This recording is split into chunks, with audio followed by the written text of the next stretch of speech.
everybody. Let me first take a moment to acknowledge this donation that I missed while we were on pre-stream from Daniel the Spaniel, the £2.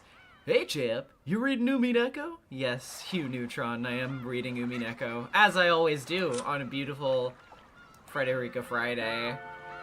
Archiver of Worlds, thanks for renewing your channel membership right off the bat. Scary FF, hey, can't stay for the stream, but just wanted to say I've been watching your Umineko VODs these last few days, currently on the last Chapter 3 stream. Keep up your fantastic work. Thank you so much. Glad you are enjoying it. I'm seeing several people start to kind of trickle in to the Umineko train after I had shilled it a couple of times on some of those Ace Attorney streams. I'm glad that that's happening, because I think that more and more people are starting to realize how good this series is, and hopefully they will join us for the long haul and have a great time every week, or at least whenever they can tune in. So why don't we go ahead and cut down on all the bullshit and get right into it.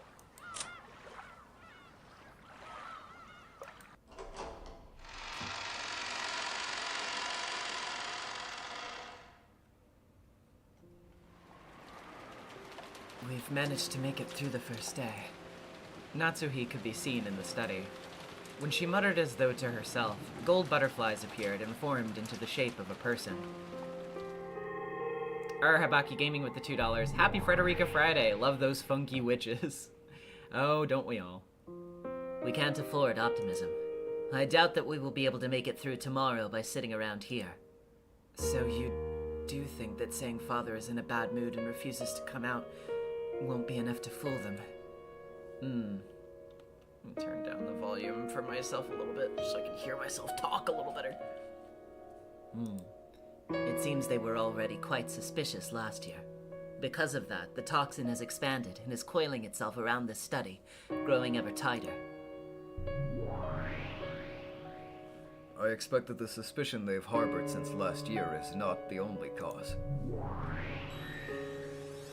That's right. The toxin has grown too thick to be explained away by that alone. I have no doubt that after suspecting Kinzo-sama's death last year, they have come with a strong determination to expose it at this year's conference. Even last year, we didn't succeed in fully deceiving them? Unfortunately, it might be best to assume that in the current situation. The typhoon will remain here tomorrow, and the boat will not come for them until the day after. In short, we must endure for another 36 hours at the very least. Your eyes may not be able to see it, Natsuhi, but the locked room barrier sealing this room was once very firm. In the span of a single night, it has been worn ragged like wilted leaves, and now only awaits a storm. No, the storm is already here. Natsuhi-sama, I propose that we switch from the locked room barrier to something else. What do you mean, something else? Do you mean to change our plan? That is correct. Virgilia-sama and I will reconstruct a barrier similar to last year's. Voice a little quiet compared to the music. Okay, let me turn the music slightly down, because I can't really turn my mic up that much, or else I will peak like hell. In other words, we'll take Kinzo out of the study and have him tightrope walk from shadow to shadow where the toxin can't reach, just like last year. It will be dangerous, but I would like to propose the same thing. What did you say? You want to change the plan this far in? When you learn that you cannot withstand a siege, you must consider abandoning the castle. Right now, this room is like a castle surrounded by enemy troops with its walls about to crumble. If staying put means certain death, then you still have the ability to ride out for one last stand in an honorable defeat. After all, surrender doesn't seem to be an option in this fight. I'll protect Father's secret until the very end. If it's discovered, there will be no chance for us to talk our way out of it. My husband's embezzlement will be exposed to the light of day, and the Ushiramiya family's honor will be destroyed. We must remain firm and prevent that no matter what. Calm down. I understand that. Krause's alchemy will soon see great results. If we can make it through this year, we'll be able to manage. So don't get flustered. But we planned this barricade strategy because using the same trick as last year wouldn't work. Isn't it the height of stupidity to return to a plan you previously abandoned because it was impossible? Just what kind of story do you suggest we create at this point? Renove and I will prepare that. Leave it to us, as creating illusions is what witches do. All you have to do is give us your permission, Natsuri-sama. Master and Renove are very reliable at times like these. Also, the servants of the One-Winged Eagle are excellent furniture. If Master and Renove reconstruct the magic, they will work to protect it. It still isn't too late by any means. Let's take Kinzo out of the study and have his illusion walk around. Did you forget that we chose our current strategy because we considered those kinds of plans at length and couldn't find anything that would work? To get flustered in an emergency and carelessly throw away the primary plan is simply foolish. But Natsuhi-sama, you right there amidst the toxin must realize better than anyone else that our barricade cannot endure any longer. I propose that we try and think of another plan without changing our objective of holding the fort. In any event, as long as we can keep this room sealed, no one will be able to deny Father's existence. After all, you can't determine the contents of a cat box that can't be opened, no matter how many people you have with you. Well, that is true. However, humans are unreasonable. It's possible for them to eat into an airtight cat box and go inside like black ants swarming a box of cake. And Lady Berncastell's piece also concerns me. It was fortunate that Erika-sama stole the show at tonight's dinner. By doing that, she created an atmosphere where it was possible for tonight's family conference to come to a close. If you had gone straight back to the family conference afterwards like usual, the barrier might have broken tonight. But because of that, the toxin has grown even thicker. After thickening all night, the toxin may be able to corrode the locked room barrier easily. Whether we continue holding the fort, or give up that plan, we will not be able to make it through tomorrow unless we prepare a new strategy and a new barrier. Lady Berncastel may have some plan for breaking the locked room barrier. We can't take that piece called Erika lightly. Come to think of it, that man who said something about taking revenge for the events of 19 years ago might also be Lady Berncastel's piece. This board, which achieved equilibrium with 18 pieces, has had 2 undesired pieces added to it. There are too many irregularities this year. Lady Berncastel is a fan of Eastern things.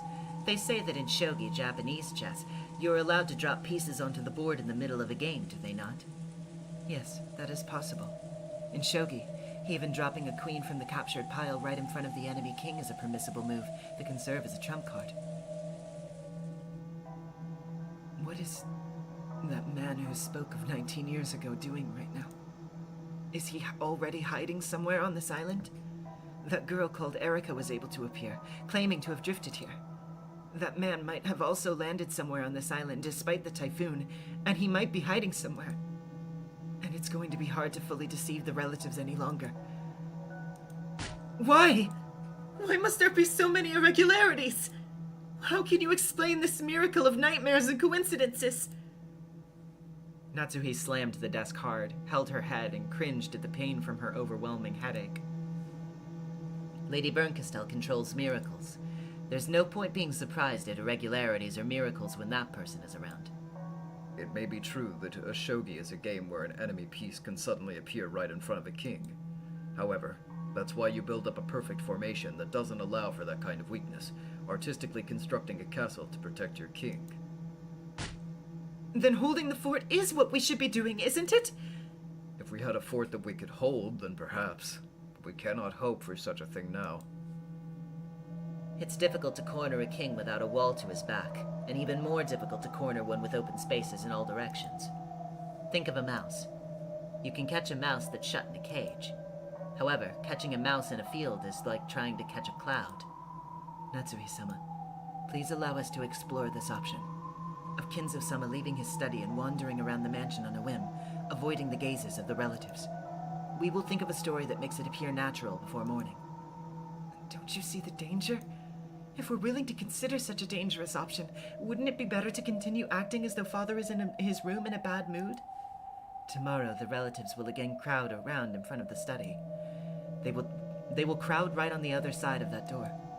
How many hours do you think you will be able to stand there keeping up the charade of a yelling match with Kinzo-sama? It's impossible. It falls to me to resist that impossibility for 36 hours. If you tell me to do it, I will. I am Ushiramiya Natsuhi, the wife of the Ushiramiya family head. If you tell me to do that, I will act out a shouting match with father for as many days as it takes. Even Natsuhi understood that there was no way that she could manage it, but she could no longer see any chance of victory from a plan which involved making an illusion of Kinzo walk around. Banging on the desk several times, with tears of intense emotion streaming down her face, Natsuhi alternated between groaning from her headache and placing the blame on one thing or another. It was enough to make one feel that there was a curse which made anyone who sat in the chair do the same. This is like a game of mating shogi, where you are on the defensive. In mating shogi, the opponent has no king, and you have no way of winning other than avoiding a checkmate for a predetermined number of moves. And to think that I must escape for a whole day and a half's worth of moves. That's just too many. Do not stop thinking. Do not surrender. I am here to listen to your woes, but do not admit defeat. Your absolute determination to overcome this trial, no matter what, will produce results with certainty. That is the power of the Witch of Certainty. You must not lose that magical power. Believe that you will overcome this no matter what. I am sure that a brilliant plan will come to mind. You must not give up and stop thinking. You're right. I understand. If I can't overcome this hardship, then no one can. That is correct. Didn't Kinzo entrust you with the job of overcoming all of this? Kinzo acknowledged that you were worthy of this responsibility. Father. Master and Ronave will think of a move. Of course, I will think as well. However, we cannot do even that without our master's permission. Your permission. So the least you can do is not abandon the will to fight. Do not give in. I know that. I know. But I'm so very tired, and the headaches are unbearable. Why am I here, in this freezing cold study, crying alone? Why? Why isn't my husband here for me now? Back when dinner ended, Kraus claimed to be dizzy and went to bed early. Of course, he had done this to get enough rest to ready himself for the long day ahead. But to Natsuhi right now, it felt as though he had just gone straight to sleep and pushed all of the burden on her. However, complaining about such a thing would mean that she had failed as a wife. Wasn't it a good wife's duty to work hard and think of the family first even when her husband was resting? Regretting even her anger at her husband, and unable to determine whom she should be angry at, Natsuhi continued to sob. If only Kinzo could just speak to her kindly at times like this. Beato searched for him, but Kinzo had been nowhere to be seen in the study for some time now. Perhaps Natsuhi had noticed this as well. Though she took pride in fighting alone and supporting from behind, thinking of those as the responsibilities of a good wife, without anyone to validate what she was doing and say it was needed, she was now so frail that she couldn't even stop her own tears. Just as Beato was thinking of words she could use to console Natsuhi, Virgilia tapped her lightly on the shoulder. If words of consolation don't come from the mouth of the right person, they can sometimes do more harm than good. Therefore, Virgilia silently urged Beato that saying nothing was the best course of action for now.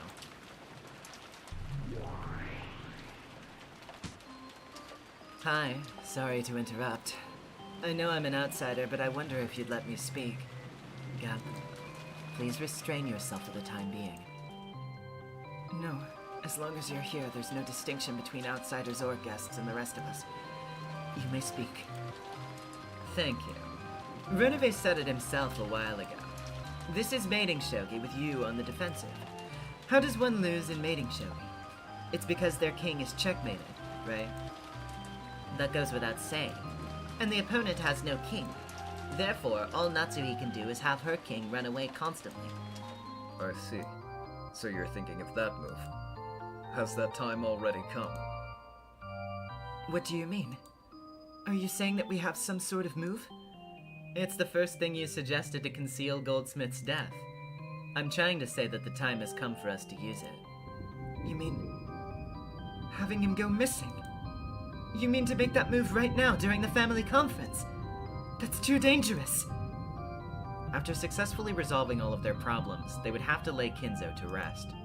And the way to do that was to make him disappear. One day, Kinzo would go out into the forest and never return. They wouldn't be able to find him no matter how much they searched, so he would be declared missing. You said it yourself a second ago, Riche. You can't catch a mouse that's escaped to a field, and you can't catch a goldsmith who's disappeared into the forest. Do you honestly think that we could talk our way out of this using that? Using such a move now when the suspicion against us is greatest would be no better than committing suicide. They will suspect, yes. It's a move fully deserving of being called suspicious. However, even if they set foot in this study, such suspicions will be unprovable.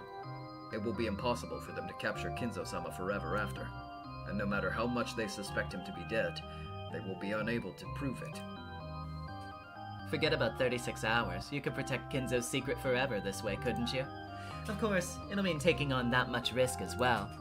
If you make this move, you may be able to overcome this particular challenge, but I cannot even guess as to how much prestige you might lose for it. Even so, and this move can definitely get you through this. Of course, you'll be treated with even greater suspicion, but it won't be fatal. Yes, that may be true, but... The Yoshiromiya family should have collapsed after the Great Kanto earthquake, but the mad genius Goldsmith revived it, and he rebuilt it into something so magnificent that you want to protect it. So this time, it's up to you and your husband, the new head and his wife, to do the same. Oh, is that how you intend to stir her up? I'm not stirring her up. I'm just asking if she's prepared to be the wife of the head. Are you prepared to protect the Yoshiromiya family, even if you end up getting dragged through the dirt to do it? I am. Then now's the time. If you can survive by being dragged through the dirt, then crawl with all your might. You'll drag yourself through a world of suffering, and you'll eventually regain your glory. I, Gap, the 33rd in rank, promise you this. Gap. The fact that I dropped in at a time like this must be guidance from the gods of happenstance. I'll keep that promise, Yoshiromiya Natsuhi. I don't need anything in return. Riche, the one who serves you, has already paid me plenty in advance. Gap seemed quite cavalier, but she was actually possessed by a strong sense of duty. She was the kind of person who just couldn't leave someone in trouble alone. Payment in advance. Now, when did I do that? I can't recall. Just the various magical items that you couldn't remember where you put. I made off with quite a few of those. What? So it really was your fault that I could never find those? Give them back! Give back my phantom silver crystal and moonstick! I still haven't played around by sticking them together yet! This is the sort of magic or plan that I can give you. I can hide Goldsmith away in a world where no one will be able to find him. Let me know the instant you need this magic. Until then, you may think of another, safer plan. True. Having an option open to you leaves you with a little peace of mind. Without any peace of mind, you cannot think up a brilliant plan. Natsuhi-sama, the night is not short. Let's leave Gap's plan as a final trump card and iron out our plans for the time being. Please give us permission. Furthermore, please give us the trust, magical power, and certain conviction needed to succeed without fail. If you believe it, I will make that dream come true. If you doubt, I will make that come true. You must make your own future. Having Kinzo go missing, and doing it right in the middle of this family conference, that was truly a last resort. Hiding this final trump card in her heart, Natsuhi decided that she would grope around for a different plan until the last second. After all, this long, long night had only just begun. And it was long not only for her. Bernkastel and her pieces had just as much time.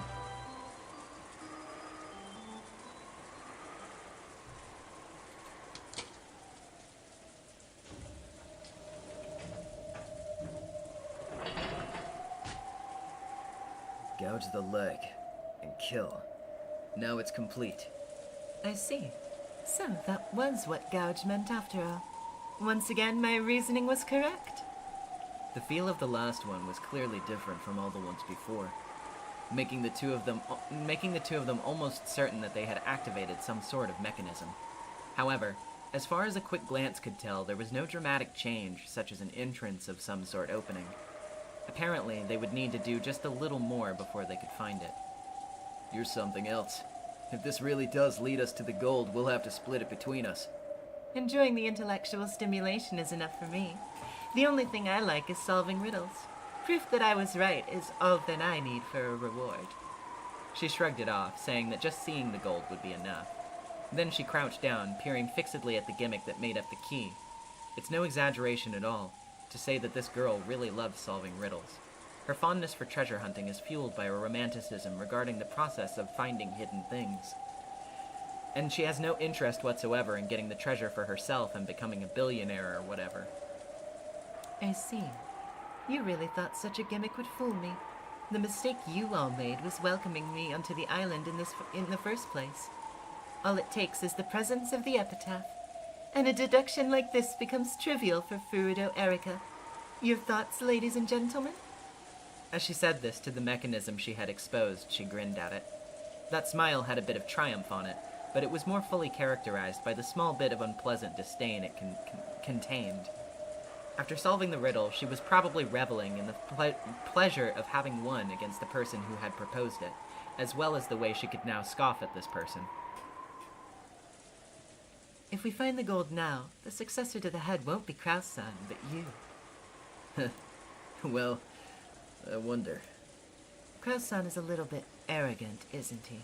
A braggart, you might say.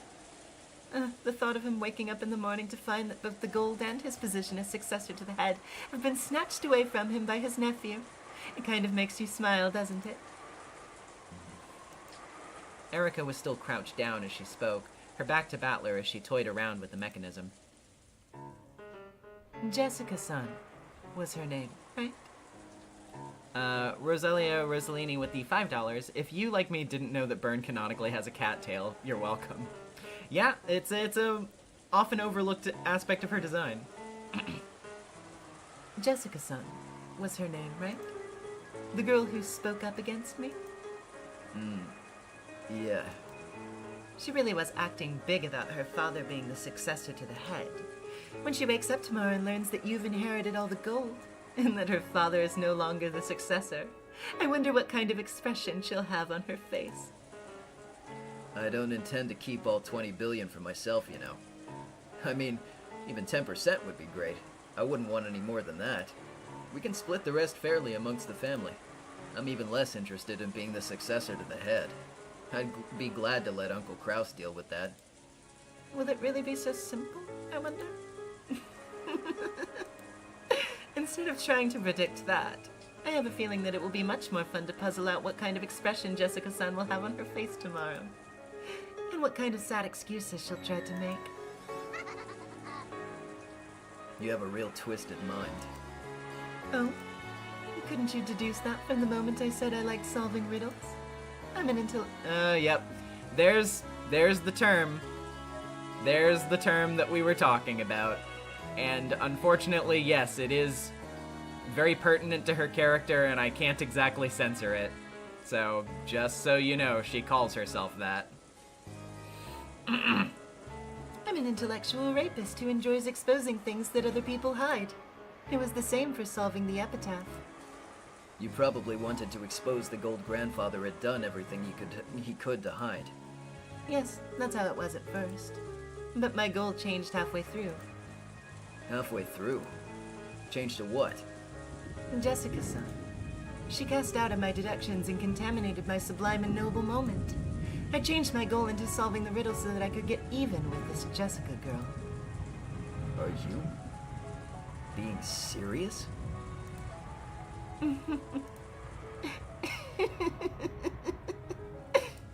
I can bring any opponent to their knees, no matter who they are. That is my one and only pleasure. Perhaps you still need time to reason? Shiromiya Jessica irritated me, so I decided to solve the epitaph to put her in her place. From this, you should be able to deduce how I'm feeling at this very moment. Can you work it out? This time, I turned my back on her in earnest. Did I get so caught up in the fun of this riddle-solving game that I allowed her to lead me into making a terrible mistake? That's right. I could have worked out that this would happen. With the riddle solved, the relatives will probably get into an uproar about who will be the successor to the head. Dad and Curious-san will probably make a fuss about how I, the discoverer, should be the successor, and the other relatives not thrilled with that prospect will probably oppose them. Despite how adamant Erica was about it, it isn't written anywhere that the one who solves the riddle of the epitaph becomes the successor. Because of this, it'll lead to a fight between those who are willing to accept that and those who aren't. To reason out what will happen next, as Erica suggested, it will probably turn into an ugly fight between Uncle Kraus and the rest of the relatives. Silk Moth, does voyeur not also work? In a sense, yeah, but yeah, like Digimaniac says, voyeur is too passive for what Erica does. And we will be seeing this more as we go. But like I said, I don't think there's quite a more fitting term for Erica. Erica's whole thing is she doesn't believe in the sanctity of information or privacy, at all. Her whole thing is, she's the detective, so she feels like she has a right to know everything, regardless of what that means, for the people involved with that information. So, yeah. It's pretty apropos, if very uncomfortable. When Jessica finds out I've solved the riddle, will she admire me or curse me? I don't want to think about that now. Erica was still mumbling. Apparently, she had already started trying to reason it out. As I began to feel very bad, I lazily gazed out into the black night.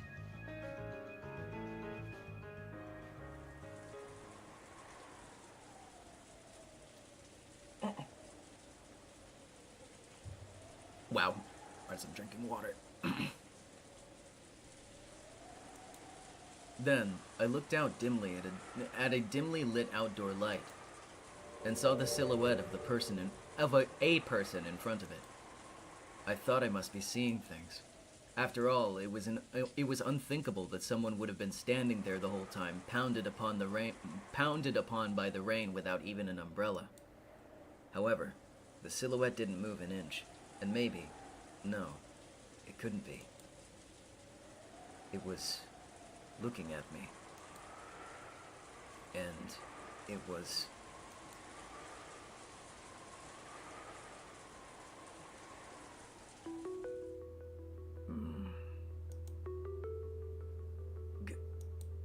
Grandfather. In that instant, I understood. Grandfather had probably been watching us solve the riddle the whole time, and he had seen us as we spectacularly solved the entire riddle of the epitaph.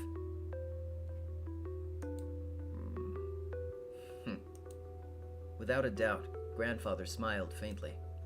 Grandfather, who had never worn any expression that wasn't moody or frightening, looked at me in the face and smiled at me for the first time, almost as though he was saying, "Too smart for your own good," or else, "I never thought it would be you." However, this was the result, chosen by Grandfather's epitaph, so I was sure that he had accepted that result. He grinned one final time. Of course, he didn't use words.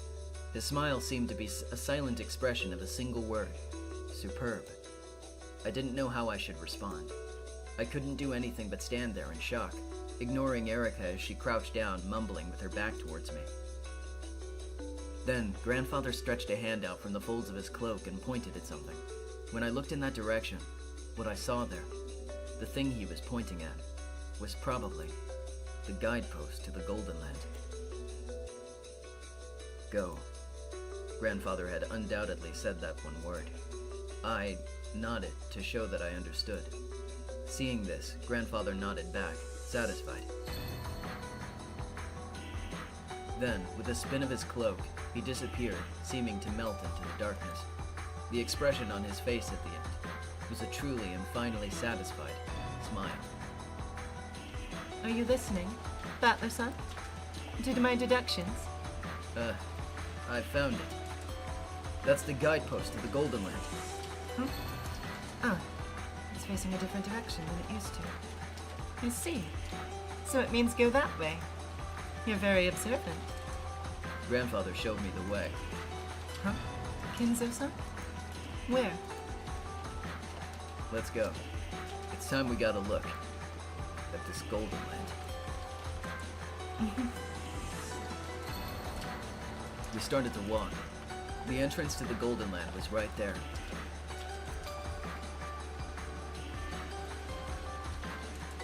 So, my epitaph has finally been solved. And it was Battler.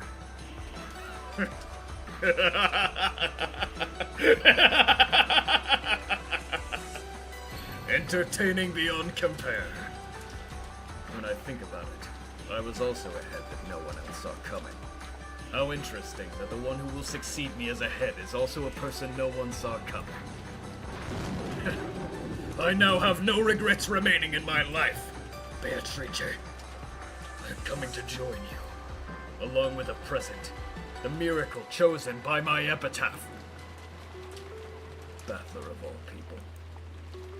That Battler.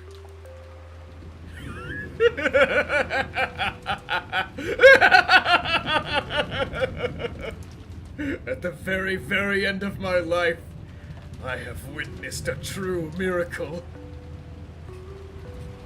Beatrice, I've won this bet!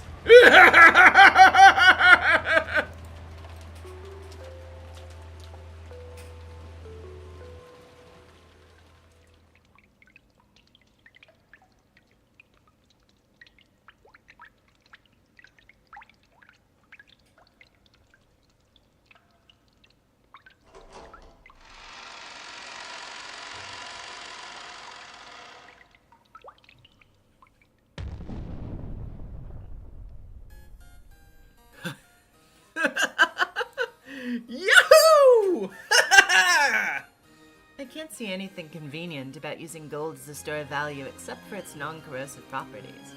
I imagined it'd take a lot of work to liquidate all of this. At the end of a crude underground tunnel, in a VIP room which was so beautiful that it seemed out of place, there was a pile of gold so large that there could be no doubting its 20 billion yen worth. Erika was calm, but Battler couldn't suppress his excitement. As for which of the two was the correct reaction to show after seeing a mountain of gold, only those who saw the scene with their own eyes could say for sure. In this day and age, it's said that an average salaryman earns about 200 million yen in wages over his life, and this 20 billion yen worth of gold, with even 1/100th of this gold mountain, a single human could live their entire life without working. What is labor? Isn't it the very point of a human's life, since a person who doesn't work cannot eat? If so, then 200 million yen is enough to make a single person's life complete. And this is 20 billion yen. This would account for the labors of 100 humans. No, a single human life 100 times over. Of course, if you still wanted to work, you could. Any money you gained as a result could all be used to play with. After all, you would already have enough money to live for your entire life. No, for eternity. No, wait, I mustn't keep it all to myself. I can split it among 100 people. If I could create a world where a full 100 humans wouldn't have to work for their whole lives, just what kind of world would that be? Citrine Ray with the Canadian $2. Congrats, Battler. Erika too, I guess. No, you don't have to congratulate Erika. We can just pretend that she's not here. Yeah, there's no doubt at all. This is the Golden Land. And so, Burn Battler masterfully discovered the gold. The end. I kept the really critical parts hidden, but nothing wrong with just a little bit of teasing, right? Sure, do whatever you want with that. I'm not interested in the micro details about what kind of puzzle it was or what kind of answer it had. The important thing is that as a result, 10 tons of gold were discovered. The gold was discovered in the third game as well by Auntie Ava. Auntie Rosa had also witnessed it. However, the two of them hadn't spoken of the gold's discovery to anyone. In other words, there was a chance that the gold's discovery was a catbox truth, kept between the two of them. which meant that it was possible that the gold didn't exist and was just an illusion. However, I have finally found it. The cat box has been opened.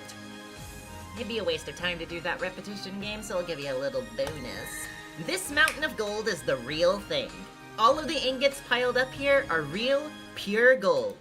There are absolutely no tricks such as replicas or fakes. Alright, got it. I'll accept that this gold exists. However, there are still some things I can't accept. Of course. After all, you met with him, didn't you? With Kinzo. Even though Kinzo's supposedly an illusion, you met with him just a second ago, didn't you?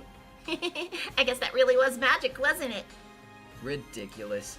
I didn't exchange a single word with Grandfather. I only felt as though Grandfather and I had exchanged words. Give it a rest. The same move won't work again. In that case, your blue truth, if you please. I was probably in a state of euphoria after solving the epitaph's riddle, and that caused me to mistake something for Grandfather. For example, maybe that was some kind of sheet or cover that had gotten caught in the dark grove of trees, which looked like Grandfather wearing a pitch-black cloak. As a result, I mistakenly thought I'd had some sort of conversation with Grandfather. Blue truth valid. Well, I did say the exact same thing in blue. And? Did it work? Was there a encounter with the red truth? Nope. Not for now, at least.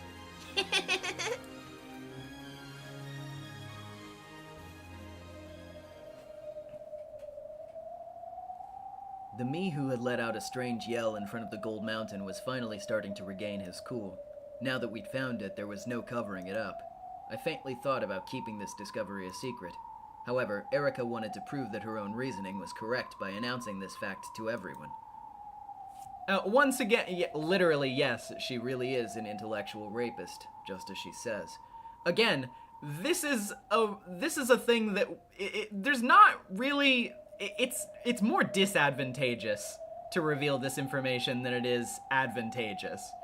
But Erica doesn't really care about the context. She's just like, I'm smarter than everybody, and I want to tell them immediately, especially to make Jessica feel bad. The puzzle-solving game is what's important to her, and she doesn't intend to take any responsibility for what happens after the riddle is solved. A riddle is sort of like a lock. Locks exist to be locked, and whenever a lock is locked, there's a meaning behind locking it. Therefore, there should also always be a meaning behind breaking one open and exposing what it protects. However, this girl has made the exposure itself her final goal, and she doesn't plan on taking responsibility for anything that happens later. Maybe the true storm to hit Rokenjima isn't the typhoon, but her. She won't keep this discovery a secret. She'll definitely announce it to brag about her success. And then, she'll call a real storm down upon this island. I won't be able to keep this covered up. Then in that case, there's nothing to do except announce this fact fairly. I can't imagine what will happen after that. As she grinned, Erica muttered to herself. She must have been predicting the uproar the relatives would soon bring about. To her, imagining that was much sweeter than 20 billion yen in gold. All it takes is the presence of that epitaph, and a deduction like this becomes trivial for Furudo Erica. Your thoughts, ladies and gentlemen?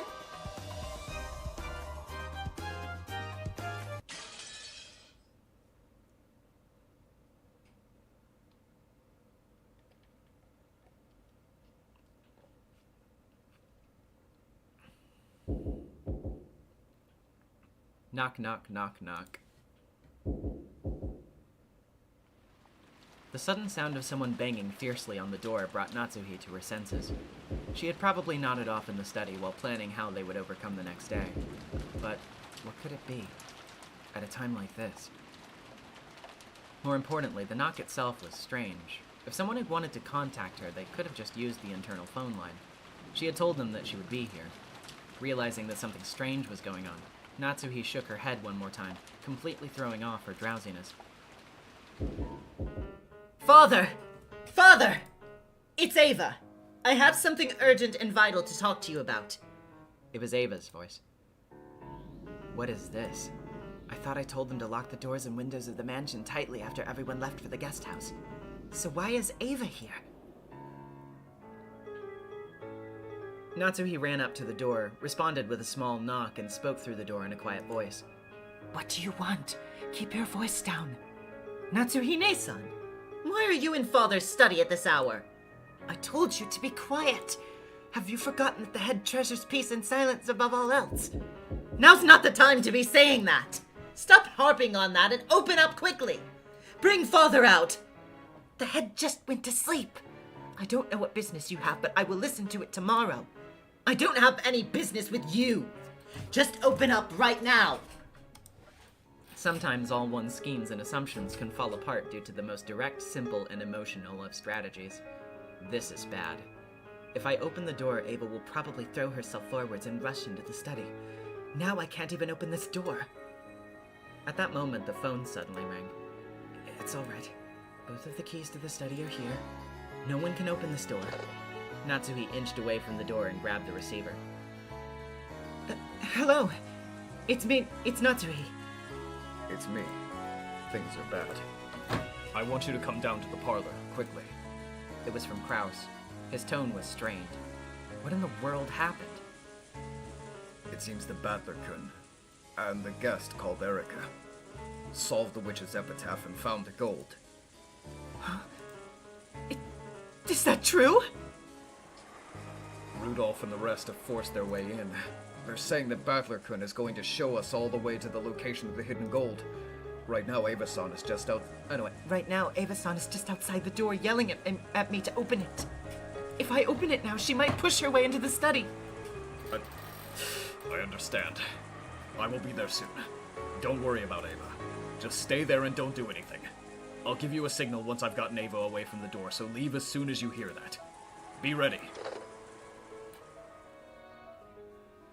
Right after that, Kraus came up at the staircase, accompanied by Genji. A heated debate started between him and Ava. Open up! No, calm down. In the middle of that, there was a small knock as a signal. Kraus had skillfully pushed Ava away from the door and distracted her. During that gap, Natsuhi slipped out of the study and quickly shut the door. Ava noticed this, and her face twisted in disappointment. But the heavy sound of the auto lock had already rung out, and the door had been sealed. The gold of the epitaph has been found. It's only natural that we should inform Father. Or else what? Is there some reason you can't tell Father about this? We have strict orders from Father not to wake him after he goes to bed under any circumstances. Following those orders is the duty of the head's representative. Isn't that right, Genji-san? Yes. The master's sleep must not be disturbed, no matter the circumstances. There's a time and a place for everything, isn't there? I mean, the epitaph was just solved. Father has a right to know straight away. Of course, the two of us will report on everything to the head tomorrow. That's our duty as the head's representatives. I don't care about that. Just open this door. Let me see Father. Father? Father, can you hear me? It's Ava. Please open up. Ow, let go of me. That hurts. We will bring this to his attention. Now stop knocking on the door so loudly. Let go of me. Kraus-sama, Ava-sama, you've been told that the master is sleeping. Please refrain from disturbing him any further. When Genji spoke firmly, the two finally ceased their scuffle. It seemed that Genji, the one who had spoken for Kinzo since they were both young, still possessed an air of dignity strong enough to handle both Kraus and Ava. Ava put her argument aside for the time being. She could worry about that after seeing the gold with her own eyes. After all, not even she had yet seen it for herself. Natsuhi and the others had managed to deal with this crisis somehow. However, the demon's move which would sneer upon their efforts was already in motion. Battler, solved the riddle of the epitaph, you say? Though he had a lot of help from that Erika girl, Battler was the one who reached the answer. Erika has proclaimed that she will renounce her rights to the Golden Land. Therefore, Battler is the one who reached the Golden Land. Fate can be truly interesting. To think that Battler-sama should be the one to reach that place. What will you do, Beato? You made a promise to stop the ritual if anyone solved the epitaph's riddle. That was the agreement. That is the agreement. Yes. Apparently, Battler-sama does not intend to become the master of the Golden Land. It now seems that no one will become our master. That is also fate. It has been several decades since we first manifested in the human world through our bond with Lord Goldsmith. It was all very fun. Come on, Leah, you sound like an old lady. So, what are we gonna do? According to Riche and Goldsmith's rules, now that Battler solved the epitaph and decided not to become our master, we've been relieved from duty, right? That's true. I have no regrets at all. I've been prepared to kick down into... Is that cocytus? Cocytus? I don't know. Cocytus, right? Does anybody know this in the chat?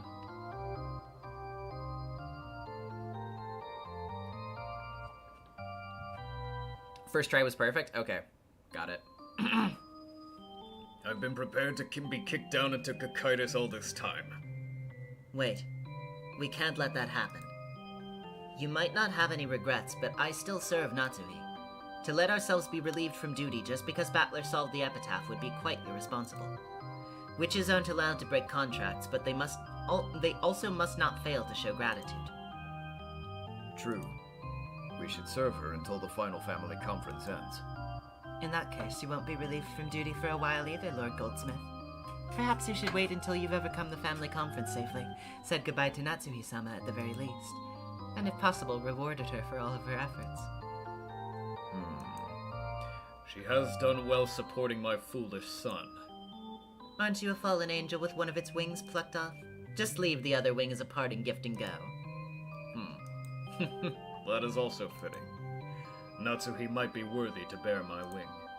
However, we're approaching the critical moment. Your reward is waiting for you. Try and overcome this test safely, Natsuhi.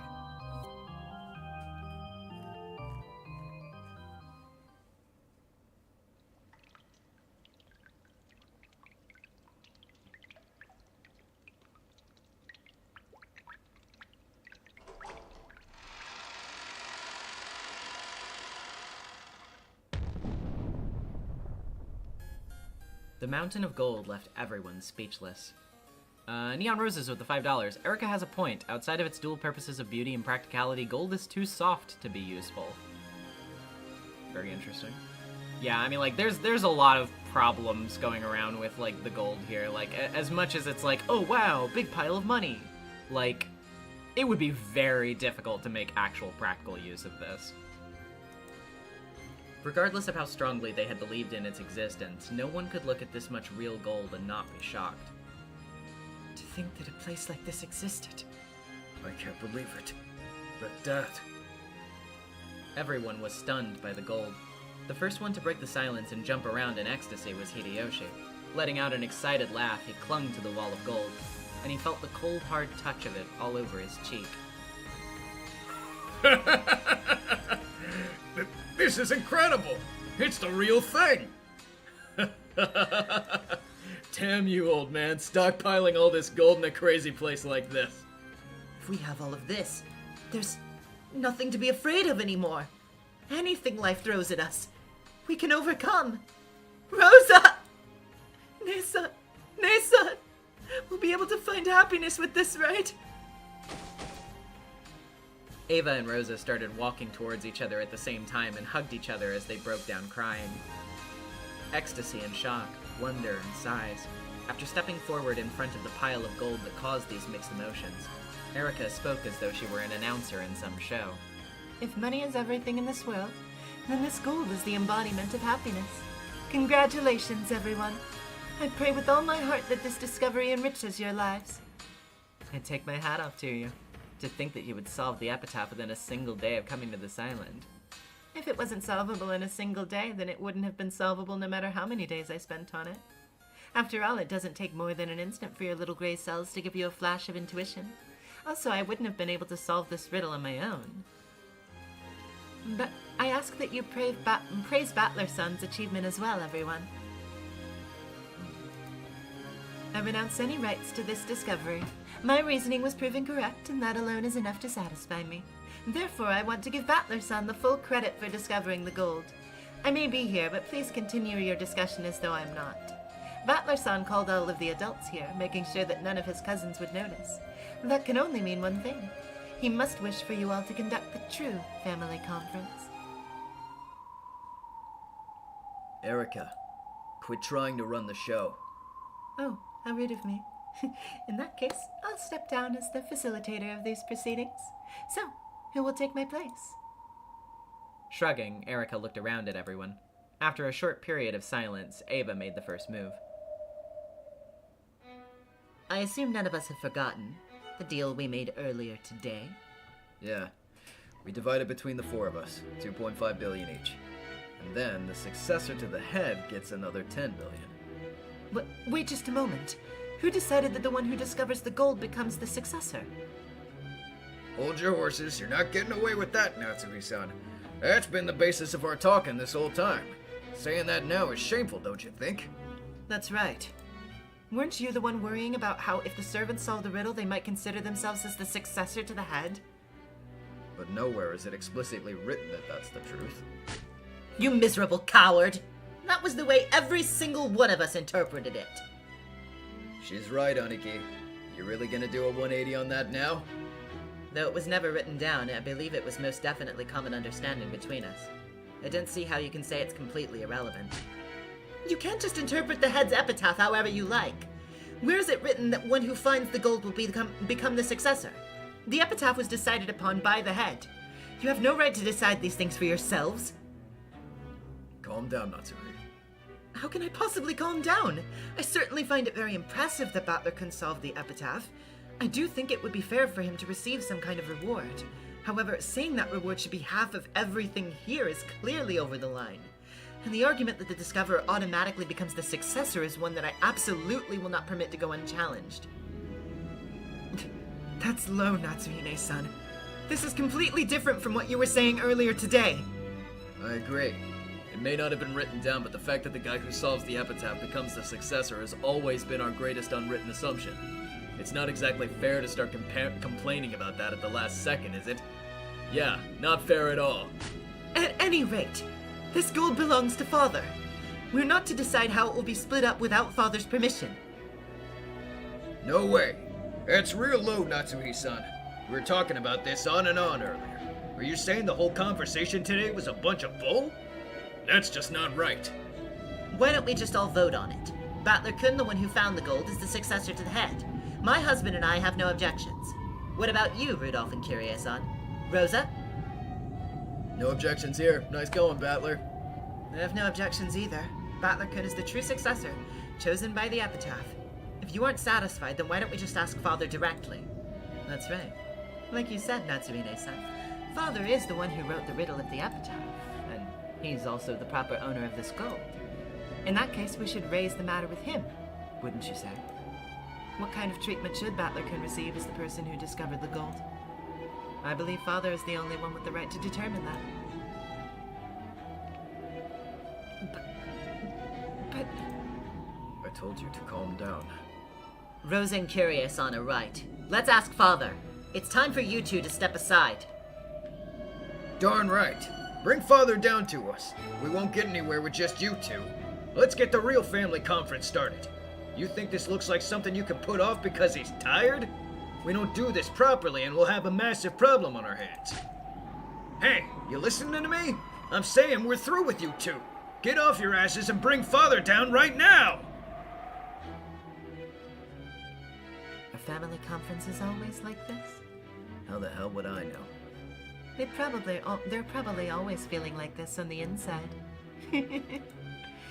Looks like they won't be able to get this figured out right now without Kinzo-san. To think he's still being called out to settle his children's fights even though he's been told he only has a short while to live. I wonder how he feels right about now. No, Hideyoshi didn't hit anyone. It was just a little sound effect. Imagining that, no, deducing that will be a treat. The parents ignored Battler and Erica and kept yelling at each other on and on.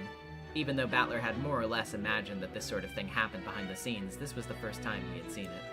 He had suspected it since 6 years ago, and he'd been able to get a pretty good idea of what this was like by the darkening expression on his parents' faces when this time of the year drew near.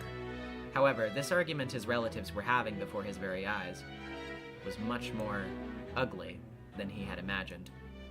He was very glad that he'd called the adults out here without letting the cousins catch wind of anything.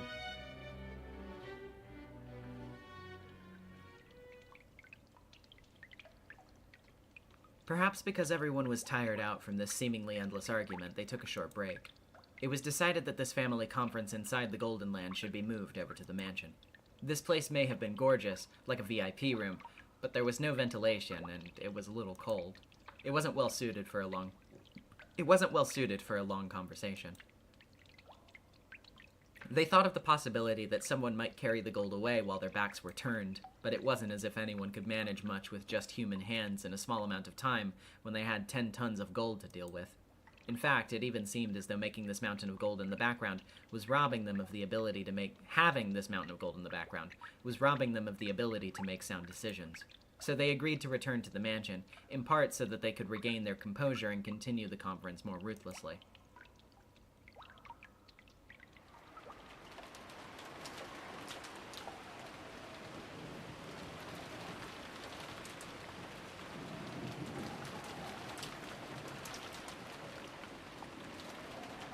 Well then, I will retire for the night. I imagine I would just get in the way if I remained any longer.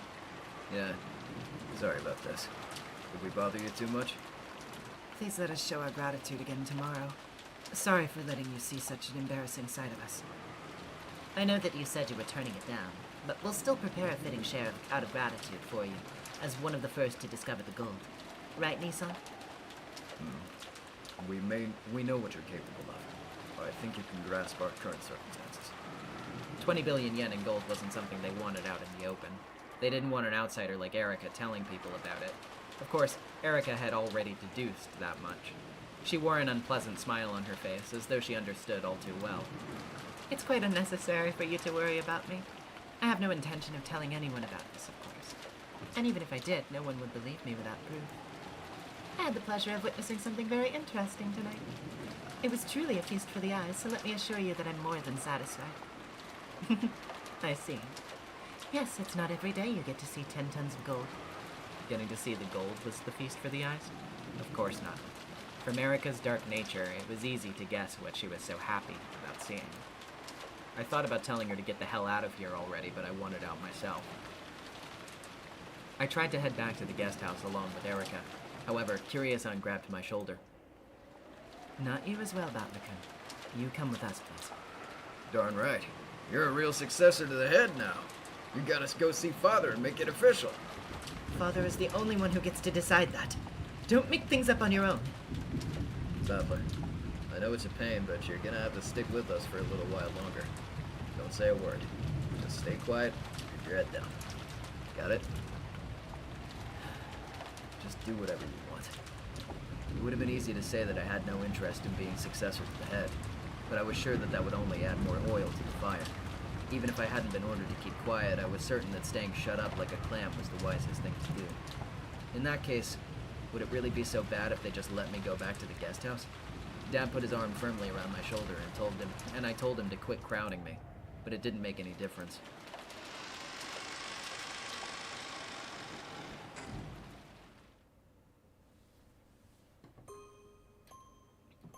We solved the epitaph, just like you wanted. When you were the game master, we'd always get those letters. Try and solve the epitaph. If you don't, I'll kill you all. Why did you want to make us solve the riddle of the epitaph? By solving it, we found a mountain of gold. Yippee for us. And what about Beato? Does she gain anything by having us find the gold? Or does she lose something? As far as chessboard thinking tells us, people don't make moves which cause them to lose something. That means you must have something to gain by having us solve the epitaph. No. This child has nothing to gain from having someone solve the epitaph. Are you sure that's all right? Using the red truth like that without her permission? It's what she would want. Virgilia, who had suddenly appeared there, gave me an immediate answer to my question with the red truth. In the past, I sometimes guessed that the reason Beata was trying to make us solve the epitaph was that she wanted to make us find the gold's hiding place for her so that she could snatch it away. Is that wrong too? Yes. In the first place, the gold of the Golden Land belongs to her from the start. She has absolutely no need to make anyone find it for her, or to snatch it away herself. Of course. Beato is Beatrice the Golden. She is the master of the Golden Land, and the Ushirimiya family alchemist. That makes total sense. However, if that's true, that makes me even more confused. Even if someone exposes the answer to the epitaph's riddle, Beato gains nothing. No, to the contrary, she might get her own gold stolen away. In that case, I'm understanding this less and less. I understand the epitaph murders. It could be revenge against the Ushirimiya family, or else a ritual to revive her powers as a witch. She's probably got some reason or goal of her own for it. But what's the point of her telling us to solve the epitaph? Whether we solve it or not, she gains nothing. In other words, the whole issue of whether the epitaph is solved or not is immaterial in Beato's eyes. You could say that. Whether the epitaph's riddle is solved or not, she has nothing at all to gain from it. It doesn't matter whether it's solved or not. Doesn't that mean that the epitaph's riddle itself has no value to Beato? I suppose. The epitaph's riddle doesn't have any meaning for her. So even if you take the extreme position that it's immaterial and has no value, it may not be possible to argue against your claim. Beato, why are you making us solve the riddle of the epitaph? If we liken the witch you are to a pair of scales, the epitaph murders lie on one plate, and the riddle of the epitaph lies on the other plate. Because she's saying that she'll stop the epitaph murders if the epitaph is solved. In other words, the epitaph murders and the epitaph's riddle are worth the same to Beato. Like two sides of a balanced scale. That means the epitaph's riddle and massacring the entire family have equal significance from Beato's point of view. But Virgilia responded with the red text. Regardless of whether the epitaph is solved or not, Beato has nothing to gain. If she has nothing to gain, then this epitaph's riddle is meaningless and immaterial to Beato.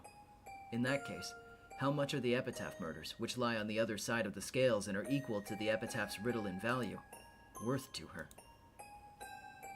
Think. Don't stop thinking. The epitaph murders and solving the riddle of the epitaph have equal worth. As long as the epitaph murders, which are Beato's goal each time, have this single way that they can be stopped, a way that she decided on herself, both are worth the same thing to her. X equals Y, and whether the epitaph's riddle is solved or not, Beato gains nothing. Y equals 0. So in this case, what is X?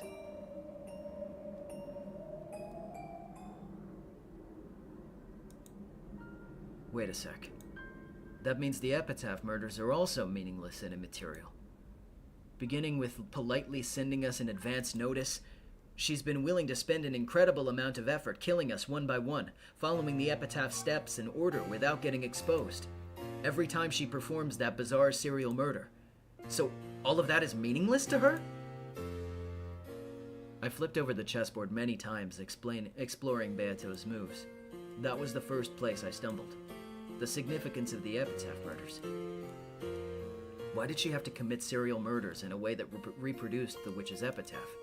If she wanted to kill the whole Ushirimiya family for revenge, it would be much simpler, safer, and more reliable if she had just put poison into their dinner. Or else went around killing people one by one in the middle of the night when they were sleeping. However, on the first evening, Beato sends us a letter that sounds like an advance notice, and then carries out what could be broadly described as a 3-part serial murder, killing 6 people on the first twilight, 2 on the second, and 5 on the fourth and later. We aren't fools. Once the first murders occur, we barricade ourselves in somewhere to stave off any further murders. Furthermore, we quickly suspect a culprit among us and start analyzing each other's alibis. As the victims increase, the number of suspects decreases automatically, and Beato's chances of completing the serial murder drop closer and closer to 0. Elena Gray with the $10 started reading Higurashi because of your Umineko streams, and I'm losing sleep staying up late to find out what happens next. Thank you for introducing me to these amazing series. Thank you so much. I'm glad you're enjoying it. I'm very much a big fan of Higurashi as well, so hey, I mean, you know, if these Umineko streams do really, really well by the end, maybe maybe something can happen. Who knows? Everything about the epitaph murders is full of useless ornament and empty decoration. That only seems to make it harder for her to carry out the serial murder. She's raising the difficulty of completing her own objective. That does follow. She's a strange child, isn't she? Did you know? In mystery novels, there are sometimes murders that follow the events of a poem or a nursery rhyme, just like these epitaph murders. I think you can split the reasons these nursery rhyme murders occur into three major groups. And what are those? The first would be when it benefits the culprit to follow the epitaph and thereby confuse the evidence and alibis. The classic technique of pretending to be dead and mixing yourself in with the victims is an example of this. As this is committing murders in an order that doesn't follow the epitaph so that you can cause the others to mistake the order and give yourself an alibi. I see. So she could make it look as though she was carrying out the murders in accordance with the epitaph, when she was actually guiding everyone's thinking in a manner that benefited her. That sounds interesting. However, in our games, the dead are truly down for the count thanks to the red. She might be able to trick everyone in the world of the game board, but she can't trick us up here in the same way. In other words, the most traditional purpose for this kind of murder isn't what we're dealing with here. In that case, where are the other two reasons for carrying out a nursery rhyme murder? One is coincidence. The culprit carries out a serial murder which just happens to look similar to the epitaph without being intended to, and the witnesses mistakenly think it's a nursery rhyme murder. We humans try to find cause and effect in everything we see. If we think we know what something is, then that's how it looks to us. I see. That's also interesting. However, I'm not sure it's convincing. In this child's games, there's always an advance notice of the crime given before the murders of the first twilight. Also, I believe you find letters and circumstantial evidence, one after another, that clearly show the culprit is carrying out epitaph murders. Yeah, that's right. It isn't coincidence. From the very beginning, Beato has been intentionally showing the epitaph murders in our faces as she carries them out. We aren't just misunderstanding. These murders clearly follow the epitaph, so this can't be the reason either. In that case, it must be your final reason. The last one is to show the murders to someone. In other words, to make them feel fear. By following the epitaph, she gives the others clear notice in advance that the murders will continue.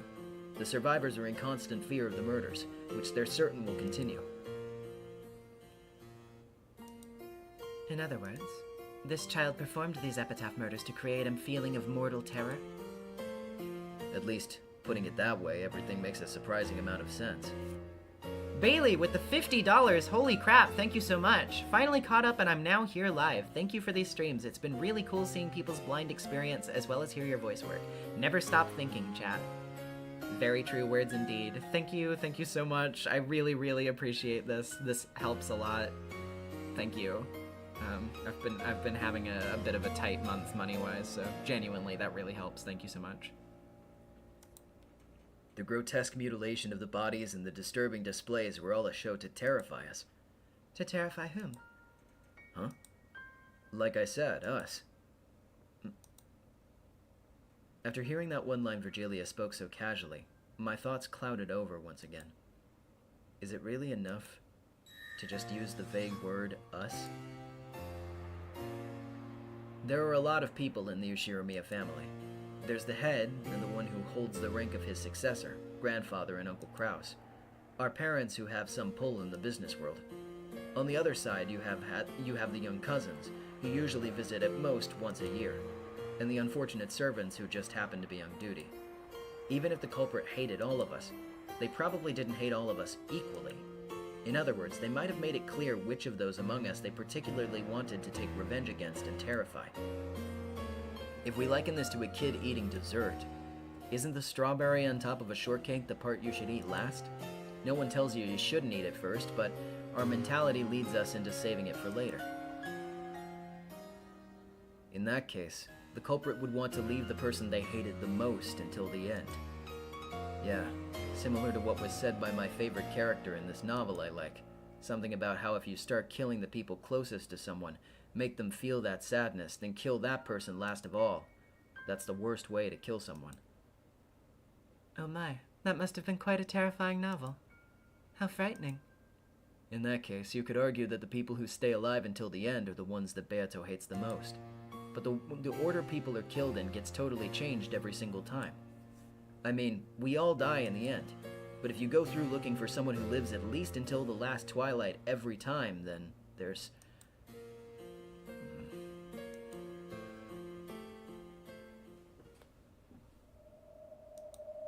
There's only me. Let me first speak with the Red. Battler-kun, you are not the culprit.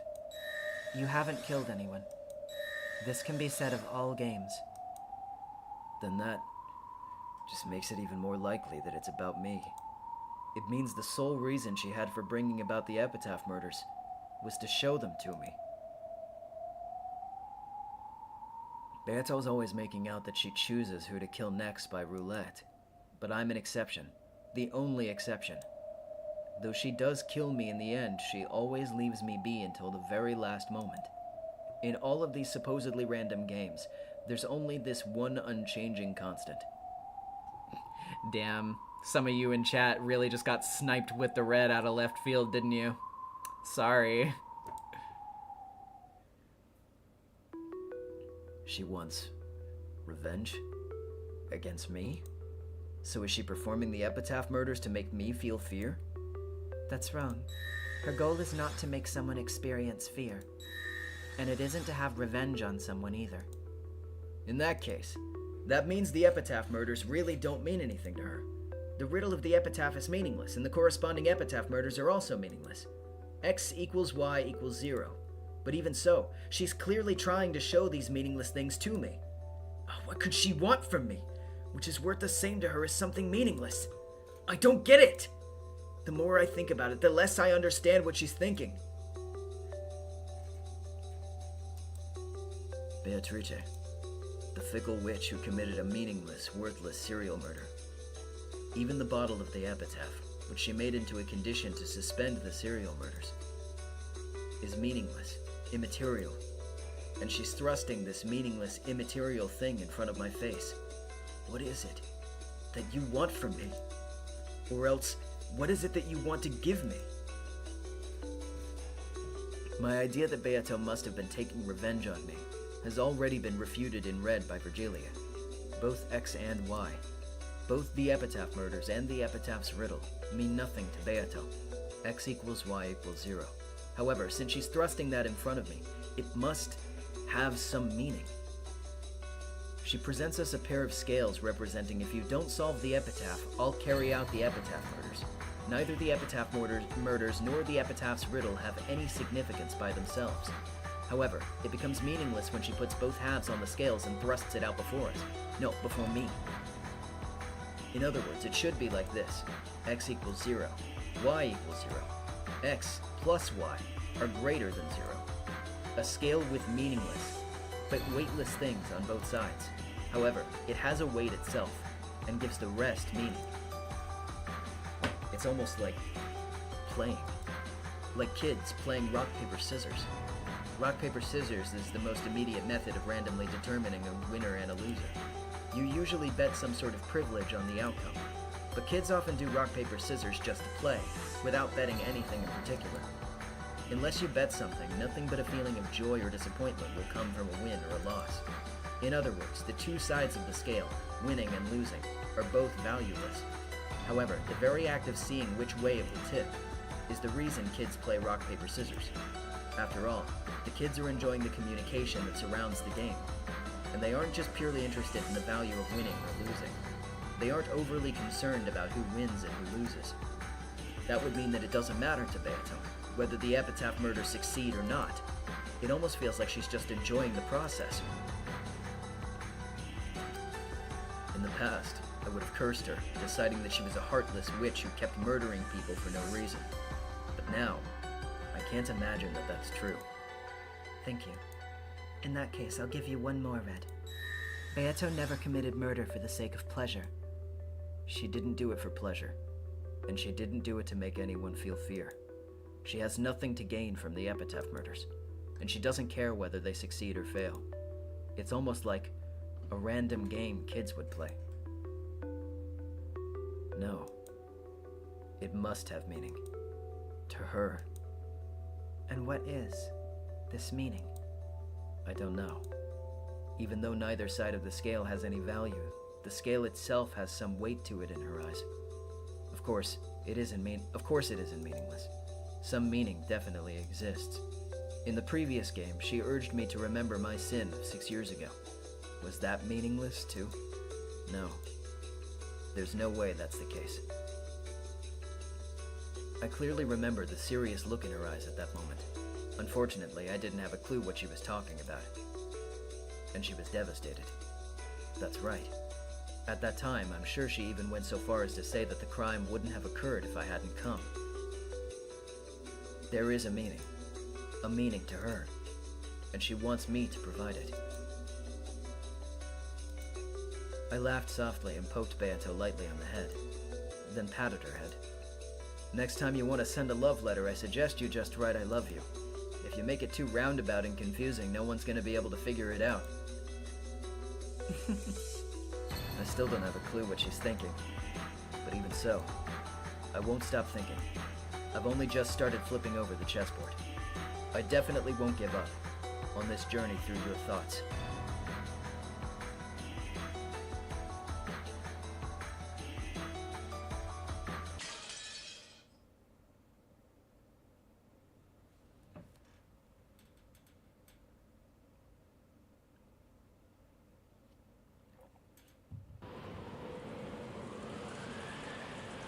Oh boy, that chapter title is... That's certainly a chapter title. Battler did nothing but gaze lazily out the window. The fighting between the relatives continued without end.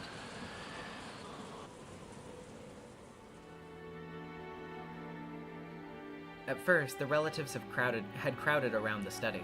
However, no matter how much they knocked, the master of the study did not answer even once.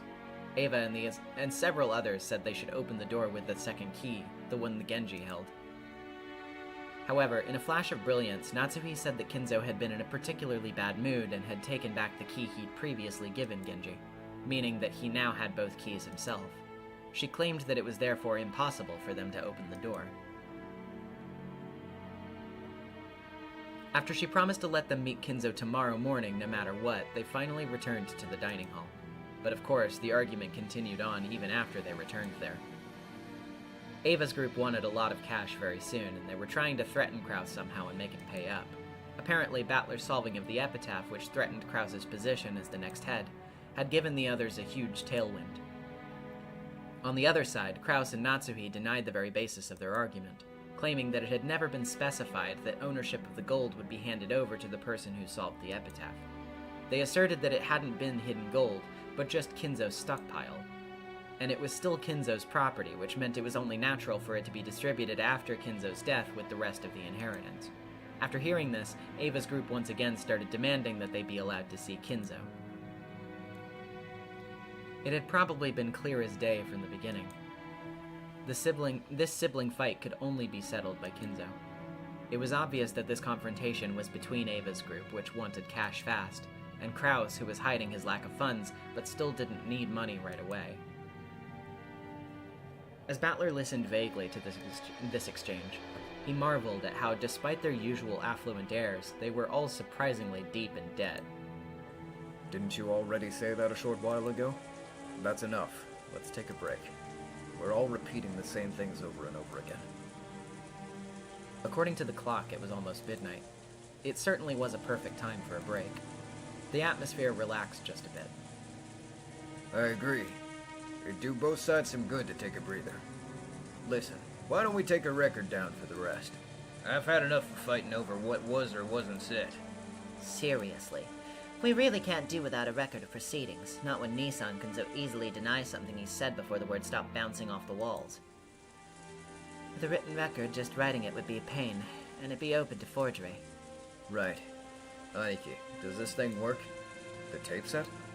Let's see. This way we can keep a record without bothering to write it down, and forgery will be impossible. It's fair for both sides. Make sure you don't mess anything up. Those are Father's precious music tapes. The dignified tape set had a sense of weight to it which matched this majestic dining hall perfectly. On pleasant Sunday mornings, it would sometimes be used to play famous tapes or records. However, right now, it was the most neutral and impartial conference record keeper around. Rudolph fished randomly around the cassette rack, searching for a blank tape. And every time he found some tape with sophisticated music, he would chuckle at how pompous it was.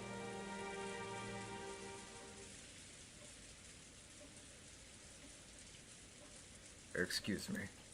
You called? We're taking a break. Sorry, but could you make us something to drink? And maybe some biscuits would be nice too. Certainly. I will prepare it right away. Also, sorry. Do you have any cold medicine? I've been feeling a bit feverish. Then don't overstrain yourself. Get some sleep. If you really feel like it, why not get some sleep, Rosa? Though I wouldn't step out of such an important conference because of a simple cold. Really? I would excuse myself without hesitation. Natsuhi, why don't we take a short rest too? Yes, dear. Sensing that he meant to have a strategy meeting, Natsuhi stood up.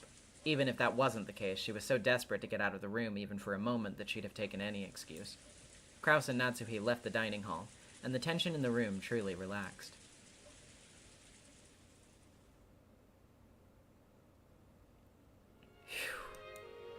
You've been doing great, Battler-kun. I imagine you feel just horrible. Think of this as part of growing up and just accept it. Just how long am I gonna have to sit around doing nothing here? Who knows? After all, you're like our personal donation box. Sleepy? About the same as a Japanese lit class. I'm pretty sure Father won't show up tonight anyway. When Kraus, Nissan, and the rest come back, I propose that we might as well let you go. I'd appreciate that. Tap, tap. A light knock and the faint sound of china clinking together could be heard. Excuse us. We brought tea. Shannon and Canon had come by with the serving cart.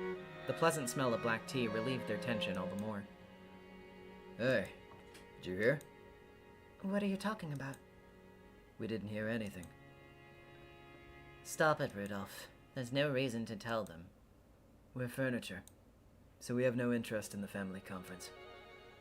I see. That's a wise answer. You have the midnight shift? That must be tough. That is our job. We would be happy to receive your orders. You could be right there. You could be right there. Rather. It'd probably be even more tiresome to sit around awake doing nothing. When I was still down in the bottom rungs, I once worked as a warehouse keeper. Even if you're just staying awake, it's still pretty tough. Right after the war, you had robbers all over the place. Plus, you couldn't rely on the police back then, so it's a pretty dangerous time. Hideyoshi was particularly proud of how he had started with nothing and built up assets by diverting goods from the American army. Once the subject came up, Hideyoshi tended to get pretty talkative. The relatives knew this and were greatly relieved to see that a perfect sacrifice had come up. If you got found out, you were in for it big time. Those Yanks are scary. Their strength's in another league because of all that beef they eat.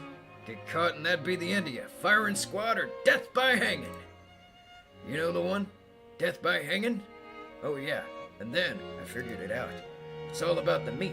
The meat! Japanese people have got to eat more meat. And that's when I had the revelation. I had to start up a business to capture people's stomachs. I see. That must have been quite a difficult task. Stop it, darling. No matter how much you tell people born after the war, they'll never understand how hard it was back then. Oops. Looks like my bad habits jumped out again. Sorry. You two should have had some tea as well. I think it might help you if once in a while you use your own mouths to learn more about the tea you're brewing. No, we'll be fine.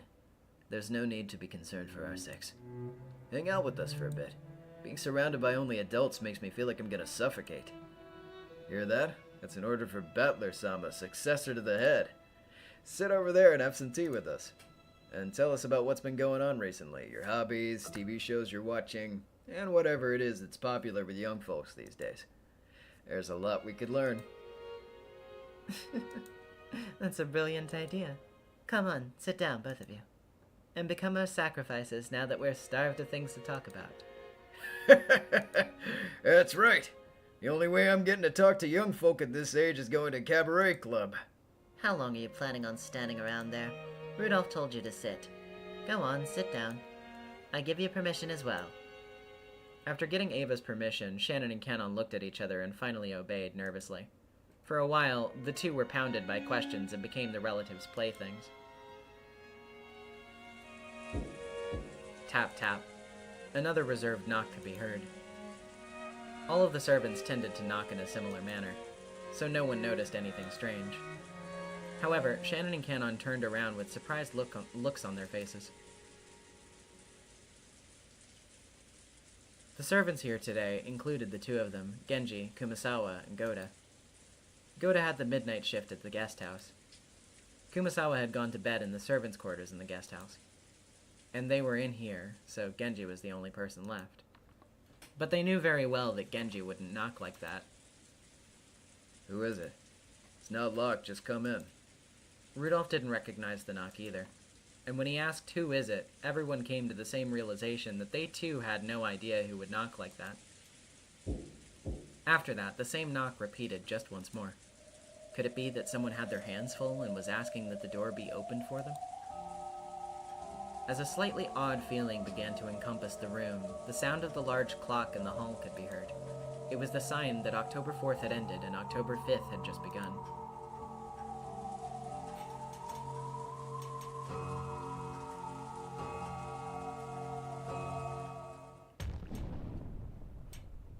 A short while earlier,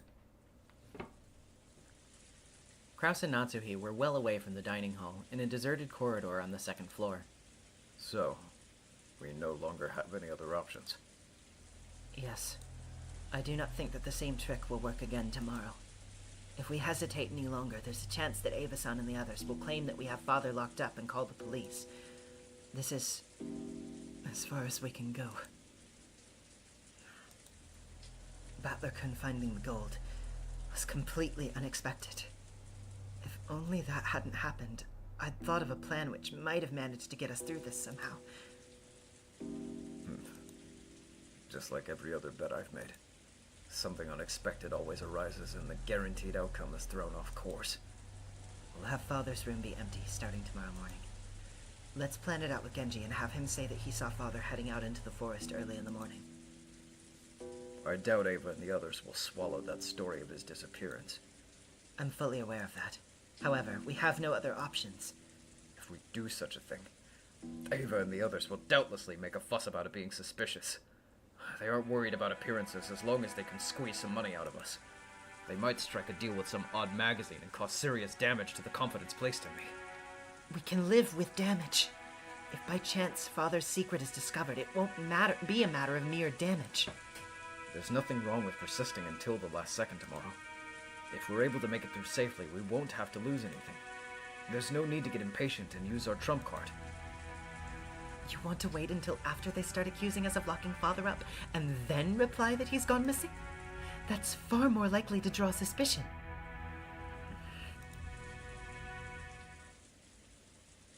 Let's just put Father to rest now. To go any further would be impossible. Calm yourself. You've just had too much exposure to the toxin from Ava and the others and have lost your composure. Only 2 keys exist which can let anyone into that study. And you have both of them right here. That means no one can go inside. That door is of a very special make. No matter what kind of tools they bring out of the storehouse, it won't even budge. It isn't a physical problem like that. Look, stop panicking. Settle down. If you like, you can pretend to have gotten a fever and stay in bed. In the meantime, I will overcome all of this. I can't leave everything to you. I'll fight until the end, too. When Natsuhi could no longer hold back the tears brought on by her fierce emotions, Kraus held her gently. Just how long had it been since she'd last felt warmth from her husband's embrace? Your headache is killing you, isn't it? Whenever you get those creases between your eyebrows, I can tell. Dear. She had come to think that her husband could never understand the way she felt. But when it came to times like this, Let's wait until the very last moment before using our disappearance trump card. It's like a last resort treasured sword. It's best when it remains in its sheath. The important thing is being ready to pull it out at any time. Wouldn't you agree? I understand that. Why don't you leave that trump card with me? Of course, at the final moment, I will take all of the responsibility. I won't get you and Jessica involved. Mark Zero, she's not hallucinating him. He's there. What do you mean by that? If the Yoshiramiya family is destroyed, it is enough that I alone am crushed under the rubble. After the typhoon passes, I will prepare divorce forms. I will sign the papers for you to keep and use when you please. I have some assets hidden away in your name. Add on the settlement, and it should be enough for you and Jessica to live in comfort. No! Ushiromiya Natsuhi is the name that should be engraved on my tombstone. Please let me be with you until the last moment.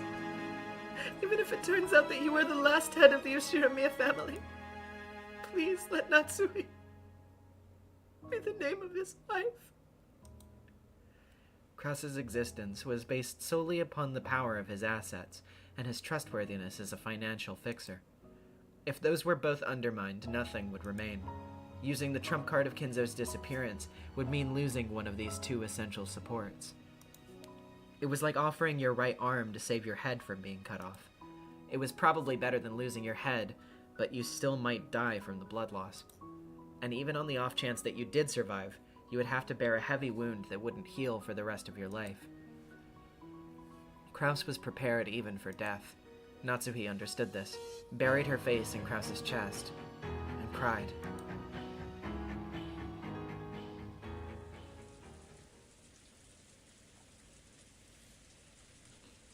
My apologies for interrupting. Genji's sudden voice made Natsuhi jump back and hurriedly wipe the tears from her eyes. Krause stood in front of Natsuhi, shielding her. Genji-san, please don't sneak up on us. Do you have some business? Yes. My apologies, but I have something to report to Madam. To me, dear. I don't mind. Krause left Natsuhi's side, went to a window a short way off, and gazed at the windy and rainy rose garden. Natsuhi went with Genji to a short distance away. What is it? Well, the truth is, another phone call has come for you, Madam. At that moment, she was surprised by a sudden, eerie sound. It was the large clock in the hall, announcing midnight. You don't mean... that man? Again? Yes. What is to be done? Did he say what business he had with me? He would not answer. He kept insisting that he wanted to speak to you directly.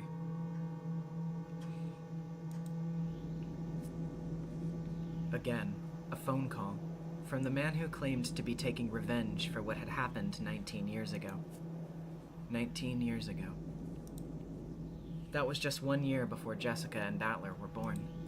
In Natsuhi's eyes, the gap between 19 years ago and 18 years ago was immense. For a long time, she was unable to fulfill her role of creating a successor for the Yoshiramiya family, and was treated very coldly. But then, she finally gave birth to Jessica, and became able to call herself the wife to the Yoshiramiya successor with her head held high. So in her eyes, Yoshiramiya Natsuhi began 18 years ago. So everything before that, including 19 years ago, contained nothing but hateful memories. The last year of that hateful period was whispering of revenge from the other end of the phone. Once again, she heard the roar of the sea. What is to be done? Transfer it to my room. Don't let my husband know. As you wish. From the very beginning, Genji had understood that she wouldn't want Kraus hearing about this phone call. That was why he had told Natsuhi covertly. Natsuhi ordered that he transfer the call, told Kraus that she would turn in for the night, and left at a quick pace.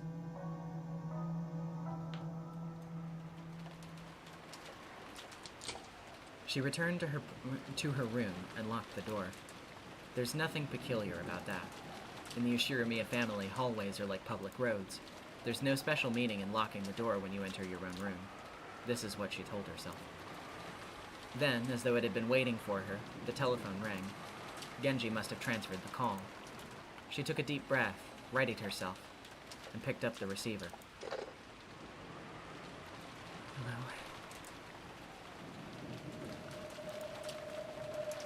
Again, it started with silence.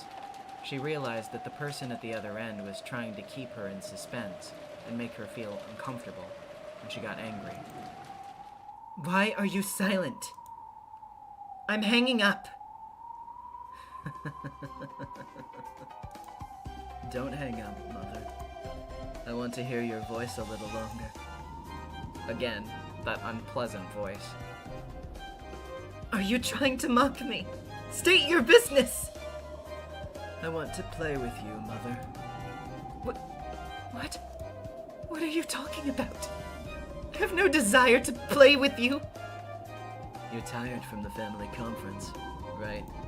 I'll bet that chronic headache of yours is giving you a bad time. That's none of your business. Just the fact that he knew her headache was troubling her made a shiver run up her spine. You get headaches because your head's all stiff. You won't have pleasant dreams if you go straight to bed like that. Haven't I told you that that's none of your business? I'm hanging up. Natsuhi forcefully yelled that she was hanging up, but in actuality, she couldn't. After all, this person was choosing to call her, and that was much better than the alternative. If she hung up violently, this person might choose to call somebody else. Let's play a bit to help you relax. Don't worry, I won't take up too much of your time. I have no intention of playing with you. Your name is Natsuhi, Mother. It has the kanji for a season in it. Pretty nice name. However, just because your name is Natsuhi, that doesn't necessarily mean that you like summer. Which season is your real favorite, Mother? You think I'll tell you? If you don't, I'll hang up. Are you sure you want that? It was clearly a threat. It meant that if she forced him to hang up the phone, anything might happen. Humiliated that she was forced to give in to a threat made by a man whose name she didn't even know, she gave him the answer he wanted. It's autumn. Why? Because it's an easy season to pass the time in. There's no other reason in particular. Are you satisfied now? Yeah, I'm satisfied. It looks like your favorite season really is the same as mine. I like the fall too. Liar! You just made that up. This man would no doubt have done the same thing no matter which season I said I liked. What is he after? What's so fun about making me uncomfortable like this? It's not nice to call somebody a liar. I didn't make it up. I was already certain that you liked the fall, Mother. I can even show you proof. Proof? Yeah. Is there a clock in your room, Mother? A clock? Yes, there is, but what's your point? In Natsuhi's room, there was a beautiful antique clock with an intricate design. Kraus had bought it for her as a birthday present long ago. It's 7 minutes past midnight right now. I'm tired, so please get this farce over with quickly. Try lifting the clock up. Why? You just don't know when to shut up. Stop resisting every single time I say something. Just shut up and do what I say! The tone of the man's voice suddenly went low, turning into a threat. It indicated clear displeasure. Outwardly, this man had a calm manner of speaking, but on the inside, things were completely different. If she angered this man even the slightest bit further, he would surely show his true nature right away. Are you really that eager to make me hang up? You better start realizing how lucky you are that I'm talking on the phone with you right now. I can tell your husband and daughter about what happened 19 years ago anytime I want to. I don't know what you're talking about, but please don't get my husband and daughter involved. I'm listening to everything you say. Then do what you're goddamn told. Once again, the man threatened me in a low voice, as though warning me never to talk back to him again. My head was filled with the pain from my headache, the sound of my beating heart, and the roar of the sea. I couldn't disobey him anymore. As the man had ordered, I lifted up the antique clock. There lay something that resembled a single playing card. Perhaps it was the warranty for the clock? Thinking this, she turned it and looked it over.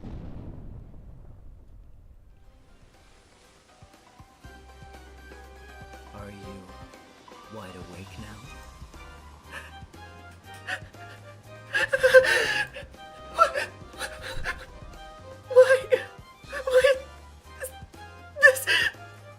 Well, I'll be happy if your headache's gone down a bit. Tell me you're happy, Mother. How did you? Why? How? I want you to tell me that you're happy, you murderer.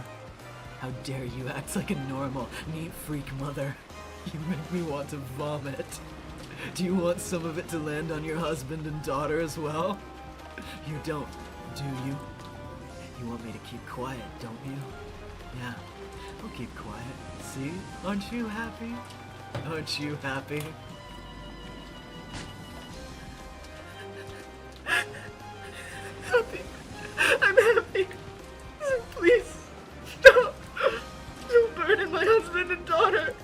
What is it that you want? Money? How much? I don't want money. My wounds couldn't be healed with any amount of money. But there is a medicine. Yes. It's like a kind of ointment. Thick, syrupy, and dribbling. And that is my hatred, my resentment towards you. Slathering myself with that is the only way to hold back the pain.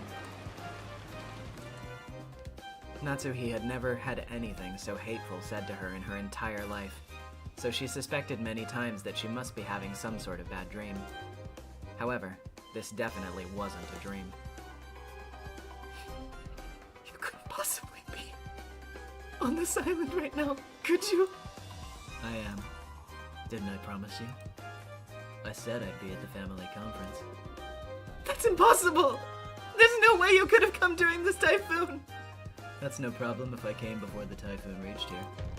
And I'm pretty sure this guest called Erica or whatever arrived even during the typhoon. Her blood froze.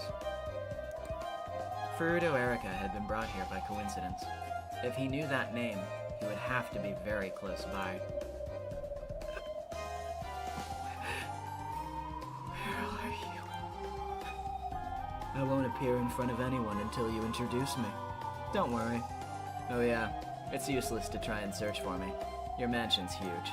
You have phones all over the place. Besides, I'm sure you don't want to see me either, do you? Or are you offering to find me and introduce me to everyone? Introduce me to Jessica, too. Tell her I'm her older brother by 1 year. Stop it. Stay away from Jessica. I guess I've scared you a bit too much. That's all from me for tonight. But don't forget, you cannot disobey me. Understand, Mother? Yes. I'm going to hang up for the night, but I have an order to be followed up until tomorrow morning. What is that? You may no longer leave that room tonight, and you may not make any phone calls. If the phone rings, you aren't allowed to pick it up either. And you will turn off the lights right now, get in bed, and sleep. Then you will wake up at your ordinary time. Sure is nice to live a healthy life. I really am such a good son, working so hard for the sake of my mother's body. I understand. I'll sleep right now. I won't leave my room and I won't pick up the phone. So please don't tell my husband and daughter. As long as you follow my orders, I'll keep your secret, Mother. Don't disobey me. I'm already very close by. I can easily tell whether you've turned your lights off and whether you're on the phone. If I wish to, I could even kiss your sleeping face. I'll keep it! I'll keep my promise! So stop it! Just stop it! Stop it! As she screamed, Natsuhi crushed the card she had found under the clock into a little ball. It had a pattern on it like a tarot card, along with one single word: autumn.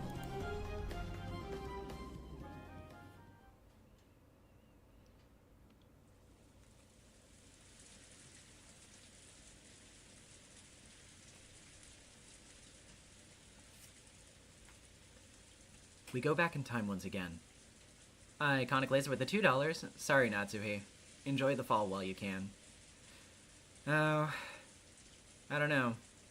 In a manner of speaking, I don't think Natsuhi enjoys fall very much, at least anymore. Anyway, we go back in time once again. The large clock in the hall was right in the middle of striking midnight.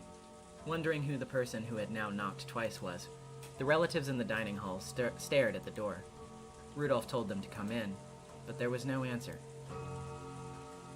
Until the end of that long tone marking the coming of midnight, which had come from the large clock in the hall shortly after the knock, they were unable to move in the slightest.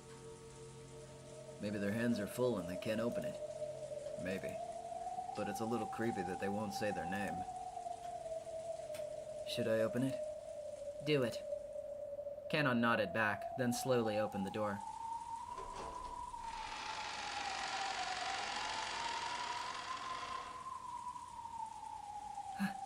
What's that? It's one of Dad's envelopes? Right behind the open door, on the floor of the hallway, lay the envelope. There's no one in the hallway. Perhaps they placed us here and left. The adults flew into the corridor as well, but they could find no trace of anyone who might have knocked on the door. Barely an hour ago, Shannon and Canon had come in to serve tea. At that time, everyone had seen that nothing lay in that spot. Someone came, knocked, left an envelope with the mark of the one-winged eagle on it, and left.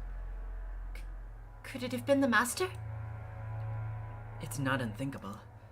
Father's pretty much the only person in this mansion who would refuse to answer when asked who he was. That's not possible. If that's so, why didn't Father come in here openly? That's right. Father would probably just come in here all of a sudden without knocking. The doors and windows of this mansion are locked now, right? In that case, the only people who could have left a letter there are Kraus-san, Natsuhi-san, and Genji-san. By this point, the mansion had been completely locked up. Therefore, those in the guest house, the cousins, Nanjo, Goda, Kumasawa, and Erika, could not have come here. Furthermore, since Kraus, Natsuhi, and Genji were the only three who weren't in this room, one of those three had to have been the one who set that letter down in the corridor. In that case, it's very likely that Kraus and the others had placed the letter there to make it seem like a message from Kinzo. I see. It'll have something written on it which is supposedly in Father's name, saying that he won't accept Battler-kun as the next head, or something of the sort. Ridiculous. I can't believe you'd try to pull such a childish trick, Nissan. It's not like I have any interest in being the next head. Give up. This is just your fate. Anyway, why don't we read what's inside? Rudolph set the letter on the dining hall table and showed everyone the front and the back. Almost like a magician does before performing his act to show that there are no tricks or hidden mechanisms. This envelope is without a doubt Father's? Yes, there's no doubt. Father liked to use these envelopes for handwritten letters. What do you think, Shannon-chan? Yes, to my eyes as well. It looks like the type of envelope that the Master uses. That doesn't mean Father was the one who wrote it. It would be pitifully easy for Nissan to snatch one of these from a drawer in Father's study. Even Kraus-sama cannot easily enter the study. It might be hard for him to steal an envelope. Let's try opening it. We can think about this later. There's something in it. I wonder what. Rudolph opened the envelope a little roughly. Then, a folded letter and a glittering object fell out. It was a ring. Huh? Wait a second. That ring is...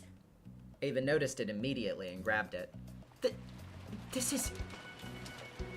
Father's ring. It's the head's ring!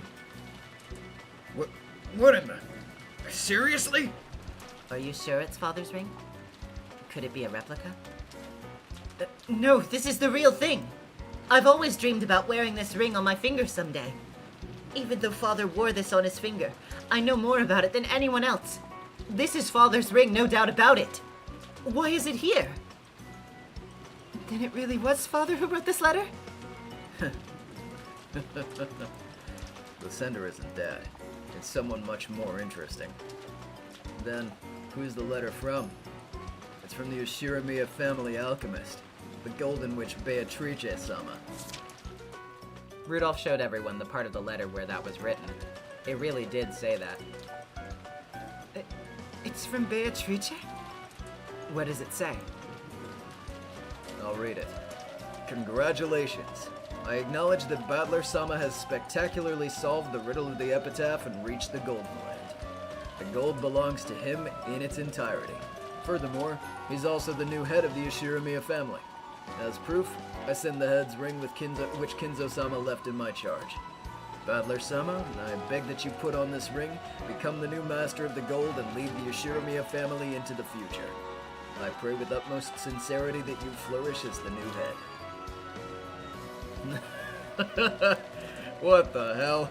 I see Dad just won't come out of his study, so Beatrice, the Witch of the Forest, has acknowledged Battler directly.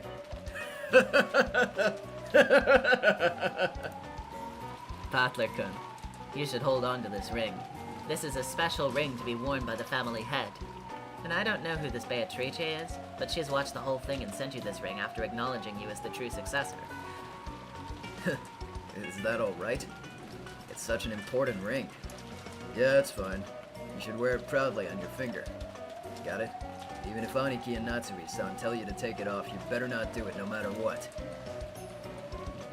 With creepy smiles on their faces, all of the relatives urged Battler to put the ring on his finger. It looked like things would get pretty nasty if he refused, so Battler reluctantly decided to put it on the middle finger of his left hand. The ring was heavy and stiff. At that moment, Kraus returned. Genji came back as well immediately afterwards. My apologies. Looks like my wife isn't feeling well, so she's gone to bed early. Did something happen?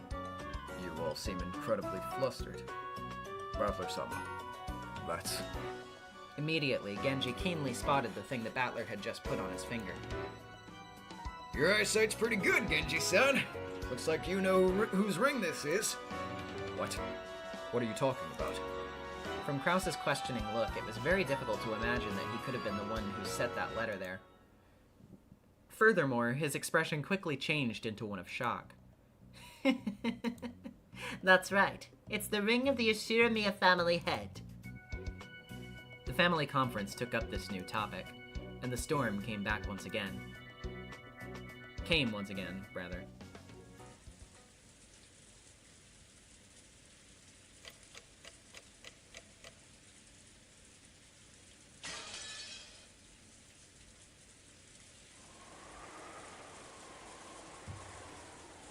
The rain was still pouring down as hard as ever. This weather was supposed to continue all day tomorrow as well, which was making me feel a bit depressed. Who is this? Is it Battler, probably? Oh, wait. Given the time, that's today, not tomorrow. Caro, Shannon is 16, not 19. But that doesn't really matter now. I'm sleepy. With half-asleep eyes, I opened my umbrella. The large drops of rain pounded against it mercilessly. Technically, they had called an end to the family conference at 1 a.m. But the post-match scuffles were still dragged on. I was really jealous of Auntie Rosa, who managed to slip out of there at that time. She cleverly got away by saying that she'd check on Maria, who might be staying up too late. Thanks to Dad constantly involving me, I missed my chance to escape. And they made me stick around until now, 3 a.m. What on earth did they spend all that time deciding? Nothing got decided at all. They just kept on arguing about who said what like elementary school kids. They must be tired too. I'm sure that that's why they'll keep dragging on with the same pointless questions. I no longer felt any shock or anger towards them. I guess no painkiller works better than drowsiness. I left them behind and finally returned to the guest house.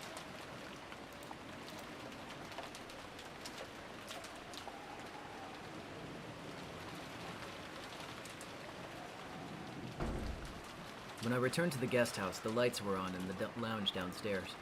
Not only that, I could even hear people chatting inside. Apparently, some people were still awake even at this time of night. Despite the late hour, Goda-san and Dr. Nanjo were still awake and chatting. Plates and cups were lined up on the counter. And it looked almost like a bar with Goda-san as the bartender.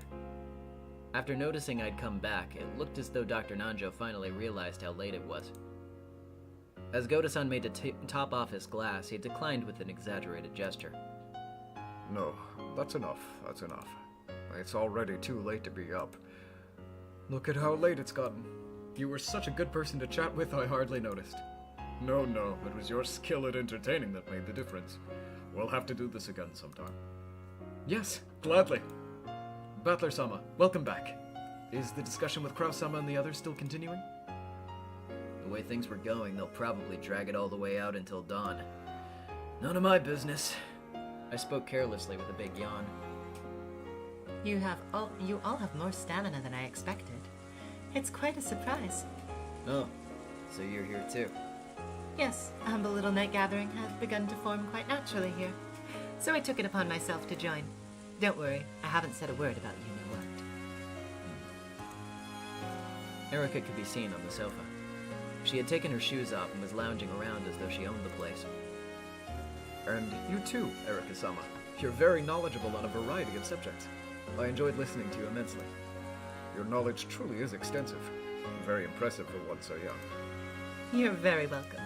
It's merely the trivial knowledge of Furudo, Erica. Erica posed by picking up the hem of her skirt.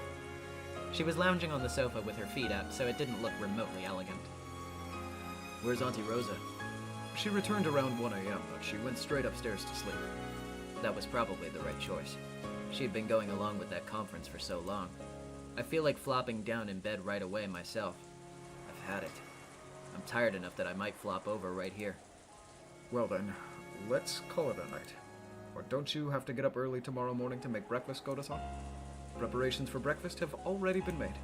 As always, I have full confidence that you will enjoy it greatly, so please look forward to it. In Goda-san's eyes, the family conference is an open stage on which to display his culinary skills. He's probably so pumped up he won't even get sleepy. As she laughed at how youthful Goda was, Erica stood up. This acted as the sign that it was time to disperse. 1 second, chat. I kinda need to... It's getting a little late, so I kinda need to order food before I forget.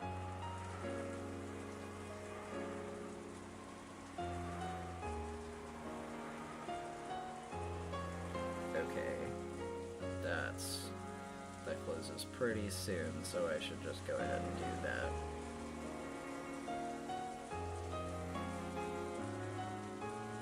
Let's see.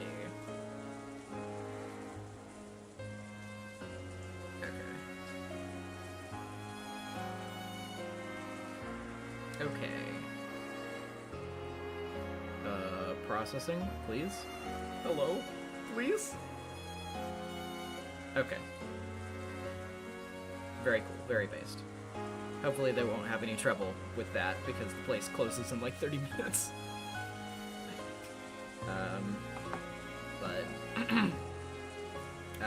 Whenever I do end up getting my food, I will probably have to step out for my mandated dinner break, but we will continue until then. Let me also just let my roommates know that I did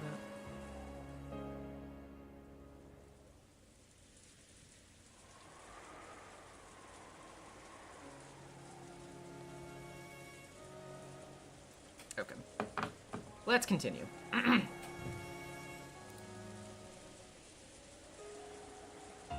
I will clean up here. Please enjoy your sleep, everyone. Leaving the cleanup to Goda-san, I went to the bathroom and then climbed the stairs to the second floor.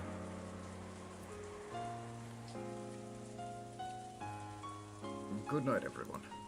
These old bones have stayed up a little too late. Good night, Dr. Nanjo. And good night, Battler-san. Yeah. Night. Then, in the upstairs hallway, we split up. Dr. Nanjo went to his own room. Erica went to her room. And I returned to the cousin's room. I couldn't hear any sounds of playing coming from the cousin's room. Could they have already gone to sleep? No surprise at this time of night. If they were still playing, they would have been staying up way too late. Ira Habaki Gaming with the $5. Enjoy your food, Marcy. Episode 5 is a special kind of sobering that I think we all need if the behavior in chat is anything to go by. Have fun. Thank you very much. Appreciate it. And yeah, episode 5, very important. Very important. I mean, not that any episode isn't important, but you know what I mean. When I opened the door quietly, as expected, the room was already pitch black except for a small nightlight. Everyone was already sleeping in their beds. I bet they had all had a great time horsing around. They probably had a ton of fun staying up late and talking about their youth. If only I hadn't found the gold, I could have had fun spending time with them. I'm already tired. Forgetting even to change my clothes or brush my teeth, I crawled into bed and immediately started to sink into the marshes of sleep. Rahela Waters, to answer your question, I've read a few mystery novels in my time, but I'm actually quite, like, unread on the classics. I need to read, like, more Christie and stuff like that. I have read, like, actually, let me tell you the funniest example of a mystery novel that I have read. I read Who Censored Roger Rabbit. Sure did read that book as a kid. Because I was into the movie. That was weird. Because that book is definitely not kid-friendly at all. It took me and my mom, I want to say around, like, 8 to 9-ish months to read through Umineko.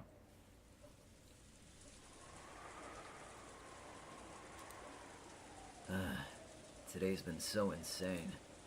I wonder if that old bastard is still in the family conference now. How does he not get tired? Come to think of it, what was it that old bastard said when we parted company? Tomorrow, there's something important I want to talk about. As a family. It's about you. I'm sure it's more stuff about being the successor. I don't want to hear about it. If I tell you about this, I'm probably gonna get murdered. I'll murder you whenever you want, you old bastard. And then, what was it that he said next? It's about your birth. My birth. Probably just something about the noble Ushiromiya lineage. Not interested. Just let me sleep.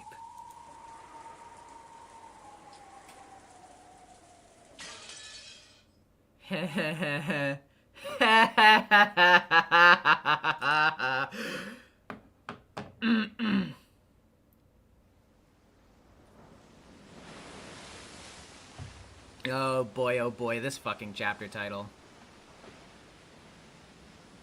The sound of crashing waves, the sound of the tide surging, the noise of the sea breeze.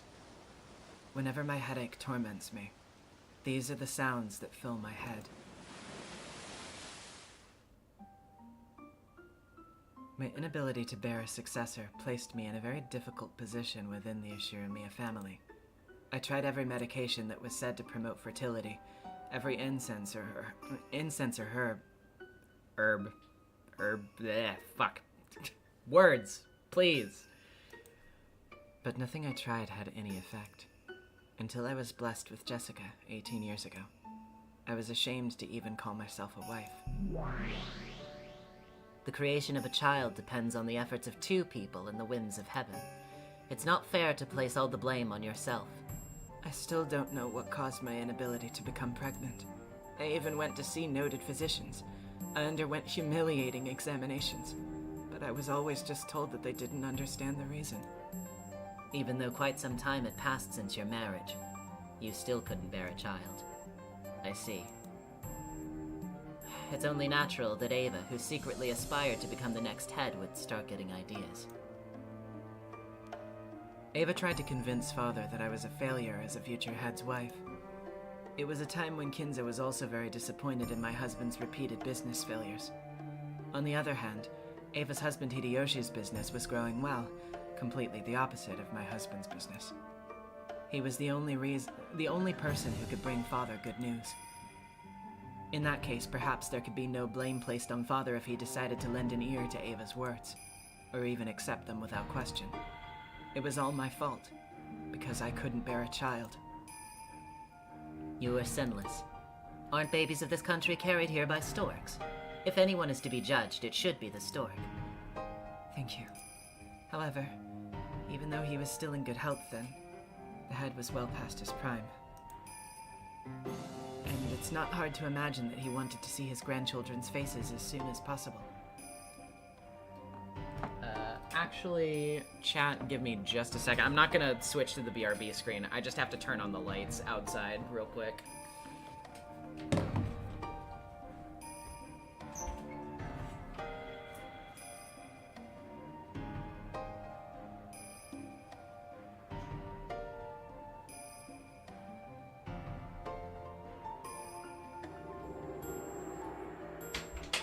Okay, we're good. I just wanted to make sure that the driver could see the house that they were pulling up on when they get here. The head was already well past his prime, and it's not hard to imagine that he wanted to see his grandchildren's faces as soon as possible. Oh no, wait, that was Natsuhe. Who cares? If he wanted a grandchild, he could have just done what he wanted with that appalling amount of money he had. This is Kinzo, the man who always bragged about how money could create anything. If he wanted a grandchild, why couldn't he just manage something with that money he was so proud of? Yes, that's right. The head gave up on me when I couldn't bear a child, and did just that. Thinking it the duty of anyone in possession of large amounts of money, the head gave a lot to charities.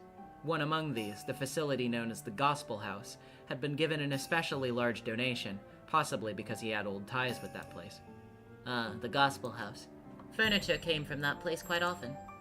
As part of their work training and public activity, the head employed Gospel House children with exceptional grades as servants. All the servants in the mansion with the On in their names. In their names, Shannon, Canon, Lunon, Manon, Lennon, and more besides, were children from there. There were quite a lot of them, weren't there? Though most just quit after a few years. That's probably because a few years of wages from working here would earn more than enough for them to live on their own.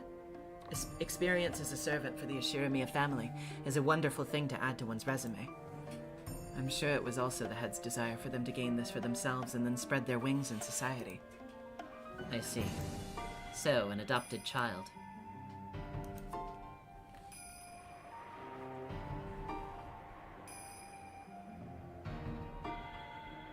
Father, what did you just say? Accept this infant as my grandchild. Oh, there. Apparently the baby Kumasawa was trying to soothe didn't like the air in the study at all. It kept on crying as if it hated it here. My apologies, Father. I'm not sure what you want me... Accept this infant as my grandchild. You shall raise it to be the one who succeeds Kraus. In other words, you want my husband and I to raise this baby as our own child? That's right. It's clear by now that you're barren. Your body must have some sort of defect. Oh, there. Oh, there. As though she couldn't hear our discussion in the slightest, Kumasawa kept on persistently trying to cuddle the baby. This made its crying get even louder. That's nonsense. If all the responsibility of giving birth rested with the woman, this world would have no need for men. I've never forgotten the bitter pain I felt that day. Of course I wanted a child, but no matter how much I prayed, I couldn't get pregnant. Thinking that something to do with my body might be the cause, I went to see several famous doctors. But even so, no matter how much I tried, I couldn't become pregnant. After all that, for this to be how you were treated, I understand. The baby had been picked up by the Gospel House just recently. Of course, it wasn't that I didn't feel compassion for the child, who was so young and who had already lost its parents' affection. However, the pain and sadness I felt were far greater. It would have been another story if I had suffered to bear this child. But why did I have to cradle this baby, who not only shared none of my blood, but who was not related to my husband in the slightest either? I don't hate father. If anything, I only hated my own body. I detested it. I truly detested my own body for being unable to bear a child.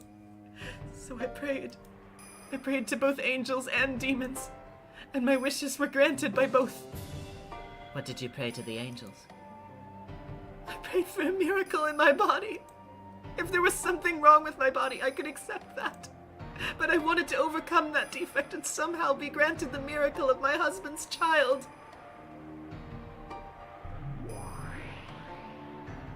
That wish came true. The next year, you gave birth to Jessica. And what did you pray to the demons? I couldn't stand it. I couldn't stand it. I cursed this body of mine, and I cursed this baby, who was the living reminder of my failure. What did you wish for?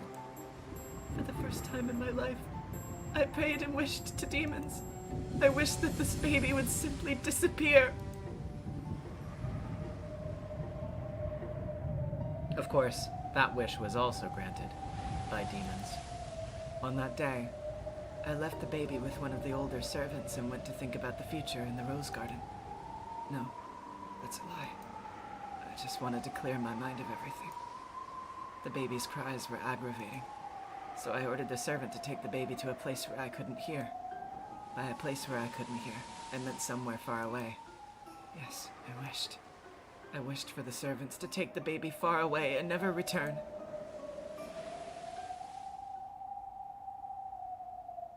I see.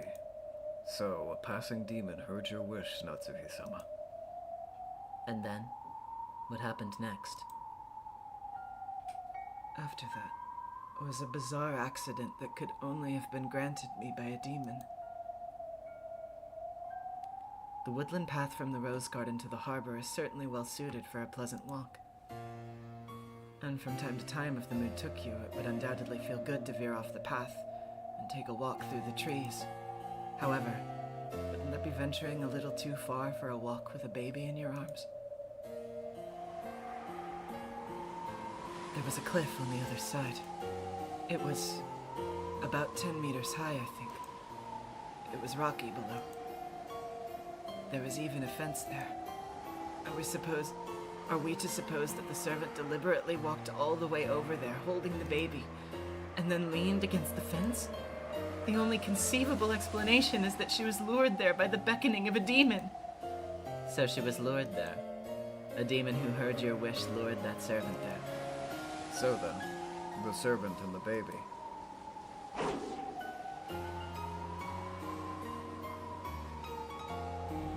They died. They fell from the cliff, down to the rocks below. No, they died because I wished it. That means this is mine. It isn't your fault.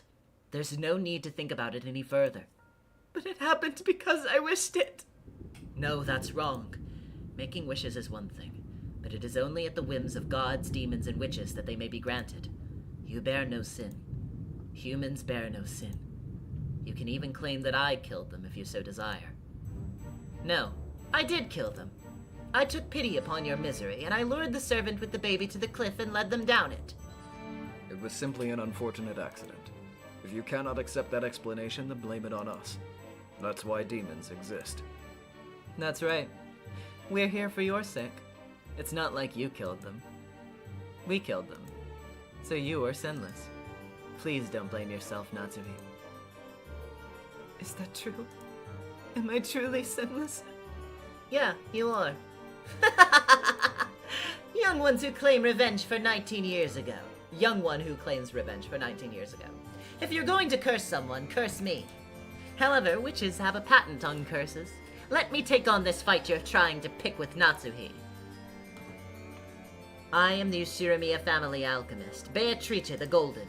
If anyone picks a fight with the master I serve, I will fight in my master's stead. Revenge for 19 years ago, you say? I'll make you learn that's not even the blink of an eye for a witch who's lived 1,000 years. So, you hate Natsuhi for wishing your death 19 years ago? Let me make you remember just who it was that lured you off that cliff.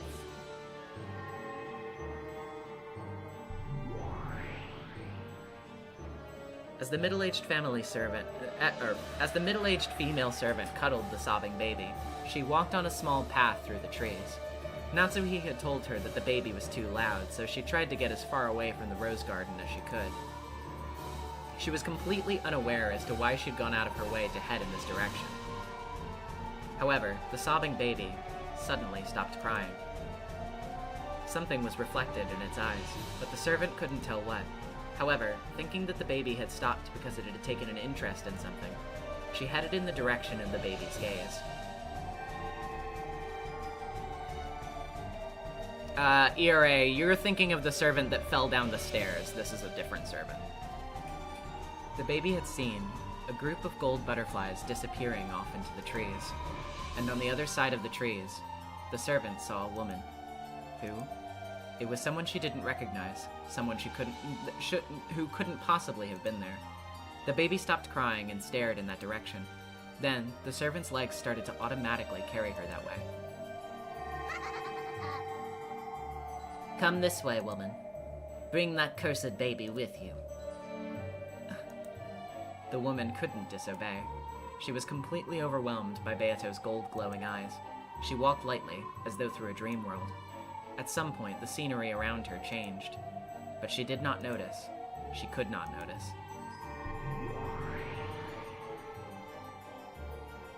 Though this should have been Rokenjima, at some point it had become the garden of a mansion she had never seen before.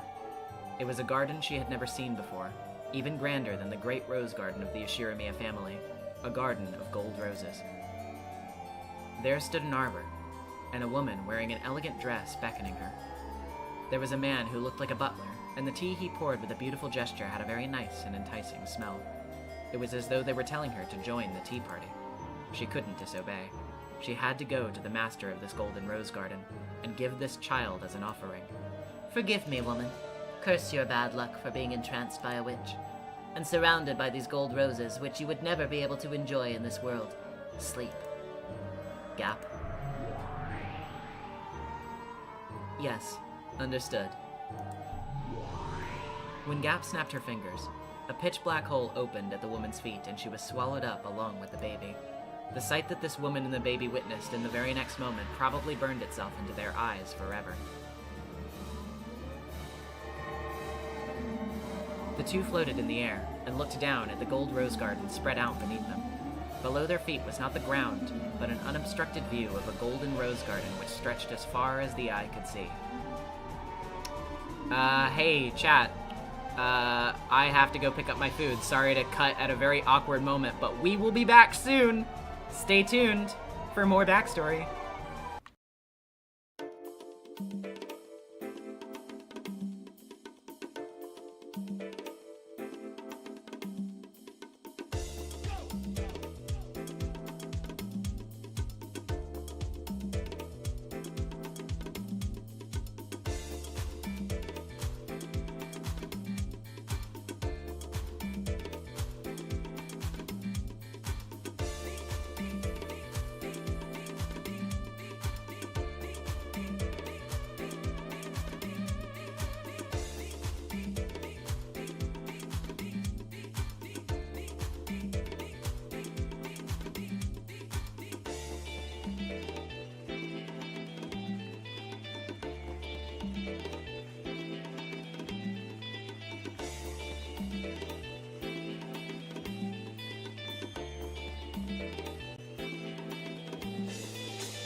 person, that's true. I'm laughing right now. I'm laughing at all of you while I eat. Thank you for the dinner entertainment. I'm enjoying your speculation very much.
Sorry it's taking me a minute, chat, by the way. I'm almost done. I just don't want to, like, rush through this and, like, choke myself. But, you know, we're almost back.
Alright, chat. I'm done eating. Are we ready to get back to it? Because, ready or not, here it comes.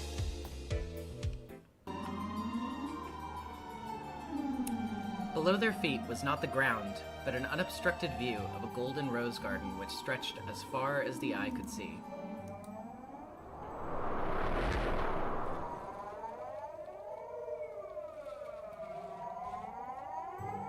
If one could have this scene imprinted in their mind as their last memory, that would be such a merciful way to die.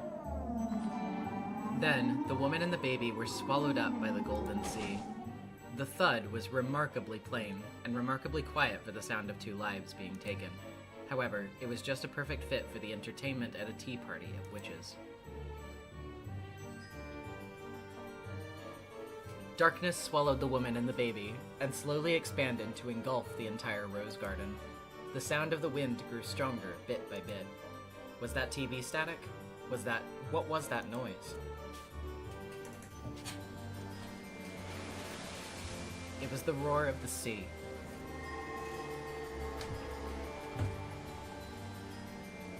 The two who had died after falling from a great height into a thicket of golden roses were gradually engulfed by the roar of the sea, engulfed by the scenery of the beach below the cliff. If you'll notice, by the way, this background is the title screen background for this episode.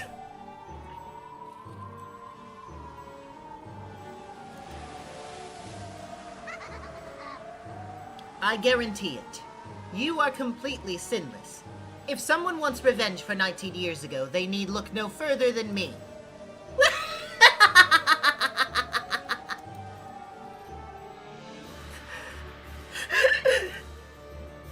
When I spotted the two of them on the rocks below, I went pale.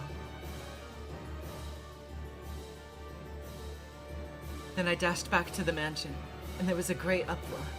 We urgently rushed them to a hospital by boat, but from that height, it was a miracle that they had even avoided an instant death.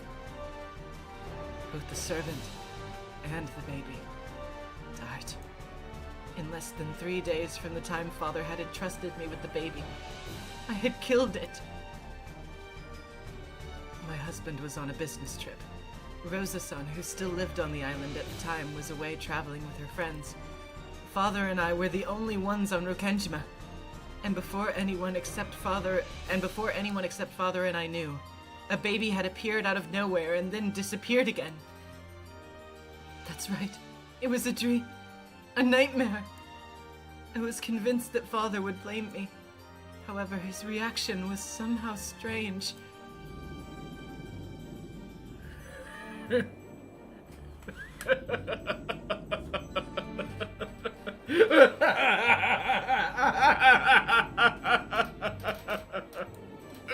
I saw this coming. I knew this would happen. How long must you struggle? To what lengths will you go to escape being mine? I have no interest in an empty cage. Throw it away. When Father learned of the accident, he kept on laughing and laughing, as though nothing could be more amusing, to the point that just listening to him disturbed me. Perhaps something had come loose in his mind. That was the day that changed him. Father shut himself up in the world of the occult even more than he had ever before. When my husband came back, he was astonished to see how eccentric Father had now become. However, he had already accepted that this would happen sooner or later. Of course, my husband had heard about the baby. However, he told me that it was surely just some whim of Father's and to forget the whole episode. So I forgot it! It was an unfortunate accident. No, there wasn't an accident at all. I forgot everything, even that the baby had existed in the first place. After all, it was a twisted nightmare which lasted not even 3 days. That's right, it was all a nightmare. I don't want to remember any of it. The cliff, the broken fence, the roar of the sea, and the wailing of the baby.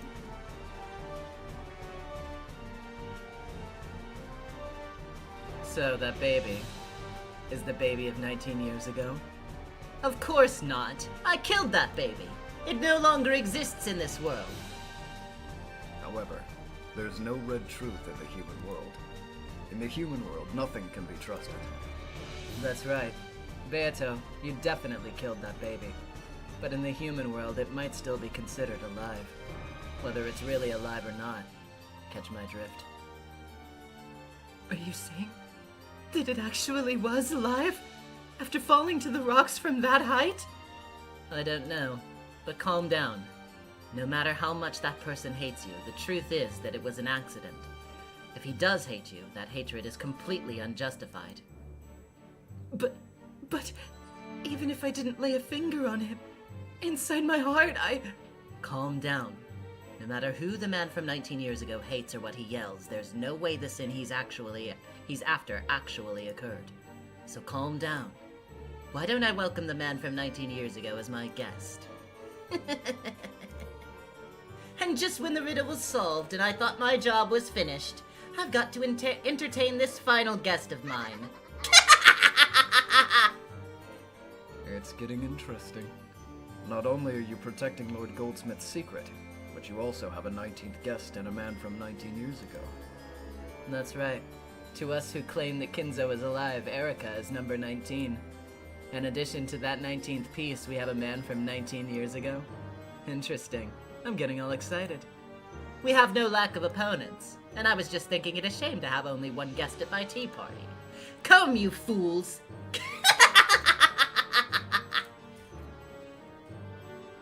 Furudo Erika is Lady Burncastell's piece. In that case, whose piece is the man from 19 years ago?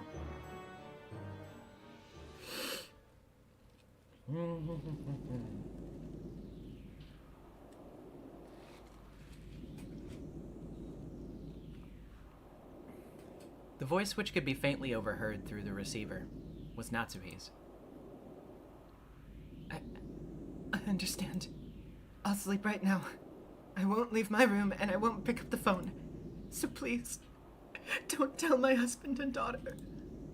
When heard through a receiver, even these begging screams, which would have shaken the heart of anyone who heard them, could be listened to with a heart of ice. As long as you keep our promise, I'll keep your secret, Mother. Don't break our promise. I'm already very close by. I can easily tell whether you've turned your lights off and whether you're on the phone. If I wished to, I could even kiss your sleeping face. I'll keep it. I'll keep my promise. So stop it. Just stop it. Stop it! The receiver was set down violently. He knew very well how bad an aftertaste you could leave for the other side just by the way you hung up the phone.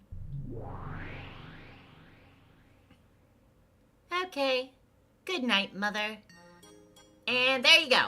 Now Natsuhi won't come out of her room tonight. That's a clever trick. You can change your voice. Anyone can change their voice. A sweet voice when begging Papa for a favor. A hoarse-sounding voice when taking the day off from school. An apologetic voice when turning down a friend that you actually hate. If you want, I can do Any voice. at all. You should stop being a witch and become a voice actress. So, are all the pieces set up for both of us now? Furudo Erika, what a wonderful piece. She suits you so much more than Anje did, Burn. Your praise honors me, Lady Lambda Delta. The pleasure is mine. She really is wonderful. Super adorable. I'm dying to break her spirit with my witch illusions and see her face twist in humiliation. Hear that? Don't embarrass me, okay? Show me that you're much more of a useful piece than Anje was. Yes, leave it to me. Iconic Laser with the $2. Voices are so duplicitous. Bravo. I was thinking that this was going to be a funny moment when we got to it. Lady Burncastel, my master, I'm nothing like that gloomy, dull, utterly charmless piece. She's so right. The only useful thing that Anje did was get turned into meat chunks to fire Battler up. We have no interest at all in family love or sibling love. The game we want to see is more gruesome and sticky. A grotesque pop and cute murder case. If Natsuhi is the king, then I wonder if Beato is the queen. The pack of witches and furniture guarding Natsuhi is less like a set of chess pieces and more like... Bowling pins, right? Illusions of Natsuhi and Beato. Kinzo and the worthless furniture. Entertain us a bit, will you? Especially Beato. We're bored of you now. That Legend of the Witch murder game of yours is over. And your time is up too. This game board is Burns in mine now. It'll suit you to be reduced to one of our pieces and toyed with for all eternity. Both Natsuhi and Beato are sacks of filthy, rotten truth. Just entrails wrapped up in a thin layer of skin. Tearing that to shreds and dragging the insides out will be one of our few pleasures. Yes, you can have a lot of fun with it. Hey, are you watching? Beatrice, look at how much fun can be had playing with your board. I'll show you. A fifth game that's actually fun. It's a bit sad if we're the only ones having a pleasant chat. Why don't you let Beato talk too? Hear that? I'll give you special permission to talk. What do you hope to gain from this latest game?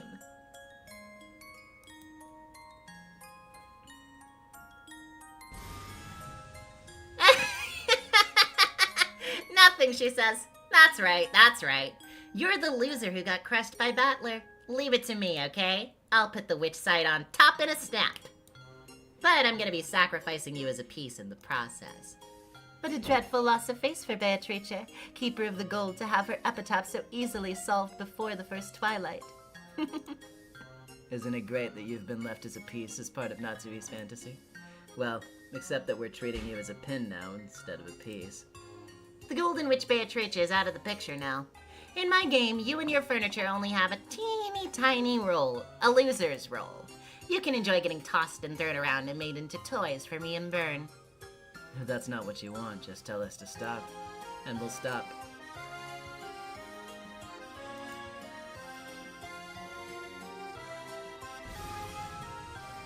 She doesn't mind. Pin confirmed.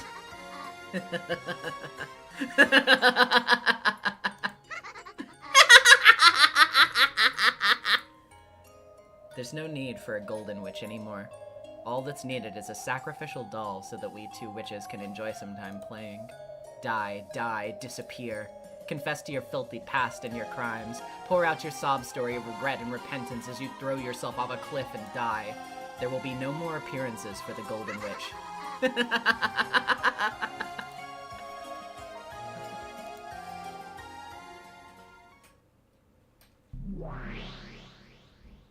Beato.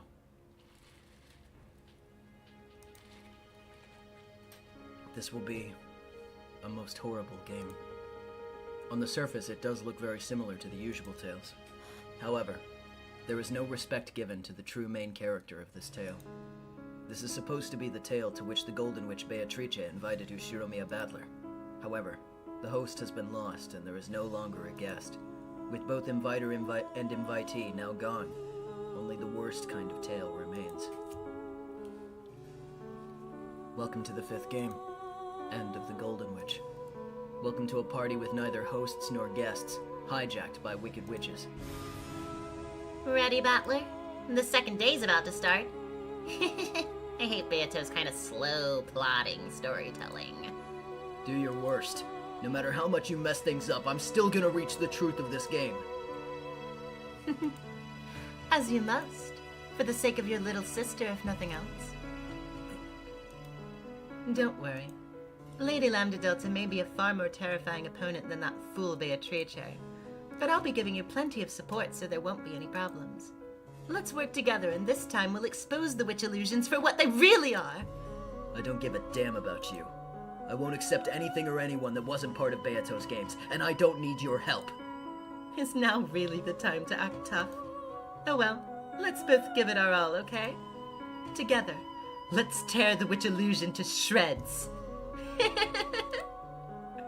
Erica brazenly put her hand out for me to shake. Instead of just passively ignoring this, I gave her an active and clear answer by knocking her hand aside. Looks like he hates shaking hands, just like Anja. Don't worry, I'm a far more useful piece than Anje. I'm nothing at all like shredded meat that couldn't accomplish anything besides restoring Battler Sun's fighting spirit.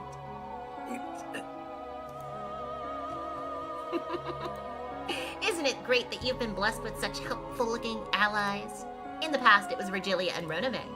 Then Anje came as well. And now you have Byrne and Erica. There are so many pieces supporting you. And despite all of that, you still can't even get a glimpse of the truth. How does it feel to be that incompetent? How does it feel? It doesn't matter. This battle is between me and Beato. Everyone else besides us doesn't matter. How was that trail? Are you finally standing on your own? You've always had someone helping you or showing you mercy, so I wonder just how far you'll get on your own. I'm gonna enjoy watching this.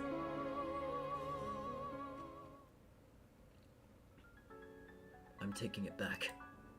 This is our game. You two aren't invited! Yes, that's true. This is your game. Then show us you're capable of reclaiming it. You couldn't even win Beato's games when she went easy on you at every turn. Show us how far you can take Lambda's completely ruthless game without anyone's help. Now awaken, Ashiramiya Battler. Welcome to the morning of October 5th.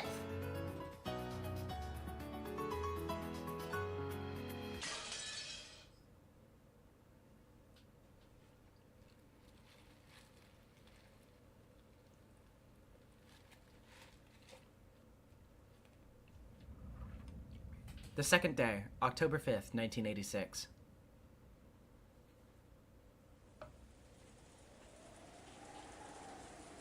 Was it someone's alarm clock?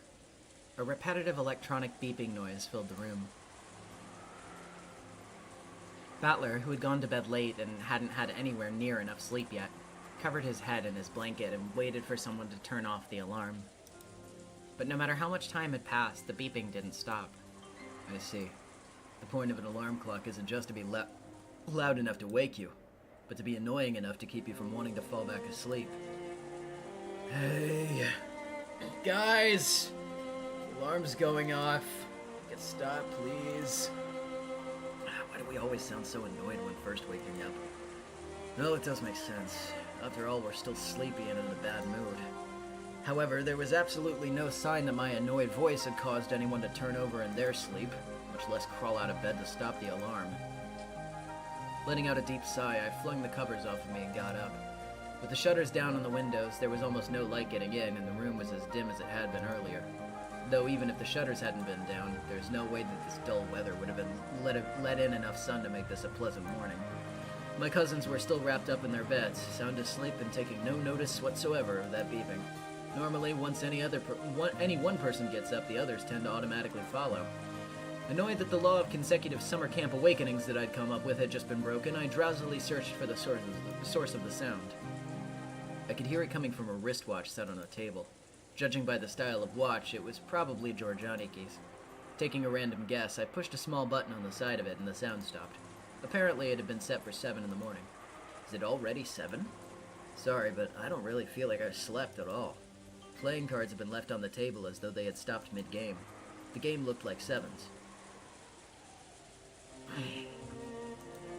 Damn it. I've got a piercing headache. What the hell was all that last night? The mountain of gold and the subsequent argument between our parents. All feels like a bad dream. So stupid. Breakfast normally starts at 8. Now isn't a bad time to start getting up and getting dressed. The adults probably won't argue in front of us cousins. In that case, I think I'll stay with my cousins all day long. I'm sure they'll be able to keep me away from all that annoying talk about the gold and being the successor and all. In fact, I should have done that in the first place. I slept with my clothes on last night too, so I'm drenched in sweat. Gross. I guess I'll take a shower. I'm sure the others want to too. At this age, it's embarrassing to wake them by shaking their shoulders. If I turn the TV on, everyone will probably wake up. Well, let's at least turn the lights on for now. In this dim light with the quiet sound of continuing wind and rain, it really doesn't feel like morning has come yet. I flipped the light switch, and then that dimly lit morning ended.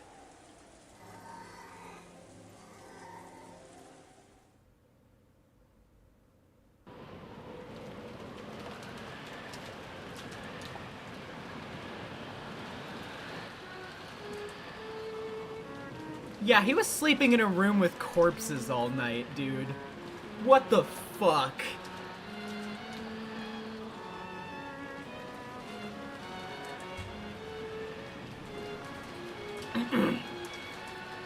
George! George! It's just too much. How could anyone get away with something like this? As they clung to Aniki's corpse, knowing that he would never wake up again, Auntie Ava and Uncle Hideyoshi cried.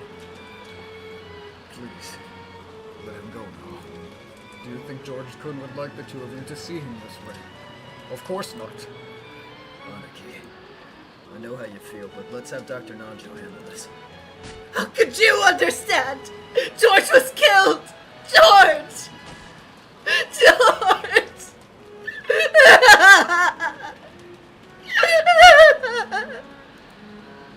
Dr. Nanjo is right. We mustn't keep looking at George like this. This was for his sake. We gotta hold back from now. When Auntie Ava tried even harder to cling to that corpse, Dad and Uncle Hideyoshi dragged her away and had a heated debate with her beside the wall. No! George! Dr. Nacho, help him! If he's lost too much blood to a blood transfusion, George and I are the same blood type. I beg you, Dr. Nacho! Eva-san, it pains me to say this. What George-kun needs right now isn't your blood. Dr. Nanjo shook his head lightly, then nodded across to where I stood. I softly pulled the blanket up and covered George Aniki's body. His throat had been split wide open. The wound was probably larger and deeper than his mouth. Did it look like a clean and neat corpse now that his neck was at least covered? Of course not. The large amount of blood that had spilled from the wound stained the bed a horrible dark red, and even covering him with the blanket couldn't hide the blood that had poured out. After all, there were large, dark red stains on the blanket too, so that even once he was covered with it, the gruesomeness of the body was still being thrust in our faces. So I stripped the blankets off of my bed and placed one on top. But I only had 2 blankets, so if I just covered one more body, I wouldn't be able to cover anymore, feeling pity for the ones I couldn't cover. For some reason, in spite of the situation, I muttered, "Don't complain about not getting the same as everyone else," inside my head. Kyrie, pull their blankets over them. They'll catch cold. Sure. Kiri-san and I covered the other bodies with their blankets in the same way as George Aniki's, so that they wouldn't have to suffer the indignity of having their terrible wounds exposed like this anymore. In one bed rested Jessica. Jessica was exactly the same as George Aniki, though she appeared to be resting quietly in the bed. Her throat had been sliced deep and the wound lay open in a brutal way. And Maria was the same. Not only Maria, there was one more victim. Lying on the same bed, sleeping alongside her, was Auntie Rosa. George Aniki, Jessica, Maria, and Auntie Rosa. In this room were 4 people who had been killed, their throats sliced open.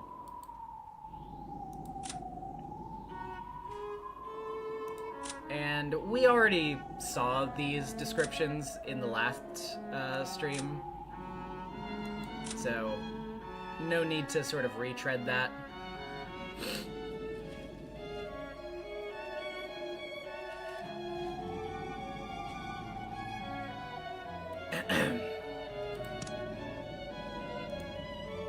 They'd probably been like that since last night, and I came back to the room completely ignorant, snuggled under the covers, and fell asleep right next to them. All of them had a horizontal cut across their throats. I had been forced to see all the way into the depths of those gashes in everyone's throat. Those cuts might have even reached as far as halfway into their necks. If you tried to open one up, you'd probably be able to see that the gash reached all the way to the bone. The only wounds were the single gash on each neck. So if you just covered their necks with your hand, you might be able to persuade yourself that they were merely sleeping. But even so, this frighteningly deep wound was incredibly gruesome. There's no such thing as clean or dirty ways of killing. All methods of killing are equally brutal. But even so, this was incredibly brutal. And there was one more thing which adorned these brutal murders to make them even more unsettling. Drawn very large on the wall was something like an eerie magic circle. Okay, sorry. It kind of sucks to have to, like, alternate the volume level for different tracks. It was drawn in a bright red paint which looked like blood, making it look as though some disturbing ritual had taken place in this room, with the 4 of them offered as human sacrifices. However, none of us were paying it any attention. No one has a heart so cold that they could witness the deaths of those close to them, and still worry about some graffiti on the wall.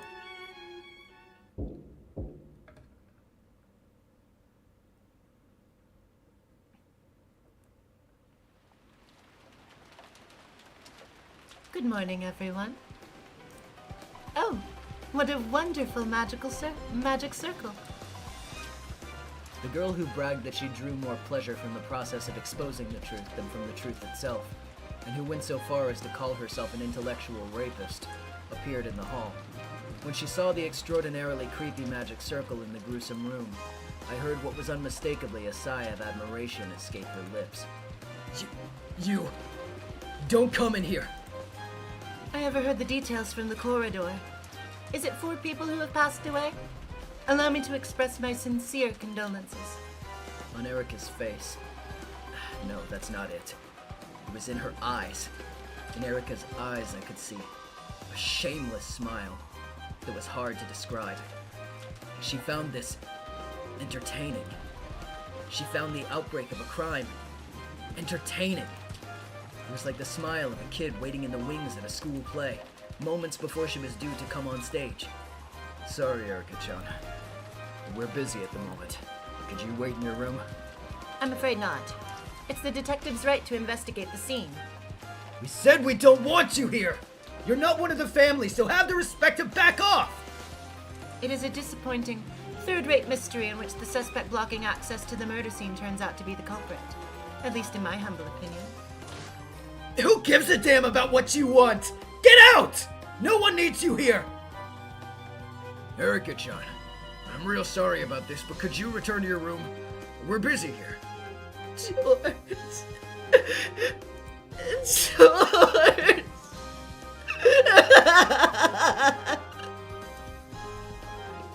Move out of the way, please.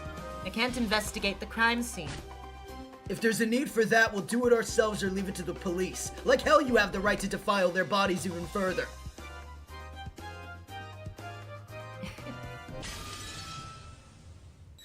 Detective's authority.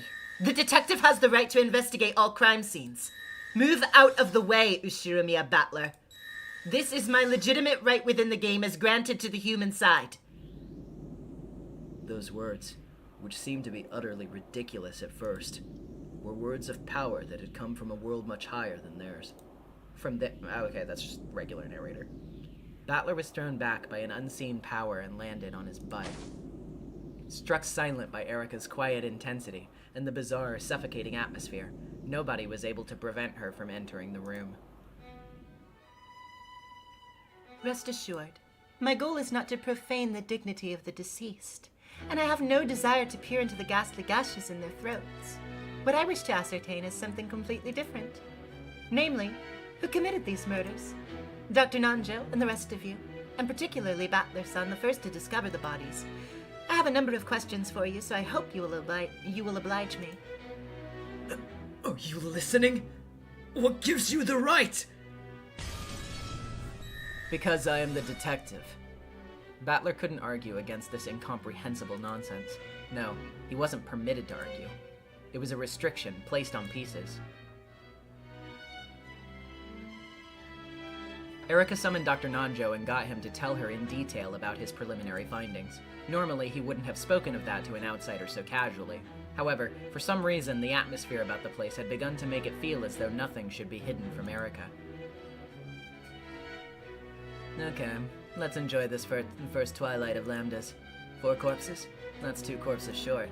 Well, she doesn't necessarily have to see to it that 6 people are killed, but that's how we've been playing.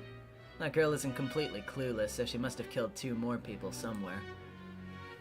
There's a magic circle on the wall representing the first twilight, similar to the ones in Beato's games. That girl talks big, but I wonder just how closely she can imitate Beato.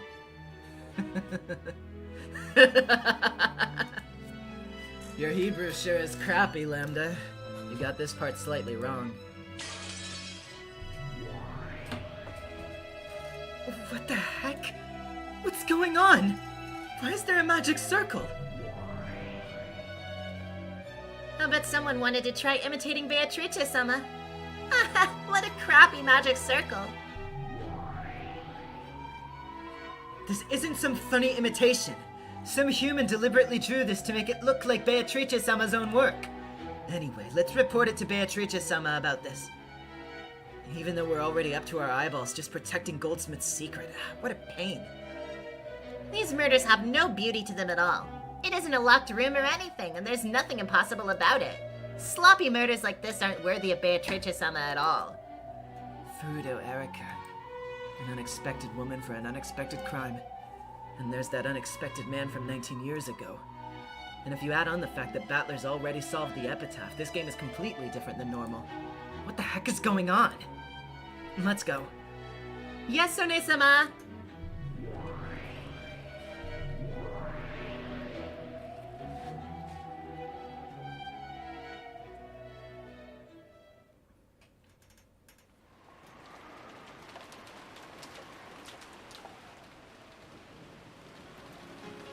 In the kitchen, Goto was preparing a wonderful breakfast at a brisk pace.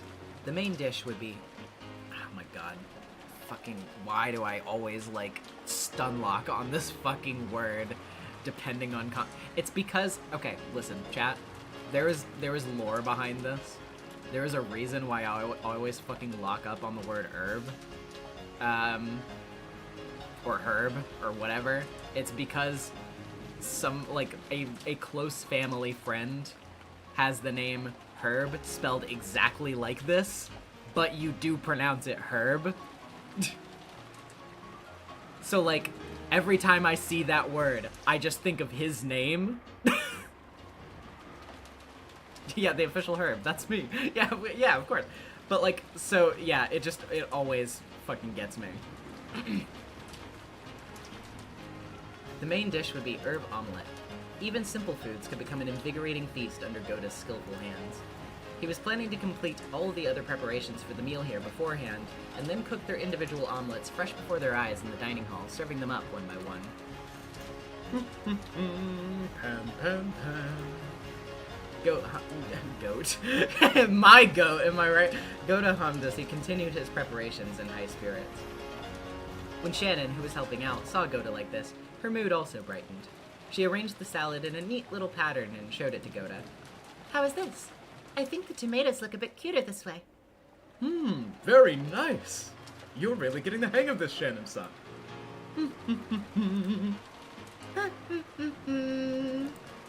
The two happy people gave each other a high five. Shannon didn't like Gota when he was sneaky, but she had no problems at all with him when he was cooking happily. She sometimes even thought it would have been nice if his contract hadn't included any jobs besides cooking. If that had been the case, he wouldn't have had to get in a bad mood doing unnecessary jobs. The dining hall is ready. You can carry it in whenever you want. We're almost good to go, so please get the serving cart ready. Without thinking, even Kumasawa caught Gota's high spirits. The kitchen had a very nice smell and atmosphere about it, truly refreshing for so early in the morning. Then, Kanon came back in the usual bad mood he always had from the moment he woke up. This is one of my favorite lines in the prose in, like, the whole series. They're just like, and Kanon, with his resting bitch face, which would never yield to a smile.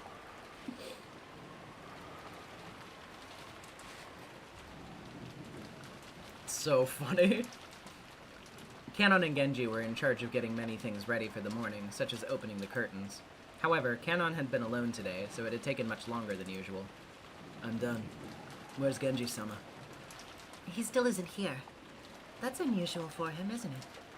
I've never known him to sleep in. I guess even Genji-san sleeps in sometimes. That's rather careless of him, considering that this is the middle of the family conference. Kanon-san, could you wake him up for us? Yes. I wonder what Genji-san's face looks like when he's half asleep. Let me go with you. Even though Gota had asked her to get the serving cart ready, Kumasawa followed nimbly after Kanon, skillfully skipping work. As Kanon muttered about how Gota was the one who slept in all the time, he headed for the servants' sleeping quarters. So you didn't wake him up this morning, Kanon-san? Last night I fell asleep while still in the servant room, so I didn't return to the servants' quarters. Last night, Kanon had dozed off while in the middle of his late-night shift. Arahabaki gave me the $2. Ain't nothing to smile about in Kanon's life. Like, somebody should redraw that meme, the, like, nothing to smile about in my life with Kanon. With, like, Goda as the comment, like, a smile would be nice. Last night, Kenon had dozed off while in the middle of his late-night shift, falling asleep in the servant room. Shannon had been kind enough to put a blanket on him, but that had just made it so warm that he fell into an even deeper sleep. Jim Pop 45 with the $2. Genji asleep? Loser flag. Oh my god. Because of that, he hadn't met Genji even once this morning. He knocked on the door. Genji-sama, it's Kenon. Good morning. Oh my. I wonder if he's still sleeping. Excuse me. When Kenon was about to open the door, he noticed something strange on the upper part of it. What is that? Duct tape?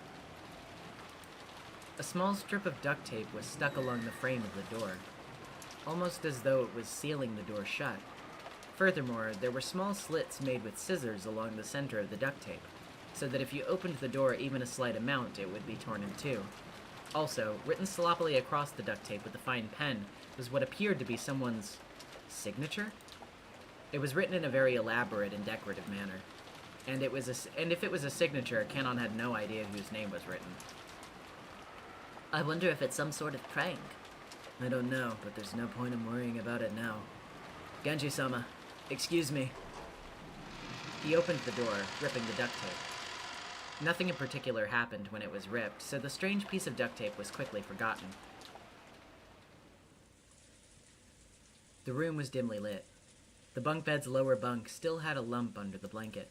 Apparently, Genji was still sleeping. Good morning, Genji-sama. This isn't like you. It's morning. Genji-sama!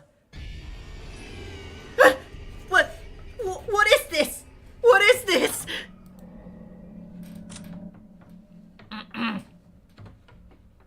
Yep. As you might have suspected, Genji's dead. There was a large dark red stain on the blanket. Though this was one of the servants' blankets, even those were always kept clean. There was no way they would have a stain like this. Kenon hesitantly peeled back Genji's blanket, saw what was left of him, and was shocked into silence.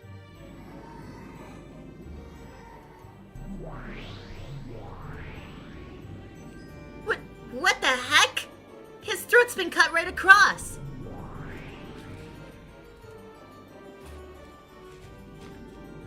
It's a sharp cut. You couldn't cut through flesh like that without a blade of considerable length. What's going on? Battler solved the riddle of the epitaph, right? Why are the murders happening? I don't know. In any event, this isn't good. We should report about this to Beatrice-sama and Natsuhi-sama. Belfet, hurry and report to Lucine. Understood. After dashing out, Kumasawa called Goda and Shannon over. Then, this new pair let out screams identical to the first two. Hey, Goda! Don't stop making breakfast!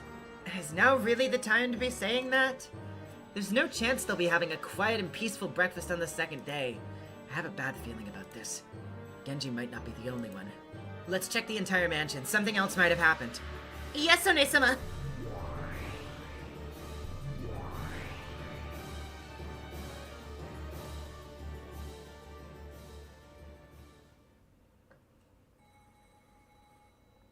Natsuhi sprang awake at the sudden sound of the phone.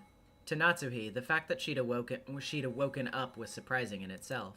She had thought she was going to spend the whole night unable to sleep out of fear that the mysterious man might come in at any moment. But at some point she must have fallen asleep.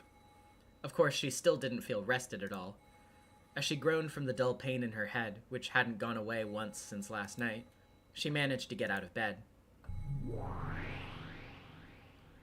Good morning, Natsuhi-sama. Good morning. It's a horrible morning. Don't worry. No one attempted to enter this room. I see. Thanks for keeping watch all night.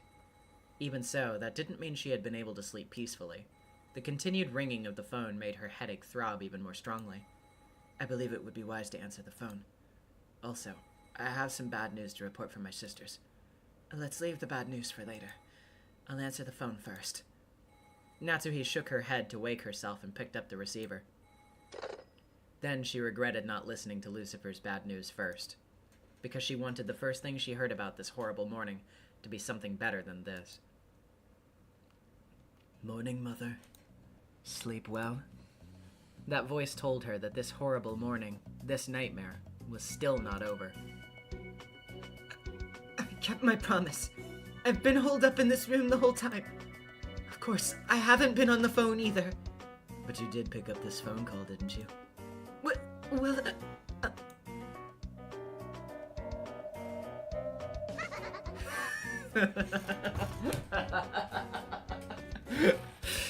Just kidding. This is a wake-up call I'm giving my beloved mother. Morning, Mother. How far do you intend to mock me? Natsuhi gripped the receiver so hard it creaked. I wanted you to leave your seat so that I could set up for the party.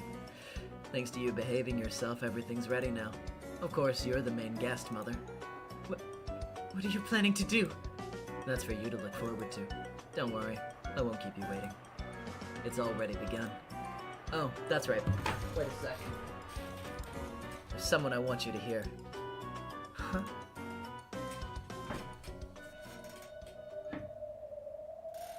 There was the sound of the receiver being jolted around. The phone was apparently being passed to someone else, but there was a clunking, clattering noise, as though it was taking a lot of effort to hand the receiver over. Who in the world was he giving the phone to? From what Natsuhi knew of this man, no matter who he was giving the phone to, it couldn't be good news for her. Untie me! You coward! Dear? Is that you? Untie me! Untie me! It was without a doubt the voice of her husband. However, he didn't respond to Natsuhi's voice. Perhaps he was bound somewhere in the darkness. Kraus, not realizing that Natsuhi was on the other end of the phone, repeatedly demanded that he be untied. Your husband is here. His eyes and ears are covered so he can't talk. But I think you can tell that he's in perfect health. What are you after? Let my husband go! I'll let him go tomorrow. If you keep 2 promises, that is. What are they? One is that you keep it a secret that I'm taking care of your husband. Sooner or later, the others in the mansion will probably raise a fuss that they're unable to find Kraus. But you know nothing, so you will say nothing. Understand? I understand. What's your other condition? It's just a little game. The one in the afternoon. You will go into the foremost guest room on the first floor of the mansion and hide in the closet. A guest room? Why should I go into a closet? It's just a little game of hide and seek. If you can hide there for an hour without anyone finding you, you win. If someone does find you, you lose. And if I lose, what happens? Nothing in particular. Isn't that what playing is all about? If you play along with this hide and seek, I'll release your husband tomorrow. You're going to keep that promise, I hope. Of course. Make sure you do too, Mother. If you break our promise, I'll know right away. Just then, there was a sudden loud knock on the door to Natsuhi's room. Her heart leapt automatically. Madam, are you there? Good morning. It's Goda. And Canon. Madam, please wake up! The voices coming through the door were Canon's and Goda's. The knock had been wild and the voices a little shrill. It seemed that something strange had happened and that they were agitated. What is it? Did something happen? It's nothing. It looks like the servants have arrived. I'm hanging up. Sure. I've said everything I wanted to, so don't break our promise. I understand. And you don't break our promise either. You've got it wrong. That's for you to decide. Don't make me break my promise, Mother. I'll be watching you all day today, Mother.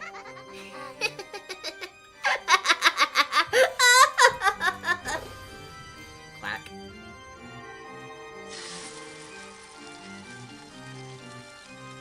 Lambda Delta slammed the receiver down on the antique phone. Then the phone exploded into bits and changed into a spray of gold, which became a group of gold butterflies and disappeared. Dance for me, Natsuhi. Dance in fear of your sin 19 years ago. My turn's going pretty well. Okay, your turn now, Vern.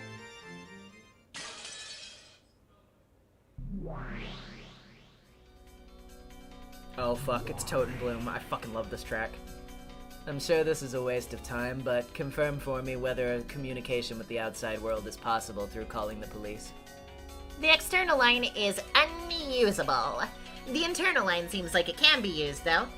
Boats can't be used either because of the typhoon. I guess that completes the closed circle, huh? Congrats! You're now a full detective, Mern. Police intervention sometimes robs the detective of some of her authority. However, with the construction of the closed circle, the existence of police had been denied forever. From now on, the authority of the detective piece would be completely guaranteed. Yes, thank you for your generosity. Then I guess it's time to get this game started. Erica, you're the main character. Now begin. Even Genji-san? 5 people have been killed? Yes, it was so horrible. It was exactly the same as before in the guest house. His throat was sliced open with a terribly sharp blade. I can't believe that even though I had the midnight shift, I didn't notice anyone suspicious. Don't blame yourself. If you bumped into the killer, you might be the one dead right now. On top of that, the phones aren't even connected. I doubt any boats will come out in this weather. We're really up the creek now. And that means it's very likely that the killer is still nearby. Then what? Does that mean we're trapped here with the murderer until the typhoon passes and the boat comes? It'll be alright. If we all stay together like this, even the killer won't be able to lay a finger on us. Even Jessica. I can't believe it. We won't let ourselves be killed like the others. I will have vengeance for George. I will never let them get away with this. Never! No matter who did it or what their reason was. I swear I'll get revenge on whoever killed George. I'll kill them. Murder them. Alright. Has everyone gotten the sweeping out of the system? Let's have some order, please. Has anyone seen Krauss-san yet? We've been calling him for a while, but he isn't answering. Could the receiver be off the hook? No, we could hear it ringing. He would certainly have heard it. What does it mean? You don't think... Uncle Kraus, too! I thought this would happen. I hate to say it at a time like this, but there were 4 in the guest house plus Genji to make 5. I figured there would be one more. Why? How could you know that? Are you the killer? Did you kill George? Stop it, Ava-san. Now's not the time. Ava got agitated and grabbed at Kyrie. Nanjo stepped in between them and it grew into a bit of a scuffle. Watching this, Erica smiled condescendingly and shrugged. But of course, anyone could have predicted 6 victims from the moment they witnessed the crime scene in the guest house. In fact, I've been wondering who the other 2 would be ever since I only saw 4 corpses. How could you know such a thing? You killed them? You killed George? Quit it, Ava. Erica-chan, Kiryu-san. How can you know that? Can't you think before you talk? It's a simple connection to May. The graffiti drawn at the scene of the crime in the guest house was a magic circle. I just thought of things that are connected to both magic and murders. I see. The epitaph. I see. It's the first twilight. Huh? What's going on? Well, I don't have a clue either. Is that how it is? That damn witch. So this really is Beatrice someone's doing? Why do you all keep talking as if you know something? I don't have a clue. Someone explain. Ava, please, calm down a bit. That's all there is to it. From the moment I saw the magic circle at that crime scene, I had a hypothesis that this was a murder following the epitaph's first twilight and that there would be 6 victims.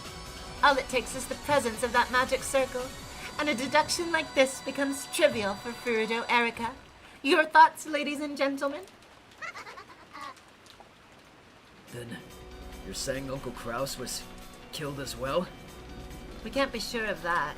Kraus-san isn't the only one not present here. There's one more. For just an instant, Natsuhi's brow furrowed.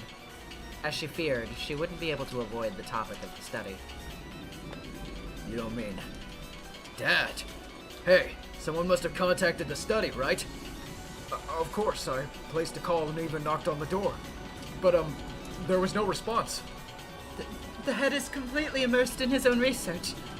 He sometimes leaves the receiver off the hook so that calls will not disturb him, and even ignores knocking at the door. But the line wasn't busy when I... In any case, our first priority must be to ensure that my husband is alive and well. Let's go to his bedroom at once. Natsuhi stood up in a flurry and dashed out into the corridor. Rudolph and the others immediately chased after her, telling her to wait.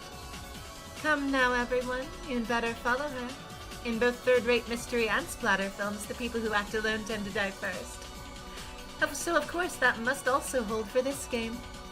Beato truly is third-rate. Oh, but in third-rate disaster and action movies, it's the ones who act alone who survive, isn't it? Weird.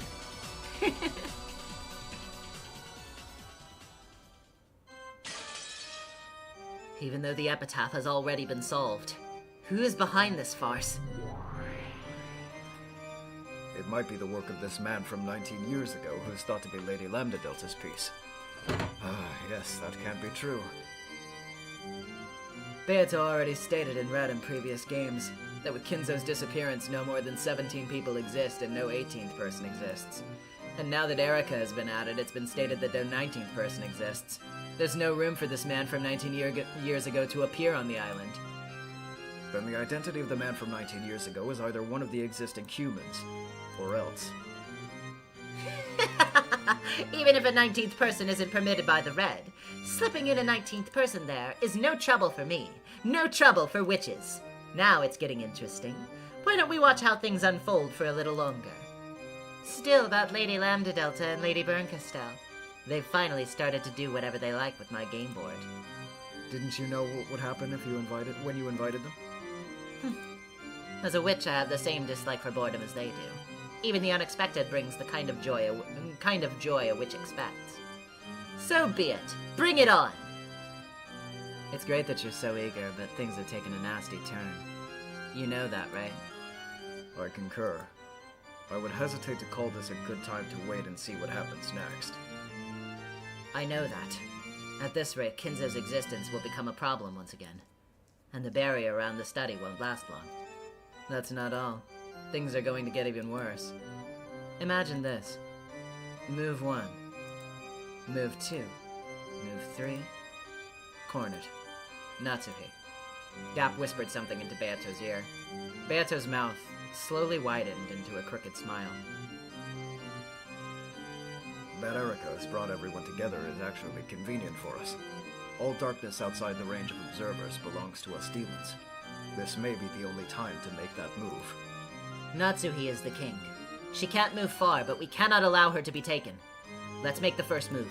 If we slip up here, Natsuhi will be cornered. Gap, can I count on you? Of course. I'll blow a hole right through locked room tricks, alibis, and mysteries alike. Leave it to me. I'll deal with it. A pitch-black hole opened up in the floor and swallowed up Gap along with the chair she sat in. Then, a hole opened in the ceiling and spat just the chair back out, dropping it back into its original spot. Things are becoming troublesome. I see. So against Lady Lambda Delta, even I'm nothing more than a mere piece. They say that in the opening you should worry more about the development than the capture of pieces. I'm just no match for that lady. I won't even let her do that. Natsuhi is the final master I will serve. Know that this is a piece you'll never be allowed to take as long as she has a contract with me.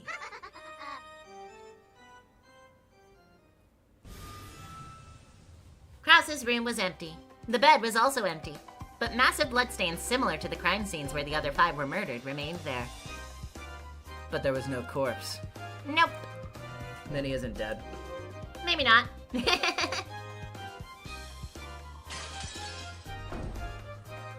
What's going on? Where's Nissan? Judging by the blood-stained bed, I don't like to think about it, but we should probably just assume that he was killed and had his neck cut open, just like the people in the guest house. Probably. Judging by the amount of blood lost, it's hard to imagine that he's alright. But where did Krausama go? Large amounts of blood stained the bed, but there were no similar marks on the floor of the room.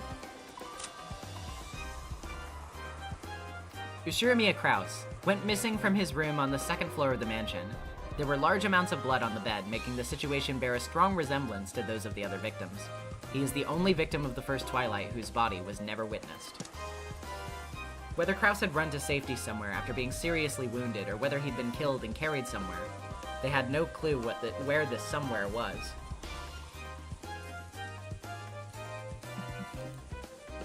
Natsuhi knew. Though Kraus had been sounding far from his best over the phone, he at least sounded like he wasn't on the verge of death. In other words, these bloodstains had to be a ruse. That might not even be blood. But what is this man thinking? What is all this for? What the heck? When the first Twilight sacrificed the Six. Is that what this is? Was Kraus Nissan not in the habit of locking his door? We just came in without unlocking it. He did have a habit of locking up. On Madam's orders. All private spaces in the house are kept locked. How many keys can unlock Uncle Krause's room? In addition to the one key Krausama held, there are the master keys. Oh, don't bother with the lock and key nonsense. It's completely pointless. Have you forgotten that Genji-san has already turned up dead? His master key is missing, which means that all of the locks in this mansion are now meaningless. How dull. In short, there are no locked room murders inside this mansion, and there never will be. Good grief. What a bore of a mystery this is becoming. Erica laughed off this murder in disappointment, as though it was something she was watching on TV.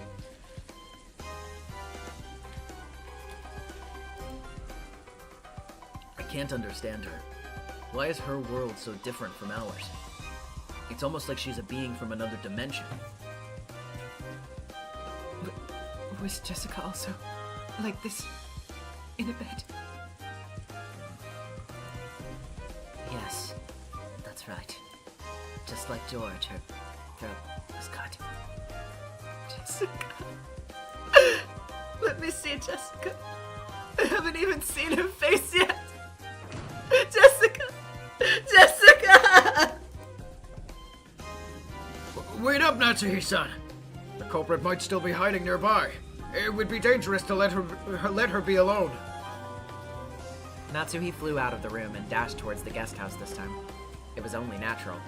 After all, she still hadn't even seen Jessica's last face. Everyone probably thought that was the reason. Of course, that was at least half of what was on Natsuhi's mind. The other half was her desire to shift their attention away from the study. Strange crimes had occurred, the gold had been discovered, and some relatives had even recommended Battler to be the next head. Even in these twisted circumstances, she had to protect Kinzo's secret. Oh, my head. If it should split from this pain, let it burst this very moment, burst open like a balsam flower, and I won't have to suffer any longer. So everyone, for Natsuhi-san's sake, let's return to the guest house for the time being. Not that seeing her daughter's face is going to advance the story in any way. Do you even have a heart? A heart? What's that? Seeing her daughter's dead face wouldn't bring Jessica back to life, nor would it heal Natsuhi's anguish. On the contrary, she would probably wail, wasting a considerable amount of time before being able to think properly again. That probably sums up Erica's screwed-up argument. Seeing her dead face won't advance the story? Oh, but this is where you're wrong. Beato's pieces have brought about an interesting change.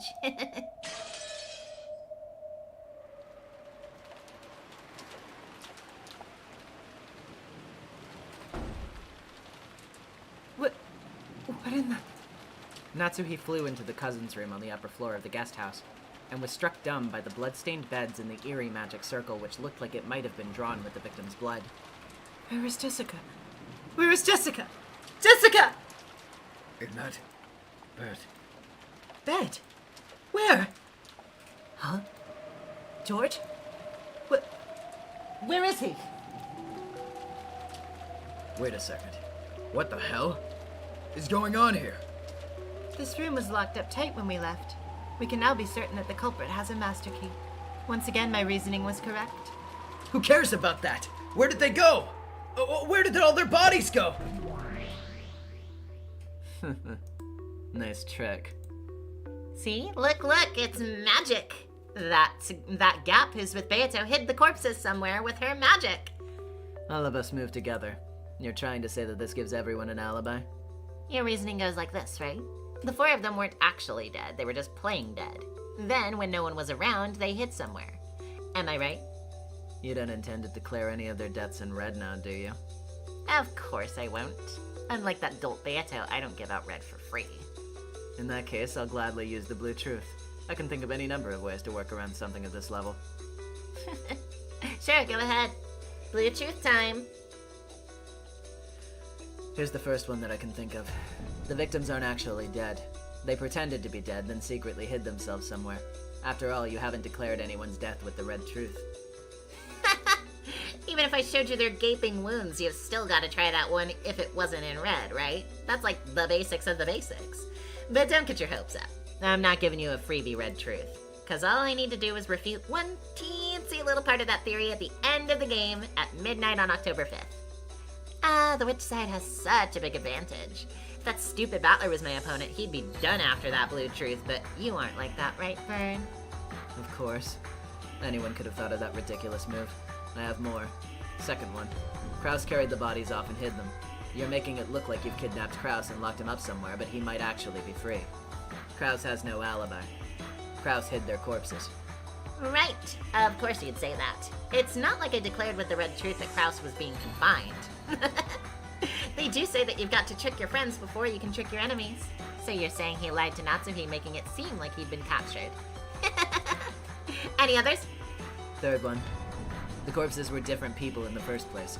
They were substitute corpses made to look like the victims. George and the others were hiding from the beginning and later cleared away the substitute corpses. The corpses were dead from the very beginning, so they don't count towards the number of people on the island. What is that? That's hilarious. So all those people gathered around and looked at their dead faces and not a single one of them realized they were fakes? Since you haven't used the red truth, there's a possibility that everyone misidentified all of the bodies. Of course, if you feel like responding to a repetition request for no one would misidentify a person, I'll withdraw that claim immediately. How about no? They can't bait me like that. The red truth is only useful if I make you wait for it, you know? I'll pick a single blue truth from all the ones you give me throughout this game and I'll smash it with the red. Then the rest of the blue truths will be swallowed up by darkness before you can even find out whether they were right or wrong. That darkness is the world of witches. You won't be given any truth at all.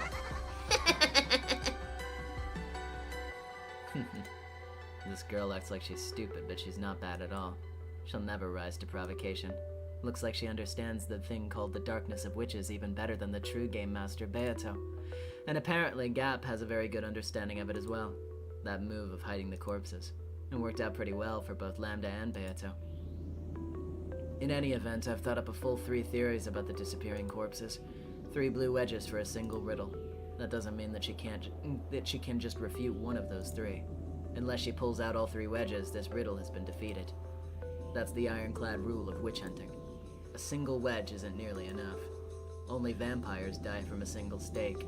Compared to witches, vampires are weak. True witches won't die unless you stab them all over with stakes, you know. Think about assassins, they do the same, don't they? Assassins only kill their targets with a single perfect shot in Japanese manga. Real assassins will empty out an entire clip of bullets. That's what you'd do too, isn't it? So would I, of course. But my blue truths were nothing special, so knowing her, she'll probably slice all of them in 2 with a single swipe of the red. A confirmation of their deaths and Krause's innocence. By simply firing off those couple of reds, she can remove all 3 of my wedges. Well, that's okay. When the red truth does come out, I just need to follow along with it and stab her full of blue wedges again. This is how a witch's game is played. It's so much fun. especially since Battler's sluggish fighting has been driving me mad for so long. Yes, I understand, Lambda. This was merely the very start of the beginning of the first Twilight. It was just a skirmish, right? Wouldn't have it any other way. Because when I crush you ragged, make you cry out in frustration as you crawl and scratch at the floor, grab that cute hair of yours and drag you along the ground as I roll around laughing, this way we'll make it all the more enjoyable.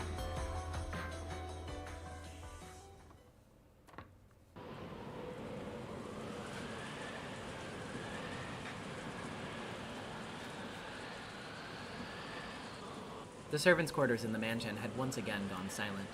There lay Genji's body, which had been covered completely with a blanket. In the ceiling of this cramped room, a pitch-black hole appeared, captivating legs sprouted out, and Gap floated downwards. Sorry, Genji. You'd probably want to enjoy your eternal sleep there, but that's not gonna work. Disappear from this place so that even after death, you can continue to serve Natsuhi, the final head of the Ushiramiya family. Gap stripped off the blanket as she said this to Genji, who was sleeping peacefully. Then she stared at the deep wound in his neck. That's a nice cut. Must have been made with a single slice. Has someone capable of this manifested now? This isn't so great. I can't think of anyone who isn't bad news. It goes without saying, but witches are capable of summoning beings with a strength proportional to their own rank. The Great Lady Lambda Delta called that being here as a trump card, 19th person. Even optimistically speaking, this is on par with Ronove. Oh, okay. It's still Gap. Even optimistically speaking, this is on par with Ronove and me. A pitch-black hole opened up in the bed, and Genji disappeared as though the bed had swallowed him up. Just like the four in the guest house, Genji's corpse was hidden in some unknown place. It was a place that no one could find, located neither within this world nor the next. No longer would anyone be able to find their bodies. No longer would anyone be able to confirm their deaths. Genji's body was carried to that place of endless silence, where it would never be disturbed. Without a corpse, he'll be treated as missing. To be treated as missing is to be treated as both culprit and victim, truly like the inside of a cat box. The darkness within cat boxes that will never be opened is the haunt of witches and demons like us. You're one move too late, Miss Great Detective. Gap licked her lips and swallowed. I wonder why Gap-sama's going around hiding corpses. No idea, but Gap-sama's pretty cool. And she's just so awesome. Stop talking nonsense. What happened to standing guard? The humans are returning from the guest house. Gap-sama! Yes, let's disperse. This should be enough to give Natsuhi a way out. Gap jumped into a pitch-black hole which had opened near her feet. Mammon shouted, "I'm going in too," and jumped in, followed by Asmo, who said, me too, and hopped in, giggling. As Satan hesitated over what to do, the hole closed. And you call yourselves members of the Seven Sisters of Purgatory? How childish. So stupid. Satan went bright red and got angry all by herself, then turned into gold butterflies and disappeared. It seems the Gap has succeeded in moving the 5 corpses. Well done. However, the next part will be the tricky one. They will probably be somewhat surprised at the disappearance of Genji's corpse, but their interest will most likely swing back to Kinzo's study after that. There are 2 keys to the study. It's fortunate that Natsuhi is in possession of both. If she had left one with Genji, it would probably have fallen into Lady Lambda Delta's hands by now. It seems that Lady Lambda Delta has no intention of hiding Kinzo's death. Apparently, she plans to fight while ignoring the moat towers and ramparts that you've created. This has become a strange triangular confrontation. We're all each other's enemies, but we sometimes join forces unintentionally. It's a 3-way fight, yet the moment it's 2 against 1, and then suddenly 2 against 2. 1 against 2. I know what this is like. The Chinese Battle Royale. Don't you think it's like the Records of the 3 Kingdoms thing? Oh, the long... Is it Longzhong? I don't know, somebody will probably tell me in the chat. plan. That's quite a sophisticated analogy to hear coming from you. There were 3 empires in the Records of the 3 Kingdoms, weren't there? Wei, Wu, and Shu, right? That sounds just like us. So which empire won out in the end? The power that gained control in the end was the Gen dynasty. Those 3 empires you mentioned were all destroyed. Oh, I didn't know that. I thought one of the 3 empires won. Did the Wei not have an overwhelming advantage? They had the position of emperor stolen from them, and their empire was subjugated and destroyed. The Sima clan, a noble family that... is it Cao?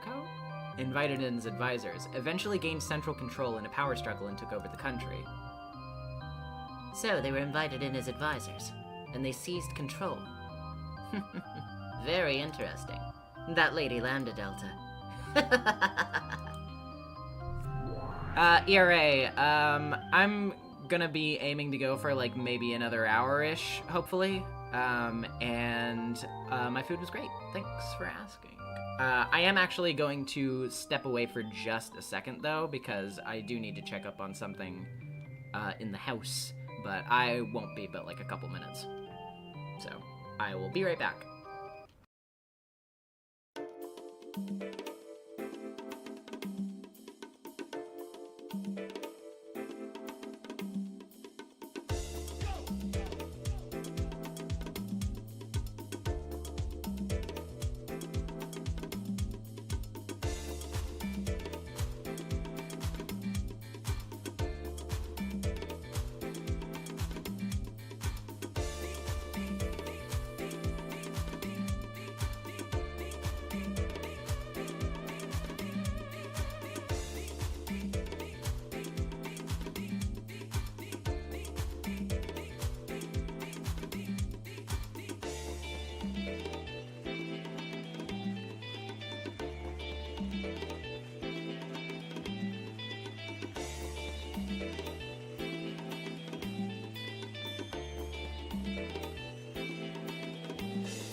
Guys, they ordered Mr. Beast Burger. For the bit. I hope it sucks. Anyway. Excuse me. The humans have confirmed the disappearance of Genji's corpse in the servants' quarters. They've just started moving towards Lord Goldsmith's study. Riche, they're coming.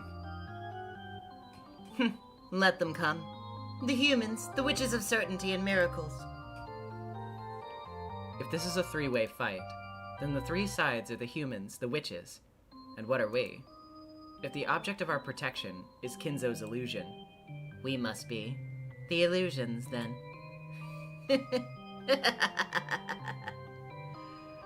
Neon Roses with the $5. In my opinion, Burn and Lambda are just playing in the mud like kids. Brutal death is only shocking up to a point. Yeah, I mean, you know, when you live such a completely different existence, living sort of above the world in a sense, you definitely become very detached in a way, I would think.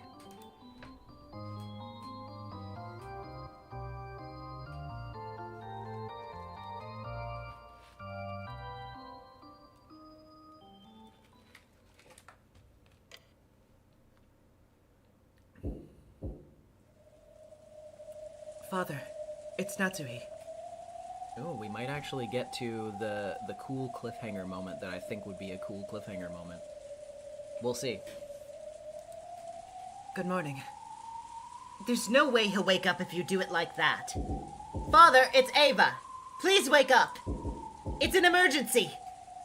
Ava pushed Natsuhi aside and knocked repeatedly with all of her strength. Quiet down. Don't make such a racket. Do you really think now is the time to be saying something like that?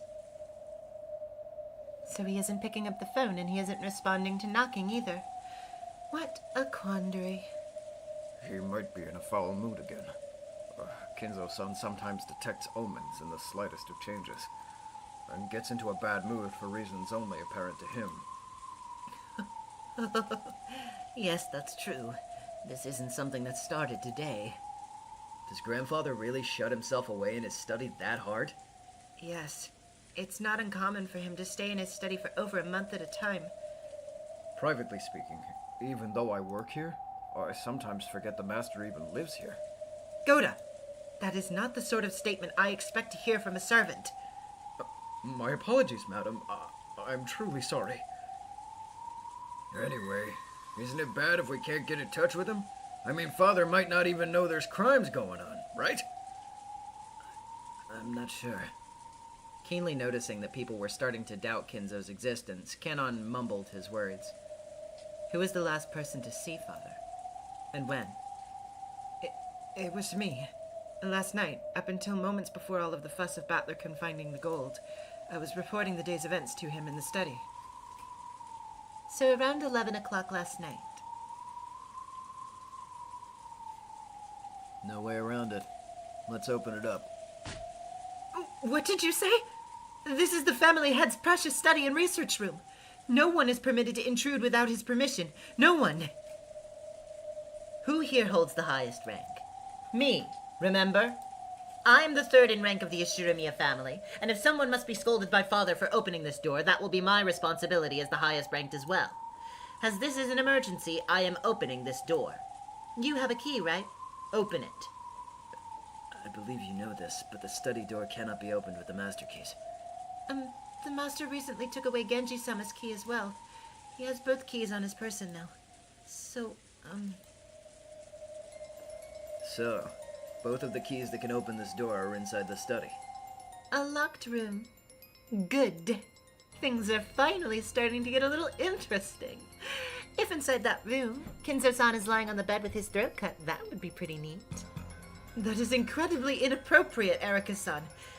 Anyway, as you know, this door can only be opened with the keys that Father has. Oh, whoops. I clicked on the chat by accident instead of the actual game window. That means it's impossible for anyone, even a murderer, to so much as touch Father from outside the room. So I am certain that the head is perfectly fine. That doesn't make it okay not to make sure that he's safe, does it? Is it really that important for you to confirm the safety of the father? Or is it really that important to you not to confirm the safety of the father you respect so much? That isn't what I...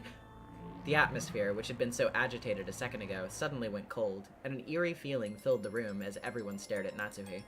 They could understand why Natsuhi would protect the study under normal circumstances. It was understood that she probably didn't want to disturb the research of Kinzo, whom she respected, and she therefore was trying to keep the unpleasant relatives away. However, this was an emergency. People had been murdered. Natsuhi's persistence in keeping things quiet for Kinzo, even in a situation like this, was hard to understand from a rational perspective. The evidence suggests that the crimes occurring on this island are most likely a series of murders following an epitaph. It's probably reasonable to assume that the crimes will continue. If we reinterpret the epitaph as outlining the series of murders, that means the crimes will continue further, resulting in a total of 13 lives being taken. Do you have any concept of how many victims that would be?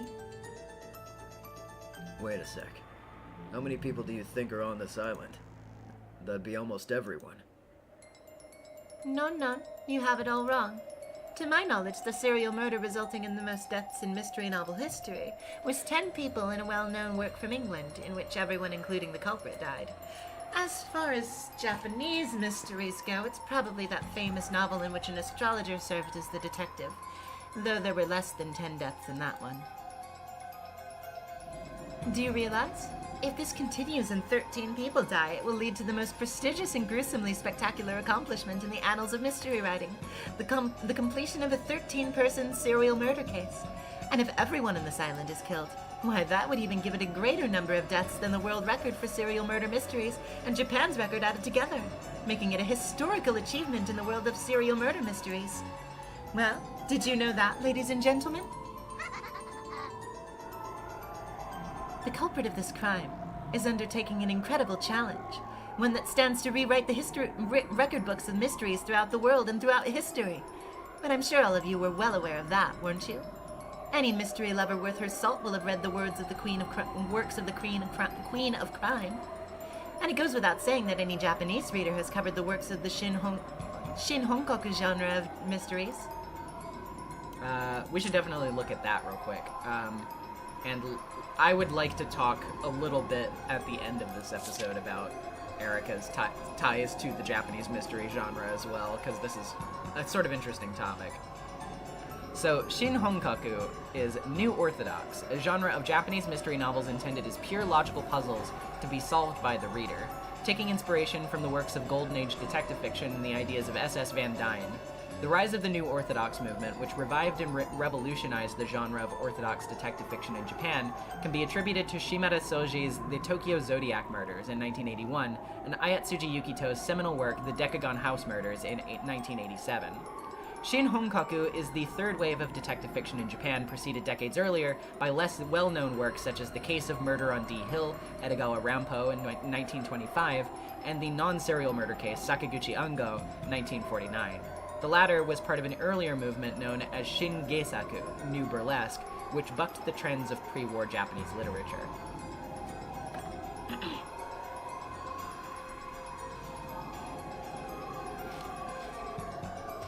Fun fact, actually, the works of Ango Sakaguchi were very, very loosely, and I do mean very loosely, adapted into a sort of modernized anime in, I think, about 2011?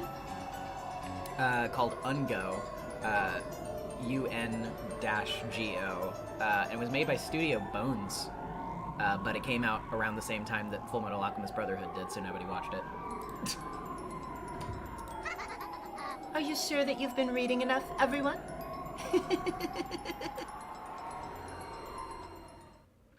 That's no good. Oh? Looks like you haven't read enough yourself. Did I say something wrong? Erica, who had been chatting away happily all by herself up until a second ago, changed her expression into a displeased glare in an instant. About Japanese mysteries. Prior to Shin Honkaku, a writer of the Shingesaku school wrote a different work that also qualifies. The number of people was the same in both.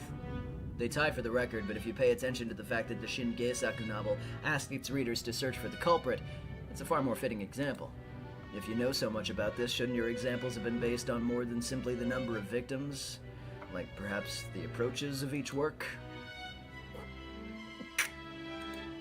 Erica glared at Battler with an expression that couldn't be fully described with the word shock, and her arms shook as she stood there, lost for words.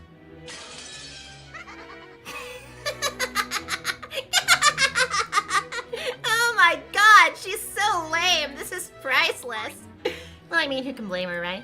Shin Honkaku is so much more famous where mysteries are concerned. It's easy to overlook that there were murder mysteries among the Shingesaku novels.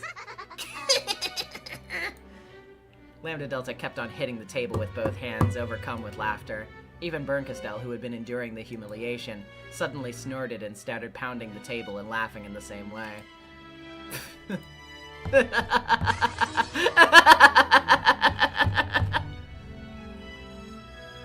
Daniel the Spaniel with the 5 pounds. Minor spelling mistake, I win, but he actually wins. That's just one of the many powers of fucking being a Reddit debate bro. But Battler is being trained out of it. Erica is the one here to make him look good.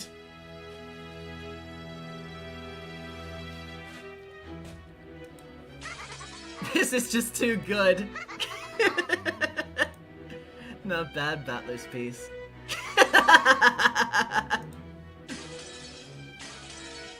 Arahabaki Gaming with the $2. Aw, hell no, they argue over their hyperfixations. The autistic person on autistic person violence. I understand this well. I'm impressed. Battler-san, you must be quite the reader. Of books? Nah, I'm no reader. Not at all. You liar. You're clearly quite well read. I'd never be so arrogant as to say that I read. I don't even go through 100 books a year. Someone like me should think twice before calling themselves a reader. You miserable piece. Anyway, we can't let this turn into a massive crime like that. That's right. At any rate, checking Dad's safety is our first priority right now. But what should we do? He's ignoring the phone and our knocking. The keys are inside. There's nothing we can do. Are we supposed to knock this thick door down? That won't be easy. Father might have been attacked by someone and severely injured, and maybe he's waiting for someone to help him. These are extraordinary circumstances. Even Father will understand. And if he has any rebuke, I'd be happy to take responsibility myself.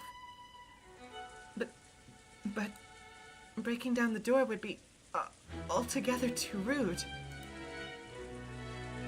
What about the windows? That's right. The windows. Is there a ladder somewhere which can reach up to the 3rd floor windows? We should be able to get inside by smashing the glass. Erica finally gathered herself together, and her tone regained its decisive edge. The 3rd-story window? That would be dangerous. We won't know unless we try. Is there a ladder around here that can reach up to the 3rd floor? I don't think that the ladder in the gardening shed is long enough. Oh, then what about the ladder in the boiler room? I remember using it some time ago when a bird made its nest on top of the rain gutter. Yes, that would do the trick, without a doubt. He must have been extremely happy about thinking of something Canon hadn't. Looking pleased with himself as though he had won something, he glanced around at everyone. He was probably hoping that Natsuhi would praise him, but she quickly avoided his gaze. Of course, Canon had known about that ladder, too. However, in order to protect Kinzo's secret, he had intentionally pretended to have forgotten. But with this weather and the strong winds, isn't this just too dangerous? I agree. If one of us gets seriously injured, we won't be able to even go to a hospital until tomorrow. The wind might not be as strong in the courtyard. I think it's at least worth it to take a look. I'm must say, getting up to the 3rd floor will be quite the challenge. Back when we had to clean away the bird's nest, most of the servants shrank away from the danger. And that's when I, your humble servant, took it upon myself to accomplish the task. Right, then there's no problem. Got a ladder tall enough? And someone who's proven he can use it. Huh?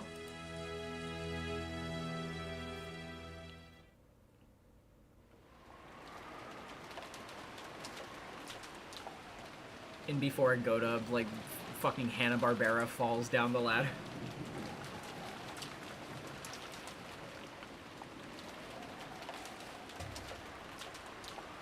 Because the courtyard was surrounded on all 4 sides, while the rain was fierce, the winds had almost no effect. Fortunately, the roof jutted out a bit, so even the rain wasn't so bad. Alright, let's try standing the ladder up. Be careful. Don't hurt yourself. Sure. Rudolph and Battler carried the special ladder, which was designed for work on high places. 2 umbrellas followed the pair. Shannon and Cannon were holding umbrellas and sheltering Rudolph and Battler from the rain. We don't care about getting wet. Go back under the eaves. Goda-san. Your knees might be acting up, but you can at least hold the ladder down, right? Yes, sir. If only I had enough. What? Hyaluronin? Hyaluronin? Going up a ladder would be no problem at all. I'm truly sorry. Goda rushed up to replace Shannon and Cannon. Kyrie giggled as she watched him. Dad, Hammer. Cool. Battler, do you like athletics? Not as much as I love my cool handyman of a dad. You little brat. Sheesh, I guess I need to show this son of mine my good side every once in a while. Battler, Goda-san, hold that ladder down tight. Make sure you're looking up, okay? My hand might slip and you'll have this hammer tumbling down on you. Don't worry, I'll catch it and smash your head in. Rudolph put the hammer meant for breaking the window into his pocket. Then, after cracking his knuckles, he started to climb the ladder.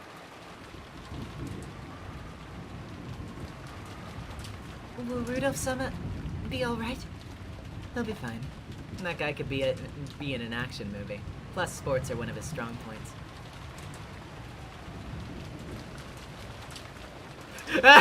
This fucking CG! I was waiting for this! We should tell me about how my skating prowess is supposed to help me climb ladders. I need about always in danger. Whatever. He never dies, so he'll be fine.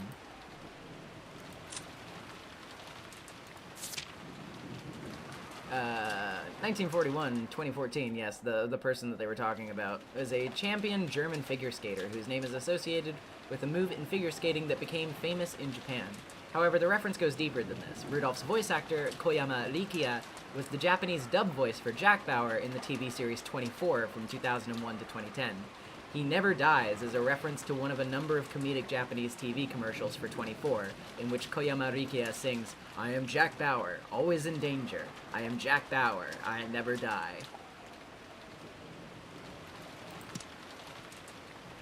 Daniel the Spen with the 2 pounds. Oh my god, he's the best to ever do it. It's good shit.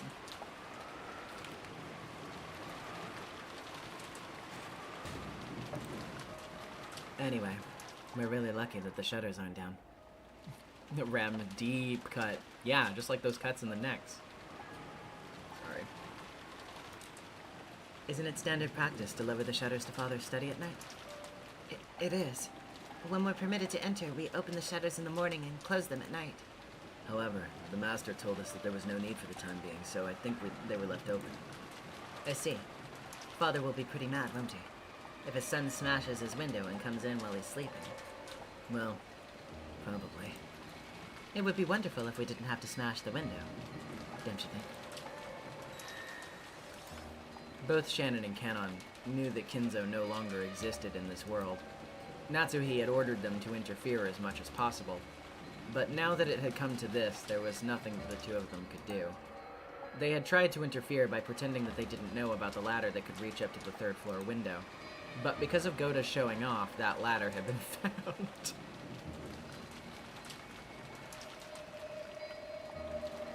Rudolph carefully climbed the ladder. He would reach the 3rd floor window very soon. As he did, Shannon and Canon stared at him, looking uneasy. What would happen after this? To the two of them. To Madame. To the Master. Very soon, Rudolph would reach the window. So the barrier around this room is giving way at last. The soldiers are scaling the castle walls. Truly we stand only moments from the fall of the keep. I am prepared to be erased at any moment. We can't let that happen. You have to remain alive, even if it means crawling through the dirt. I'll think about what comes next. Escape from this place for now. That's easier said than done. Ava and the others are still in position at the hallway, and Rudolph is approaching the window. There's no way of retreat through either. Through either, rather. In that case, perhaps you could hide under the bed. So I'm not even permitted to await the enemy's arrival seated on my throne? You might have done that while you were still alive. However, you're now a ghost that Natsuhi and I brought to life. Ghosts should do what ghosts do best and hide under the bed or in a closet. Will something like that really fool them? So it comes to this. Don't worry. I'll be with you. I'll get you out at the last moment. It'll be dangerous for you. Even though you're a demon, you won't get away unscathed if you're burnt by the anti-magic toxin. Don't worry about that. Anyway, I need things to get at least that bad before my heart starts pumping. How reassuring. Very well. I'll hide under the bed. Milady, Rudolph will reach the window very soon. Gap. I've changed my mind. I will guard this place. Hide yourself along with Ronove. What did you say? This was not the plan. We planned to leave this place to Gap and have you retreat, milady. Even though Ronove should have been used to her fickleness, this surprised him for the first time in a long while. Though Beato was the powerful queen, she was also an important piece that should not be exposed to danger. Though she was strong, running to the front lines without any plan would not be a praiseworthy move. What kind of a whim is this? It's just a whim. I'm not so fond of boredom that I could simply sip tea while leaving everything to you. I've just gotten the urge to jump into the struggle right away. Okay. It is your game. You do what you want. I'll keep a close watch over the first Twilight corpses I erase to make sure nothing happens to them. Sorry for stealing your time to shine. Are you certain about this, milady? You know that I love attention more than my 3 meals a day. I've done nothing except gobble up Gap's turn on the stage. Don't pay it any mind. Ronove and Gap were both silent. The two of them had already noticed. Lady Berncastel, who used Furudo Erika as a piece, was a terrifying opponent. This fight would probably be terrifying as well. Beato couldn't expose Gap, her friend, to this danger. Beato bluffed and said this wasn't the case, but Ronove and Gap had already figured it out. Therefore, after confirming Beato's resolve one last time, and seeing that she was completely firm in her decision, they nodded in silence and accepted it. Okay. I'll leave this up to you. I'm rooting for you. Take care. Indeed. Feel free to stand back and watch my performance. Lady Berncastel will probably start by trying to expose Kinzo's absence with the locked room argument. Fights in a locked room are normally Gap's area of expertise. Queens rule the battlefield because they are the best at fighting in wide open areas. This won't be an easy fight. I'm fully aware of that. I currently serve Natsuhi. It would not be right for me to delegate her peril to Gap and callously watch from safety. Understood. I wish you luck in your battle. Be careful. If it becomes a complete locked room, we won't be able to come in and help you. I'll laugh at them a bit, and if things get bad, I'll just grab Kinzo and run for it. It'll be easy. With the door and the window, the past and the future to choose from, there are plenty of places to run to. Of course, I won't let this become a locked room. Though you won't see us, we'll be cheering you on from very close by. Good luck.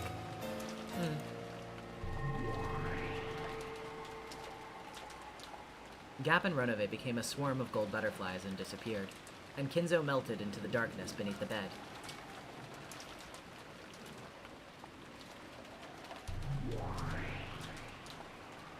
Then, Beato also became a swarm of gold butterflies and melted away inside the study. After that, all figures and signs of life had disappeared from the study, and it once more regained a silence as though no one had been there from the beginning. Then, Rudolph's outline slipped into view from beyond the window's curtain.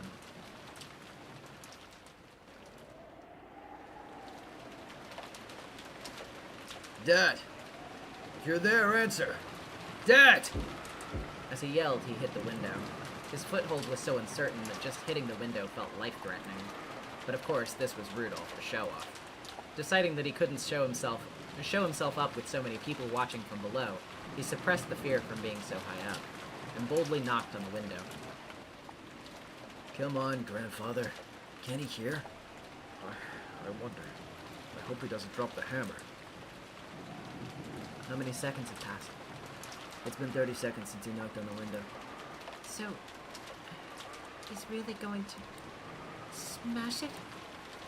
The master will be very angry. There's only one person who's been kind enough to brag about how accepting that anger is her duty. Oh, there's one person, rather. So there's no need to worry. Rudolph, son, that's enough. Do it. Sure. Damn it, Dad, you better not complain after I smash it.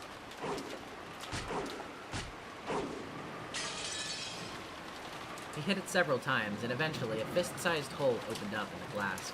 Because of his unstable footing, this took a lot of effort. Using the end of the hammer skillfully, he brushed aside the now fractured bits of glass and opened the hole further. Stuck his hand through it and unlocked the window. Then, after a hard struggle, he somehow managed to open the window, and his body slipped through into the study.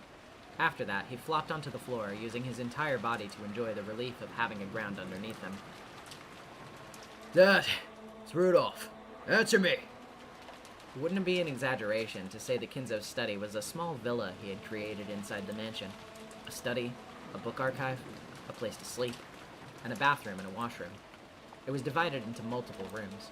Indeed, with all of this at your fingertips, it wouldn't be hard to spend your days in this study without ever leaving it at all. The bed was empty.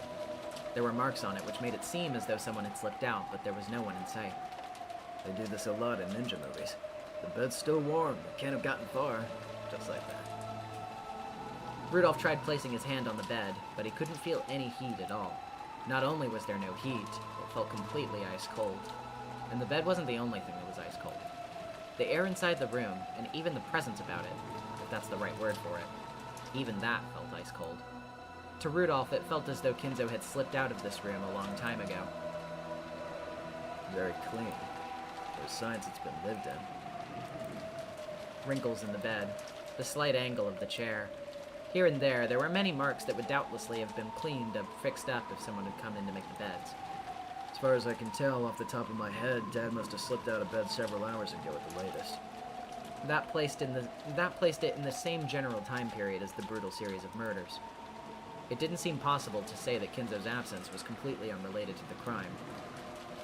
Having reached a dead end for now, Rudolph leaned out of the window and told Kyrie and the others in the courtyard to come back up since he was going to unlock the door. Then, he pushed the button on the study desk and released the door's auto-lock. There was a heavy clunking sound, and Natsuhi and the rest dashed in immediately. Father, good morning. Sorry, but it isn't Dad. I'm the one who opened it. Was Kinzo-san there? Nope. There are signs he slipped out of bed, but no way to tell when that was. And Natsuhine-san was the last person to meet him, right? At around 11 o'clock last night. I wonder if that means he slipped out of the study sometime after that and went somewhere else. Well, but Father is a fickle man. Many times he's bolted awake in the middle of the night saying that he had a revelation in a dream and walked around the mansion. Isn't that right, Dr. Nanjo? Yes, that sort of thing has happened before. As you say, he's a fickle fellow. Right, Kumasawa-san? That's true. He might have had some sort of strange dream and slipped out of bed. That happens a lot, yes. And where'd he slip off to? Isn't there a good chance Father's been caught up in this crime? You see, we should have checked to make sure Father was safe from the beginning, shouldn't we?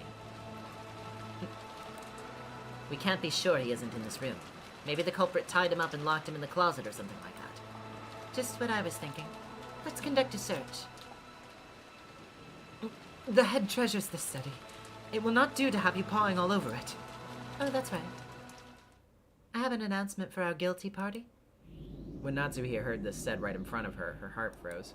But Erika had only just happened to be standing right in front of Natsuhi when she said it. She had directed her words to the room at large. She hadn't been speaking to Natsuhi in particular. Natsuhi turned her back on Erika, trying to make it so that her faltering expression wasn't noticed.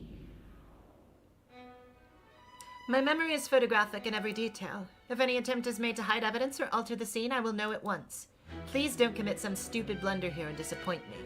Don't you agree that any whodunit in which the culprit is unmasked by way of some silly mistake or slip of the tongue is dreadfully third-rate? I don't understand what you're talking about, but I'll ask you to refrain from imprudent remarks. Father, Are you there? Please answer me. Natsuhi started walking around and calling out in a loud voice, refusing to let Erika say any more. There was a knock. Kyrie and the others who had gone down to the courtyard had returned. no sign of Father, I assume? He might be tied up and shut away somewhere around here. We were just thinking about starting to search for him. We're just about to start searching for him, rather. I'm amazed he can keep himself locked up in a place like this for so long. Give it up, no-san. We can't change anything now. I wonder what Madam plans to do. Get paid back for all the lies she's told up until now. Shh. Let's leave fate in God's hands. Yes. Many people traipsed around Kinzo's vast study, looking here and there. Inside the closet and in the bathtub, even in the refrigerator and under the study desk. They looked everywhere, almost as though they were it in a game of hide and seek. However, not only were they unable to spot Kinzo, they couldn't even find a single suspicious mark. It seems clear that Father isn't here. That's enough. I ask you all not to disturb Father's precious study any further. Yes, yes.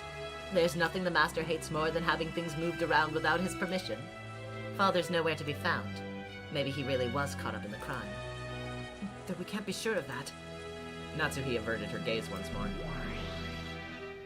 It's all right, Natsuhi. We truly do have our backs against the wall. On the off chance that someone entered the study, I had planned to talk my way out of it by saying that he had probably gone for a walk somewhere. However... No one would believe that I was enjoying a casual midnight stroll in a mansion where a murder has occurred and many people have been killed. Though I wouldn't put it past myself to do such a thing. Come now, Kinzo. Be a good boy and stay hidden under the bed. It's all right, Natsuhi. Remain calm. You can prove that someone exists, but you can't prove that they don't exist. In other words, the human world is one in which, regardless of whether something exists or not, you can make it exist. And the shadows in which you can make it exist from form the world of us witches and the worlds of demons and devils. You mean the devil's proof? Yes. So don't worry. The power of demons will most certainly protect you. If I could protect the honor of Father and my husband, I would gladly sacrifice this body of mine to demons. Your resolve is good. Don't be anxious. I won't allow them to kill Kinzo. At that moment, a dry sound suddenly rang out twice. Erika had clapped her hands, seeking everyone's attention. Though such an action should have been above a guest's place, for some reason it already felt like a natural right of hers. After all, she was the detective. I think that's enough. Shiromiya Kinzo-san is nowhere to be found in this study. Yeah, we've searched every possible hiding spot. Dad's nowhere to be seen. And we haven't found anything out of place. Yes, we didn't find anything at all. Erika said it again. They hadn't been able to discover anything. In that case, we mustn't continue to loiter in this room. Do you understand how angry Father would be if he learned that so many people were looking through his study? Eva-san, you said that you were prepared to take responsibility, didn't you? I hope you're prepared to be disowned for life. That's for Father to decide, not you! Quiet down. I'd like to assemble the facts as we know them. At 11 o'clock last night, the last person to meet Kinzo-san in this room was Natsuhi-san, correct? Can anyone confirm that? Confirm? Yes, that's right. After all, the only one who claims that Natsuhi-san really did stop by here at 11 o'clock last night is Natsuhi-san herself. A confirmation from Kinzo-san that Natsuhi-san did indeed come here last night would have sufficed, but his absence is the very issue under question. Alibis are the foundation of a mystery, correct? Yes, that's right. Alibis are important. Of course, they're almost useless when it comes to the actual theory making, but it's common courtesy to be particular about this kind of thing. You didn't ask for alibis regarding last night's murders, but you'll do it for Grandfather's disappearance, huh? You really are unpredictable. But don't worry.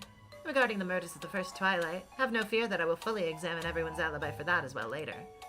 So, can anyone confirm that Natsuhi-san visited here at 11 o'clock? If no one can, we'll be forced to doubt whether Natsuhi-san really was the last person to spot him. Are you saying that I can't be trusted? No, just the opposite. I hope that you aren't the culprit. After all, that would be dreadfully dull, don't you agree? Only the worst third-rate mysteries have the most suspicious person as the culprit. Natsuhi-san is suspicious? Wait a second. What exactly is your argument? Yes, calling Madam suspicious is the height of discourtesy. Quiet! Dr. Nanjo, Goda, thank you. Erika-san, I presume you have some basis for the tremendous disrespect you just showed me? I do. It's painfully simple. But if you'll just permit me some TV drama quality evidence, I'll be happy to oblige. Let's hear it. When Battler glared at her, a cold expression rose to Erika's face for an instant. But it was only for an instant. After smiling peacefully and gazing around at everyone, she started to talk. She looked just like the main character in a play, who had come out onto center stage bathed in a spotlight. Think back to this morning. Please recall the chaos that followed the murders. We wanted to inform Kinzo-san about the crime, but he wouldn't come out no matter how many times he was called on the telephone. Remember what happened then? Anyway, isn't this bad if we can't get in touch with him? I mean, Father might not even know there's crimes going on, right? I'm not sure. Keenly noticing that people were starting to doubt Kinzo's existence, Kenon mumbled his words. Who was the last person to see Father? And when? It was me. Last night, up until moments before the fuss of Battler confining the gold, I was reporting the day's events to him in the study. So, around 11 o'clock last night. Erika chuckled significantly. And what's your point? Ridiculous. I think Kiryu-san probably did that intentionally.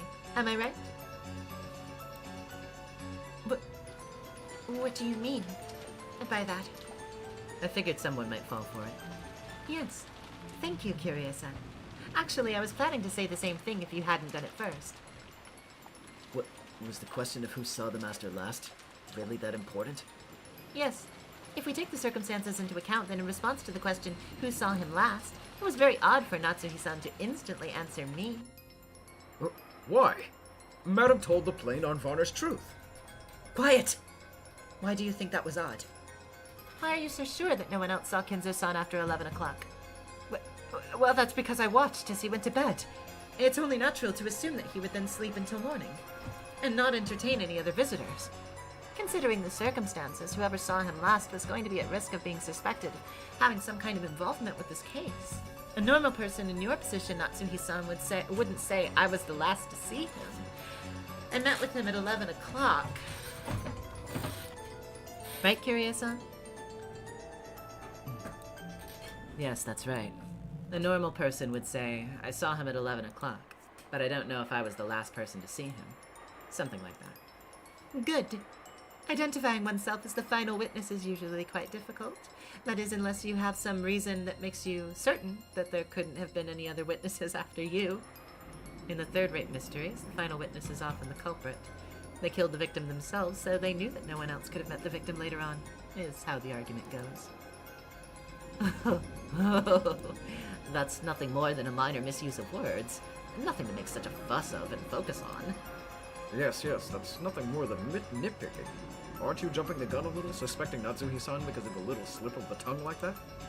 And you mentioned that Madam must have a reason to be sure that no one else could have seen the Master. But of course, Madam has one. She left the room after seeing the Master go to bed.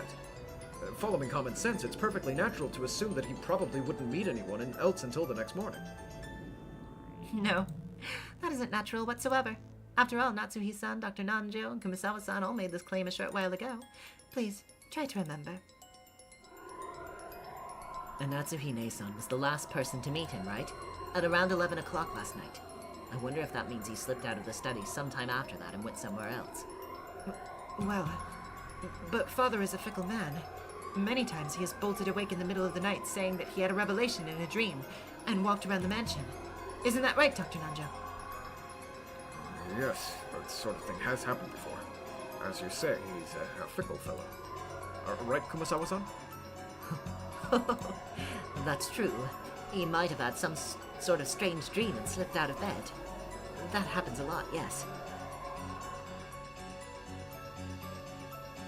Yeah. Grandfather often slips out of bed all of a sudden late at night. That's what you claimed. Good. Battler-san, you have quite an impressive memory.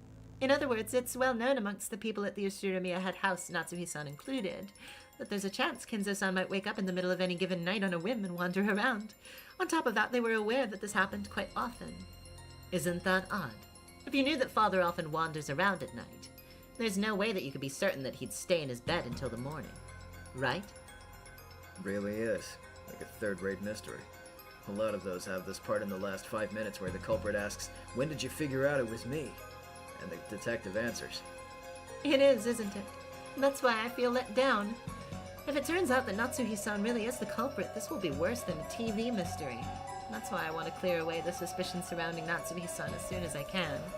I want to make sure that this mystery isn't third-rate before I do anything else.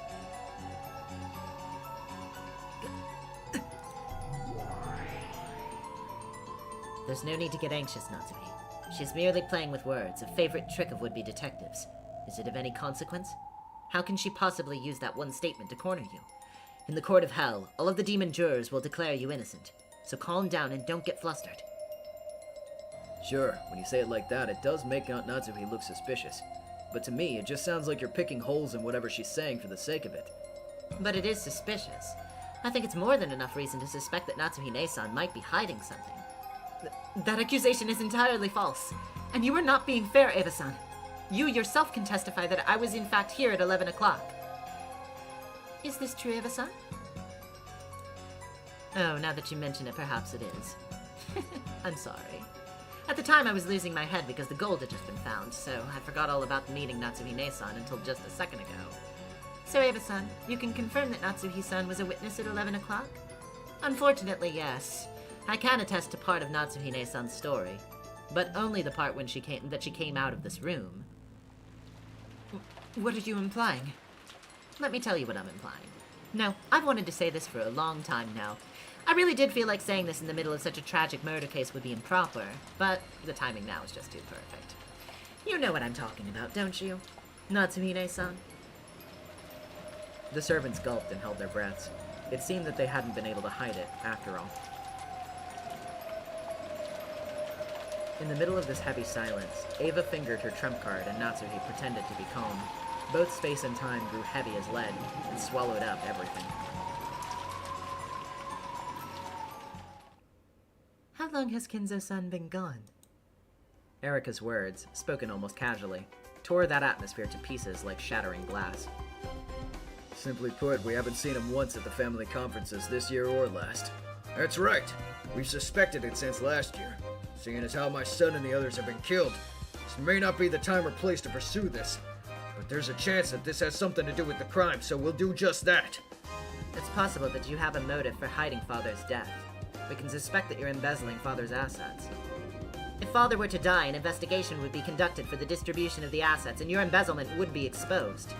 That's why you've been hiding the fact that Father is already dead. I see.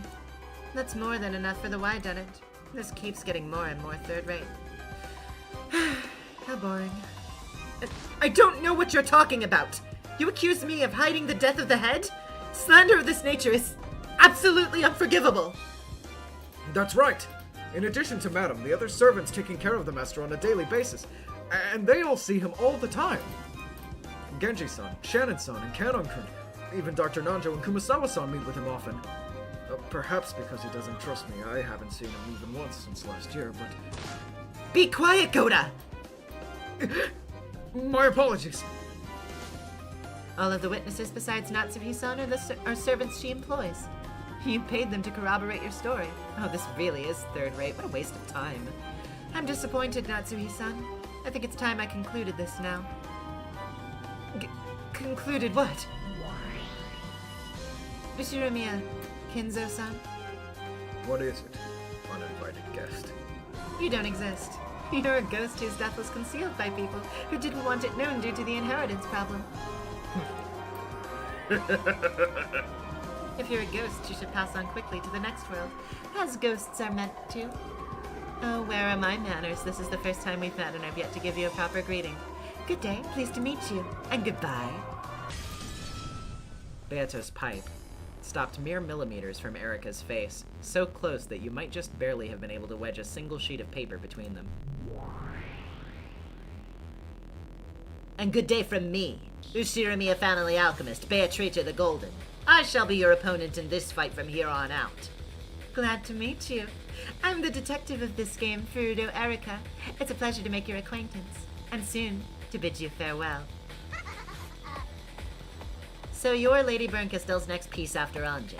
I'm afraid I didn't get to fight with her to my satisfaction in the end. It pleases me that we can test wits at last, piece of Lady Berncastell. My master is almighty and all-powerful. A fool like you couldn't even begin to compare with her. I accept your challenge. You really are calm, even though a witch has appeared before you and is about to fight with magic and fantasy. If you were Battler, you'd be on your knees wailing that this isn't a mystery anymore. Well, parallel worlds like this are popular even within the mystery genre these days. Are you familiar with that detective who reasons from an armchair in a meta-like space? Mind your anachronisms. That author doesn't make his debut until next year. You certainly are picky for a witch.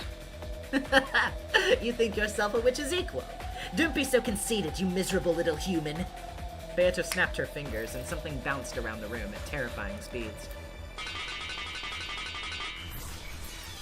It was the witch's stake, the witch's wedge, which contained the power of the blue truth within it. Of course, a mere human like Erica couldn't follow its terrible speed with her eyes. Erica understood this, so she didn't attempt to look every which way, stupidly trying to spot it. You slowpoke! Take this!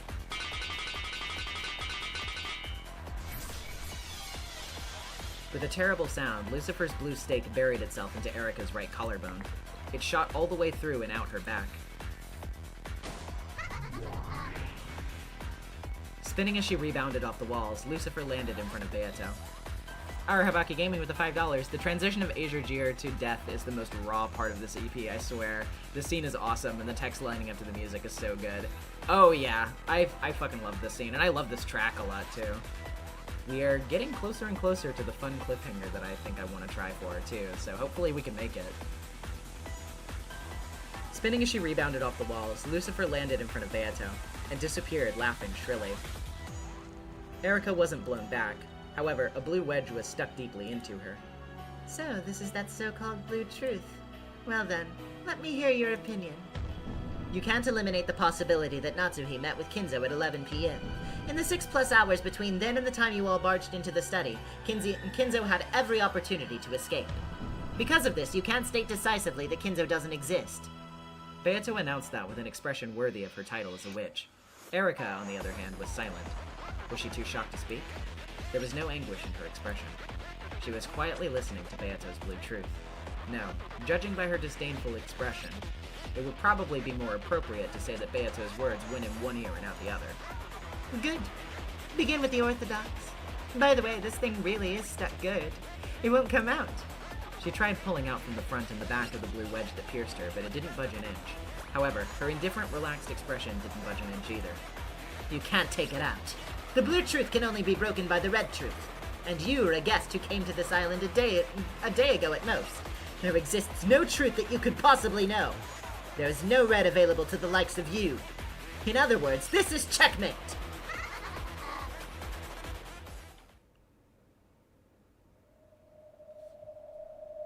I see. This is one of those spaces. In that case, I'll need a piece suitable for fighting a witch. I am the detective.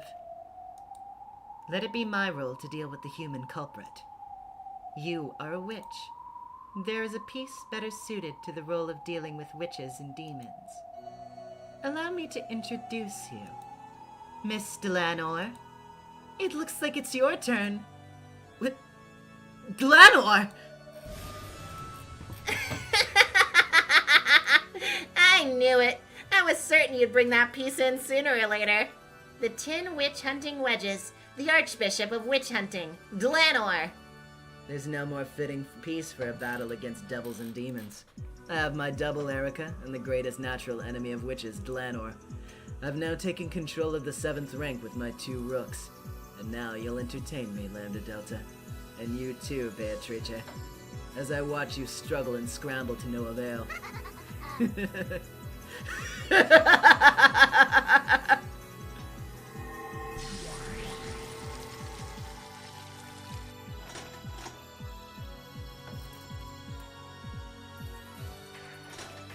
The air shone brightly, and the piece Erica had guided there showed its form. It was the form that resembled a cleric, perfect for confronting an evil witch. Pleased to meet you. Delanor A. Knox is my name. Iconic laser with $5. Eisern Jungfrau reporting in. Arnox once said religious doctrine developed largely as a response to perceived heresy. How similar a genre can be. Oh, yep.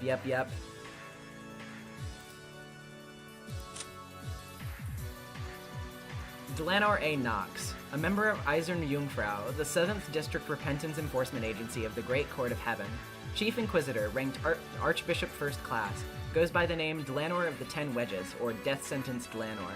She gets the name Death Sentence because though Inquisitors normally judge their targets to determine whether they deserve the death penalty or not, Delanor, as the Chief Inquisitor, is only dispatched after a case has been vigorously inspected by the Great Court.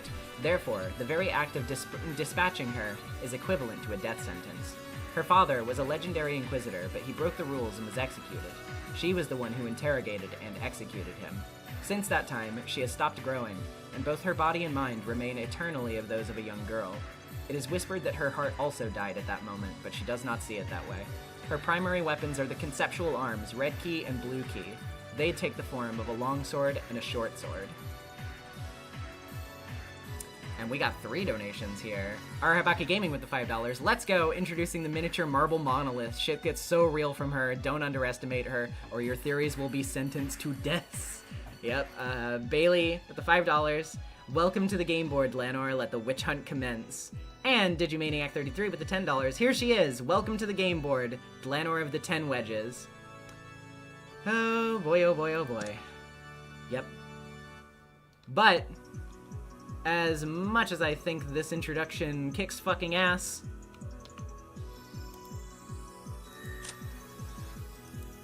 that is gonna be where we leave off for today. But stick around, once again, for fan art and theory time. Go ahead and put your theories in the chat while I work on art. I'm gonna try to make this segment a little bit shorter than last time, just because I have some stuff that I want to get around to before it gets too late. But Archiver of Worlds with the $2. It's time. Delanor A. Knox has joined the chessboard.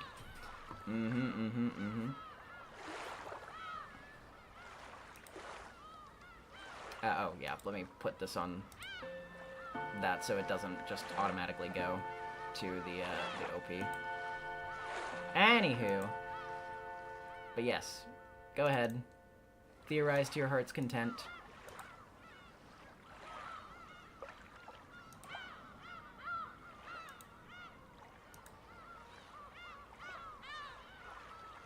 Oh, there is a little bit more than last I checked. Go ahead and get that window up.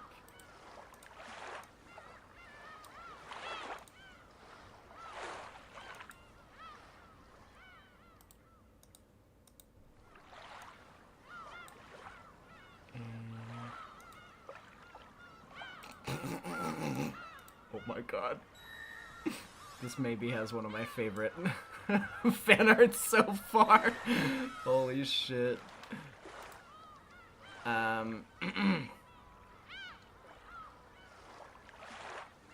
Okay. So, let's pull up chat. Must you kill us with the cliff too, Nezumi? Sorry. Hee hee.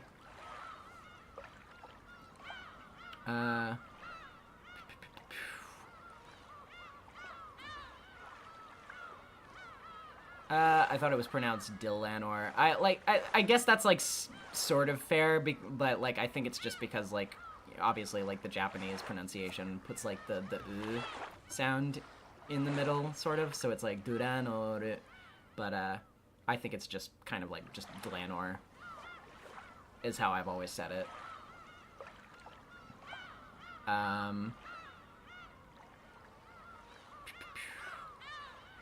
Okay, weaponizing the witch hunt is rather heartless. That feels like a noticeable trait of this game board. It's dry, direct, and lacking any love. Our only hope is Battler, as always. Yeah, it's a fair point. But I am really looking forward to getting to some of the stuff with Dlanor next time. She's a very interesting character.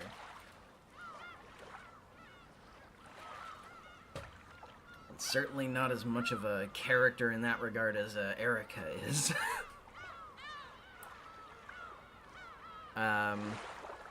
Citrine Ray with Canadian $2. Glad to see and finally hear my favorite character's voice. Oh yeah, with the capital at the end. Yep, I've been looking forward to getting to her as well. For that reason, I've been looking forward to trying to give it a shot. Probably refine it a little bit as we go, but you know. Atropos. My theory is that the stuff with Natsuhi is true and also entirely irrelevant to the greater mystery. Lambda and Burn just like exposing people's secrets, and that's the whole game that they're having. Yeah, I mean, like, it's definitely befitting of their attitudes, so.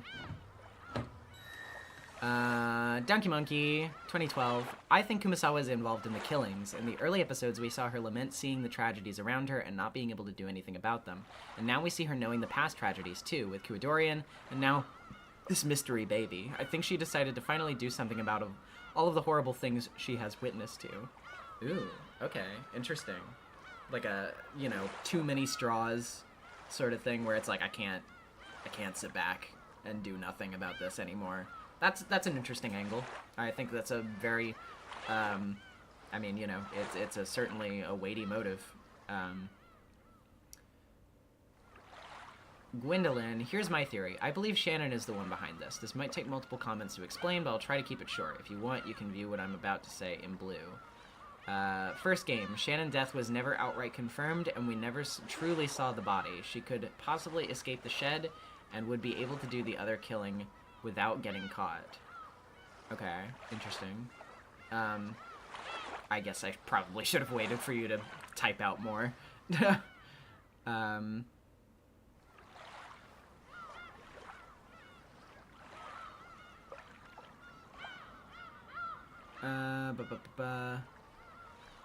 Daniel, we actually don't have confirmation who the killer was from the fantasy side this time around. All we know is that it wasn't Beato, which is wild.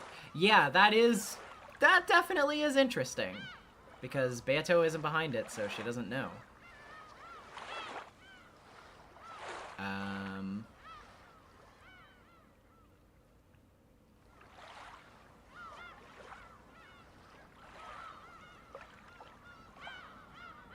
Yeah, unfortunately, Rosalia. Nope. Shannon sure is 16.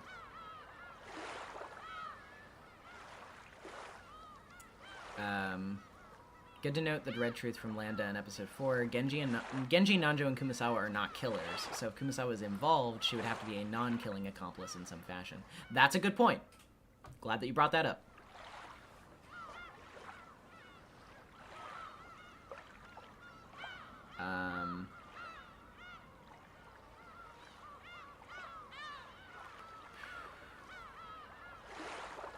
Are we supposed to assume that it's the same culprit every time? Because I have not been making that assumption.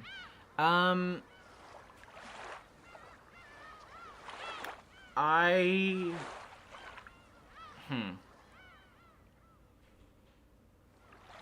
choose not to comment on that. Waiting for the second half of that message.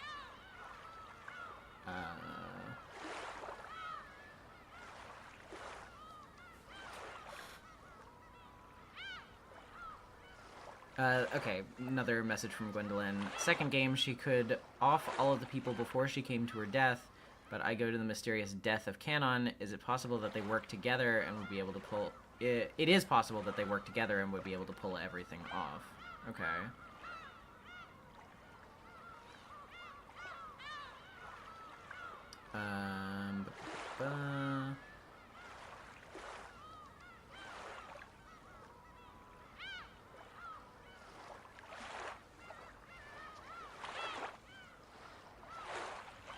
Oh. Yeah, I just realized. I didn't put up Erica Matpat. The Rat Pat.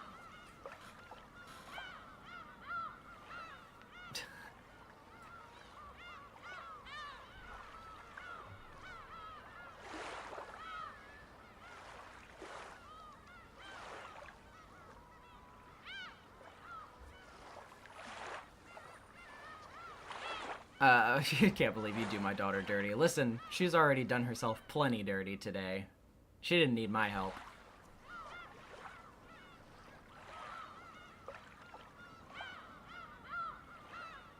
Okay, let's look at Donkey Monkeys.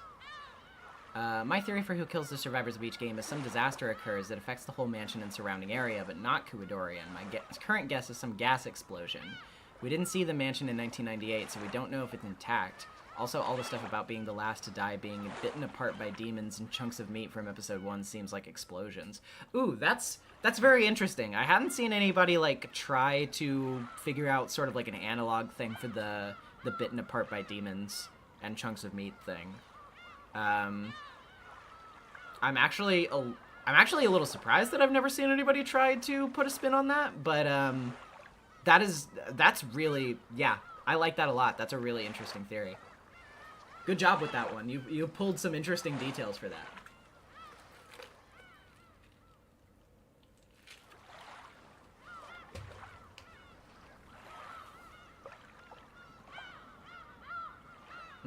Okay, Gwendolyn. Third game toughest to explain because of Ava Witch confirming her death, but I go to her dying right after killing Doctor in some accident, and some mysterious force, like explosive, killed all others. Okay. I don't remember if ERA is still here, but you Shannon theorizers sure are dedicated. I have to give it to you there. So many of you have stuck on that train and stuck by your guns.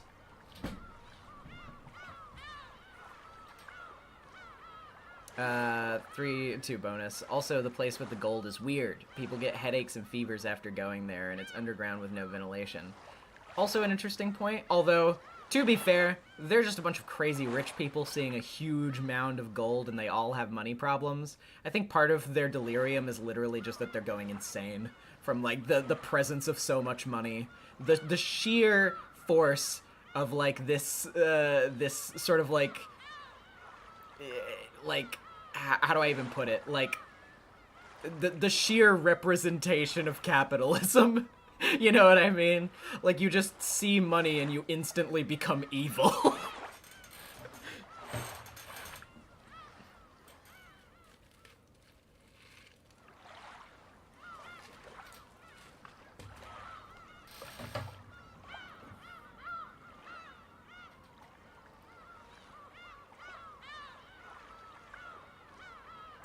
Fourth game, also hard because she was supposedly with the others in jail, but could be explained if the deaths were out of order, like after the calls.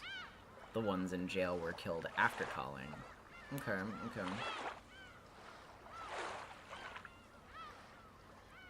Have you played the Persona games? Yes, I have played 3, 4, and 5. I need to get around to 1 and 2 someday, but I just haven't had the time yet. But I like a lot of what I know about 1 and 2.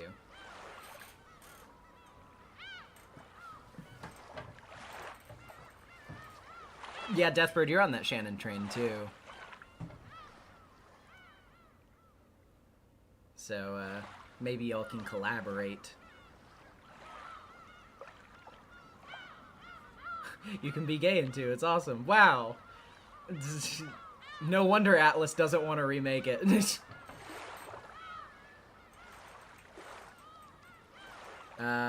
4 game continued. If the deaths were out of order to how they were shown, it would be easy to explain how they would be able to kill everyone. Also, Canon's body is never found again. Yep. Some weird fuckness going on with Canon's body in episode 4 as well.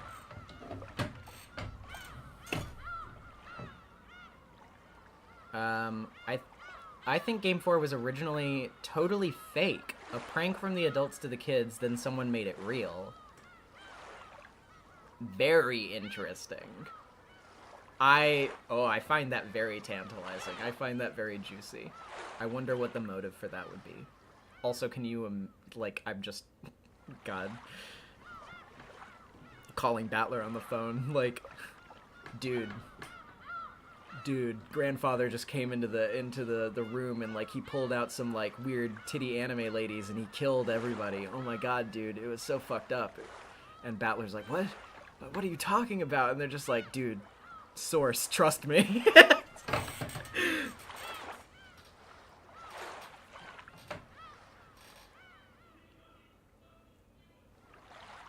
Can you imagine, like, the culprit walks into the room in episode 4 at the beginning, like the first Twilight, right?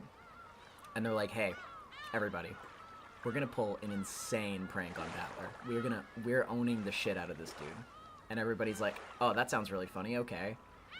We're gonna make it look like we all, like, died or something. We're gonna, like, make it look like murders happen. I'm gonna, like, give you all makeup and stuff, and it's gonna be great. Okay, yeah, that sounds great. And then they, like, pull out a gun, and then they shoot, like, several people. And then the other people in the room pause for, like, 30 full seconds, and they're like, wait, what? Yo, that looked real, though. I'm gonna be honest, that looked kind of real.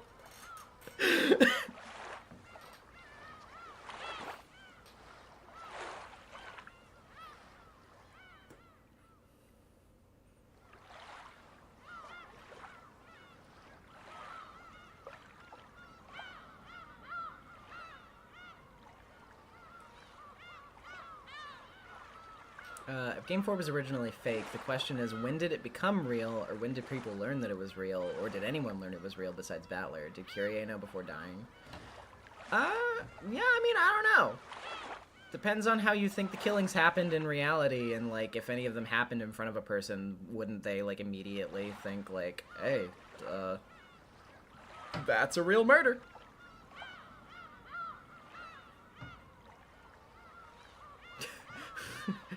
Dude, you gotta see this!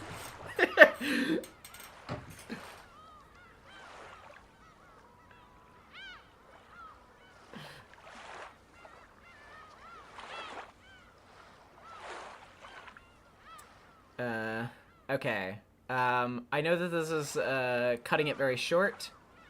But,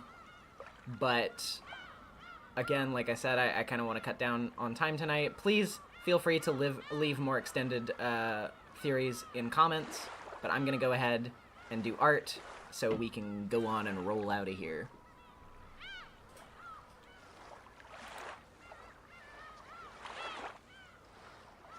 So, let me get up art.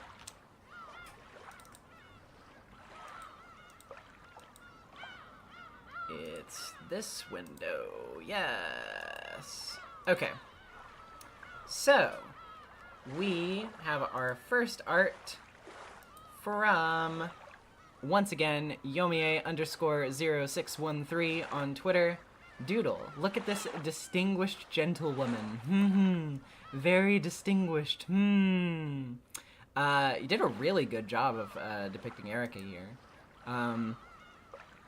This is like a very, like, it's like very faithful to her sprite, but also like done in a very nice like way in your art style as well. I really like this a lot. You did a very good job of capturing her. I wonder if the way you will try to capture her after this point will change now that some other stuff has happened. But very nice, very based, very cool. You're always churning out the really good shit, and I very much appreciate it, as always. I think you also did like another little doodle of her at some point, right? Yes. Hold on. Let me also put this here.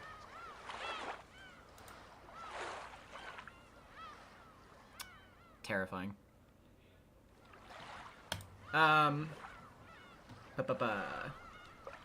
Next, we have this from Why did I lose your post?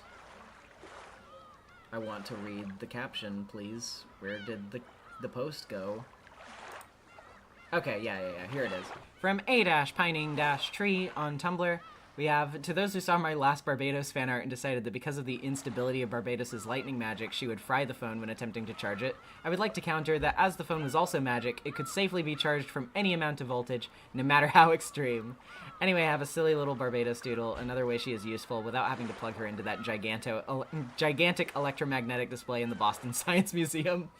And spurred by the Blue Declaration of making OC, as I am also working on fine-tuning my OC of the unnamed kitty plush. Kid me never named her, so ideas are welcome. It may take a bit, but she's currently lodged in the Tuninator. But when that day comes, I may have character descriptions of how she and Loopy could exist from the witch's side. Yes, absolutely. I would love to see more Umineko OC shenanigans in this. I guess I have to give Barbados a voice, which I have never done. This is a new innovation in the world of lightning magic. One touch will make every hair on you stand. What? Try. Wanna try? Ooh. Oops. Why are you like this? Dear, oh dear. We have this from Dingo's Trash on Tumblr. Been watching NezumiVA's Umineko streams on and off over the past few weeks. I've enjoyed them immensely. Maria's my favorite little guy, so I had to draw her. I am 8 or 9 years old, and I do not need this. I haven't been keeping track. A lot has been happening to me, specifically. This is very good. I really like how scrungly she looks in your style. I love her messy hair. It's very cute. We have this from the Death-Bird Tumblr. I just decided to draw my persona in Rudolph's clothes. I question how he keeps his shoes clean. Yeah, I'm not the type of person that goes for white shoes typically, because that's just asking to like immediately get them dirty all the time, to be honest with you. But very cool. We have another Barbados from our resident Daniel the Spaniel. The nice lady who reads to us is OC. During the Extra Innings bonus stream, NezumiVA revealed an original character she made, Barbados. I recommend checking out that stream for the lore they made. She said, you can feel free to draw her, and this is me very subtly begging, so plenty of peeps have already made some art of her. I even have some more art I'm close to finishing, but sleepy right now. The lore Marcy showed mentioned how her lightning magic would look when used, and nobody's drawn that so far, so I'm doing it. Good excuse to do the harsh lighting I like. Struggled a little with the lightning itself, but after the initial bump of looking up lightning magic on the internet, it was super fun. Also made some alts. The purple one was, of course, based on Marcy herself, and the other one, I just liked how the colors looked. Comms open as per usual. I hope you have a lovely evening. Daniel, this is fucking awesome. I really like how you depicted her here. I think you definitely nailed sort of like the aesthetic of the magic in action that I was thinking of, especially with like the sort of like the stray zaps going all over the place and the harsh lighting. Very cool. I like this a lot. You did a great job. Thank you so much. Really appreciate it. I love how all of you like didn't give me shit and just like let me to like just attach to the whole like me subtly begging thing. Very funny. I like that I can count on you guys for that. All right, now when's somebody gonna draw my wedding to Ava? Yeah, clock's ticking. Yo, I'm just kidding. Sort of, not really. We have this from the Stormy Nobody on Tumblr. This is a few streams late, but just in time for Pride Month. Happy birthday, lesbians. Have a magnet parody. Local furry artist struggles with drawing humans, more at 12. Thank you, NezumiVA, for the Umineko streams. I've been wanting to get into Umineko forever, but was kind of daunted by the length, as my ability to focus on reading has dwindled. BG credit goes to Ryukishi07. I'm sorry I did not have a good background in mind, so they got sent to the transition twirl dimension. Well, hey, The transition twirl dimension is just as good a place as any for people to be lesbians. Am I right? Am I right? This is very cute. I think there should be more Anjay Mammon magnet art in the world. I think they should be put into literally every romantic art meme ever. Because I love them, and they're my favorite. Very good, very good. Also putting the, making it the golden butterfly and, like, putting the crest on the headphones as well is a very inspired touch. We have this from A-Pining-Tree as well. Midstream Doodle, play that funky music, witches furniture, Tesla coils are wild. Oh my god.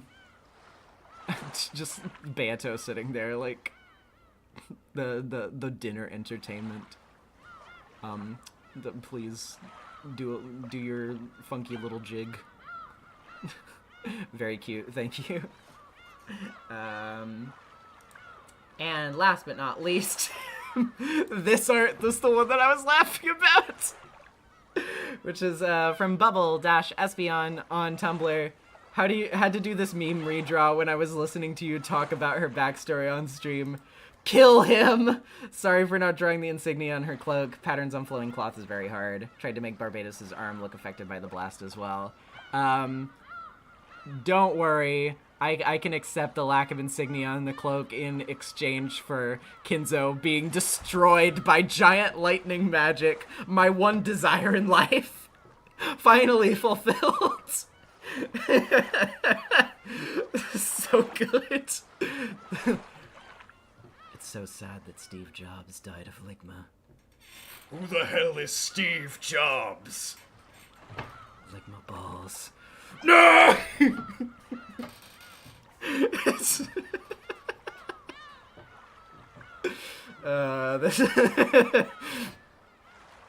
This is yeah. I'm gonna be thinking about this one for a while. Thanks.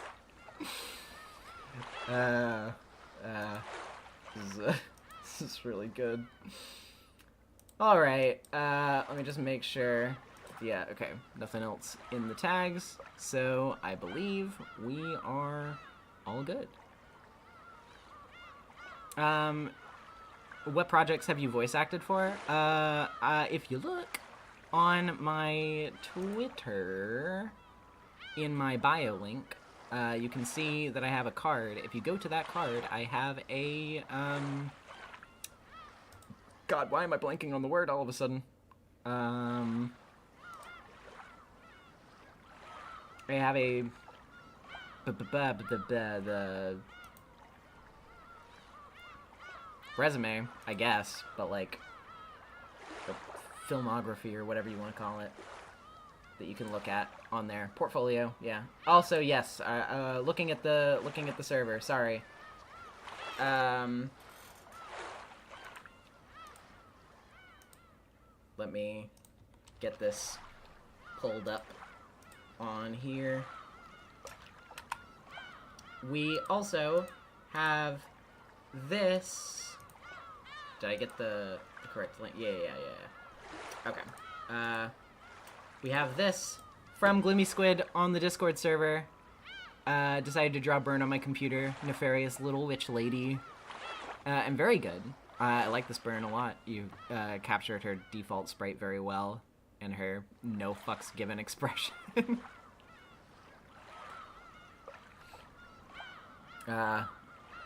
Just like me for real. That's a joke. I should clarify that I'm joking. Because it would not be great to be just like Burn for real. Not in every way, anyway.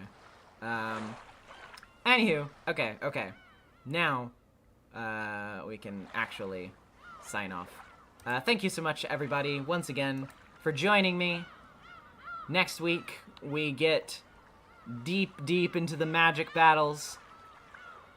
It's gonna be a time.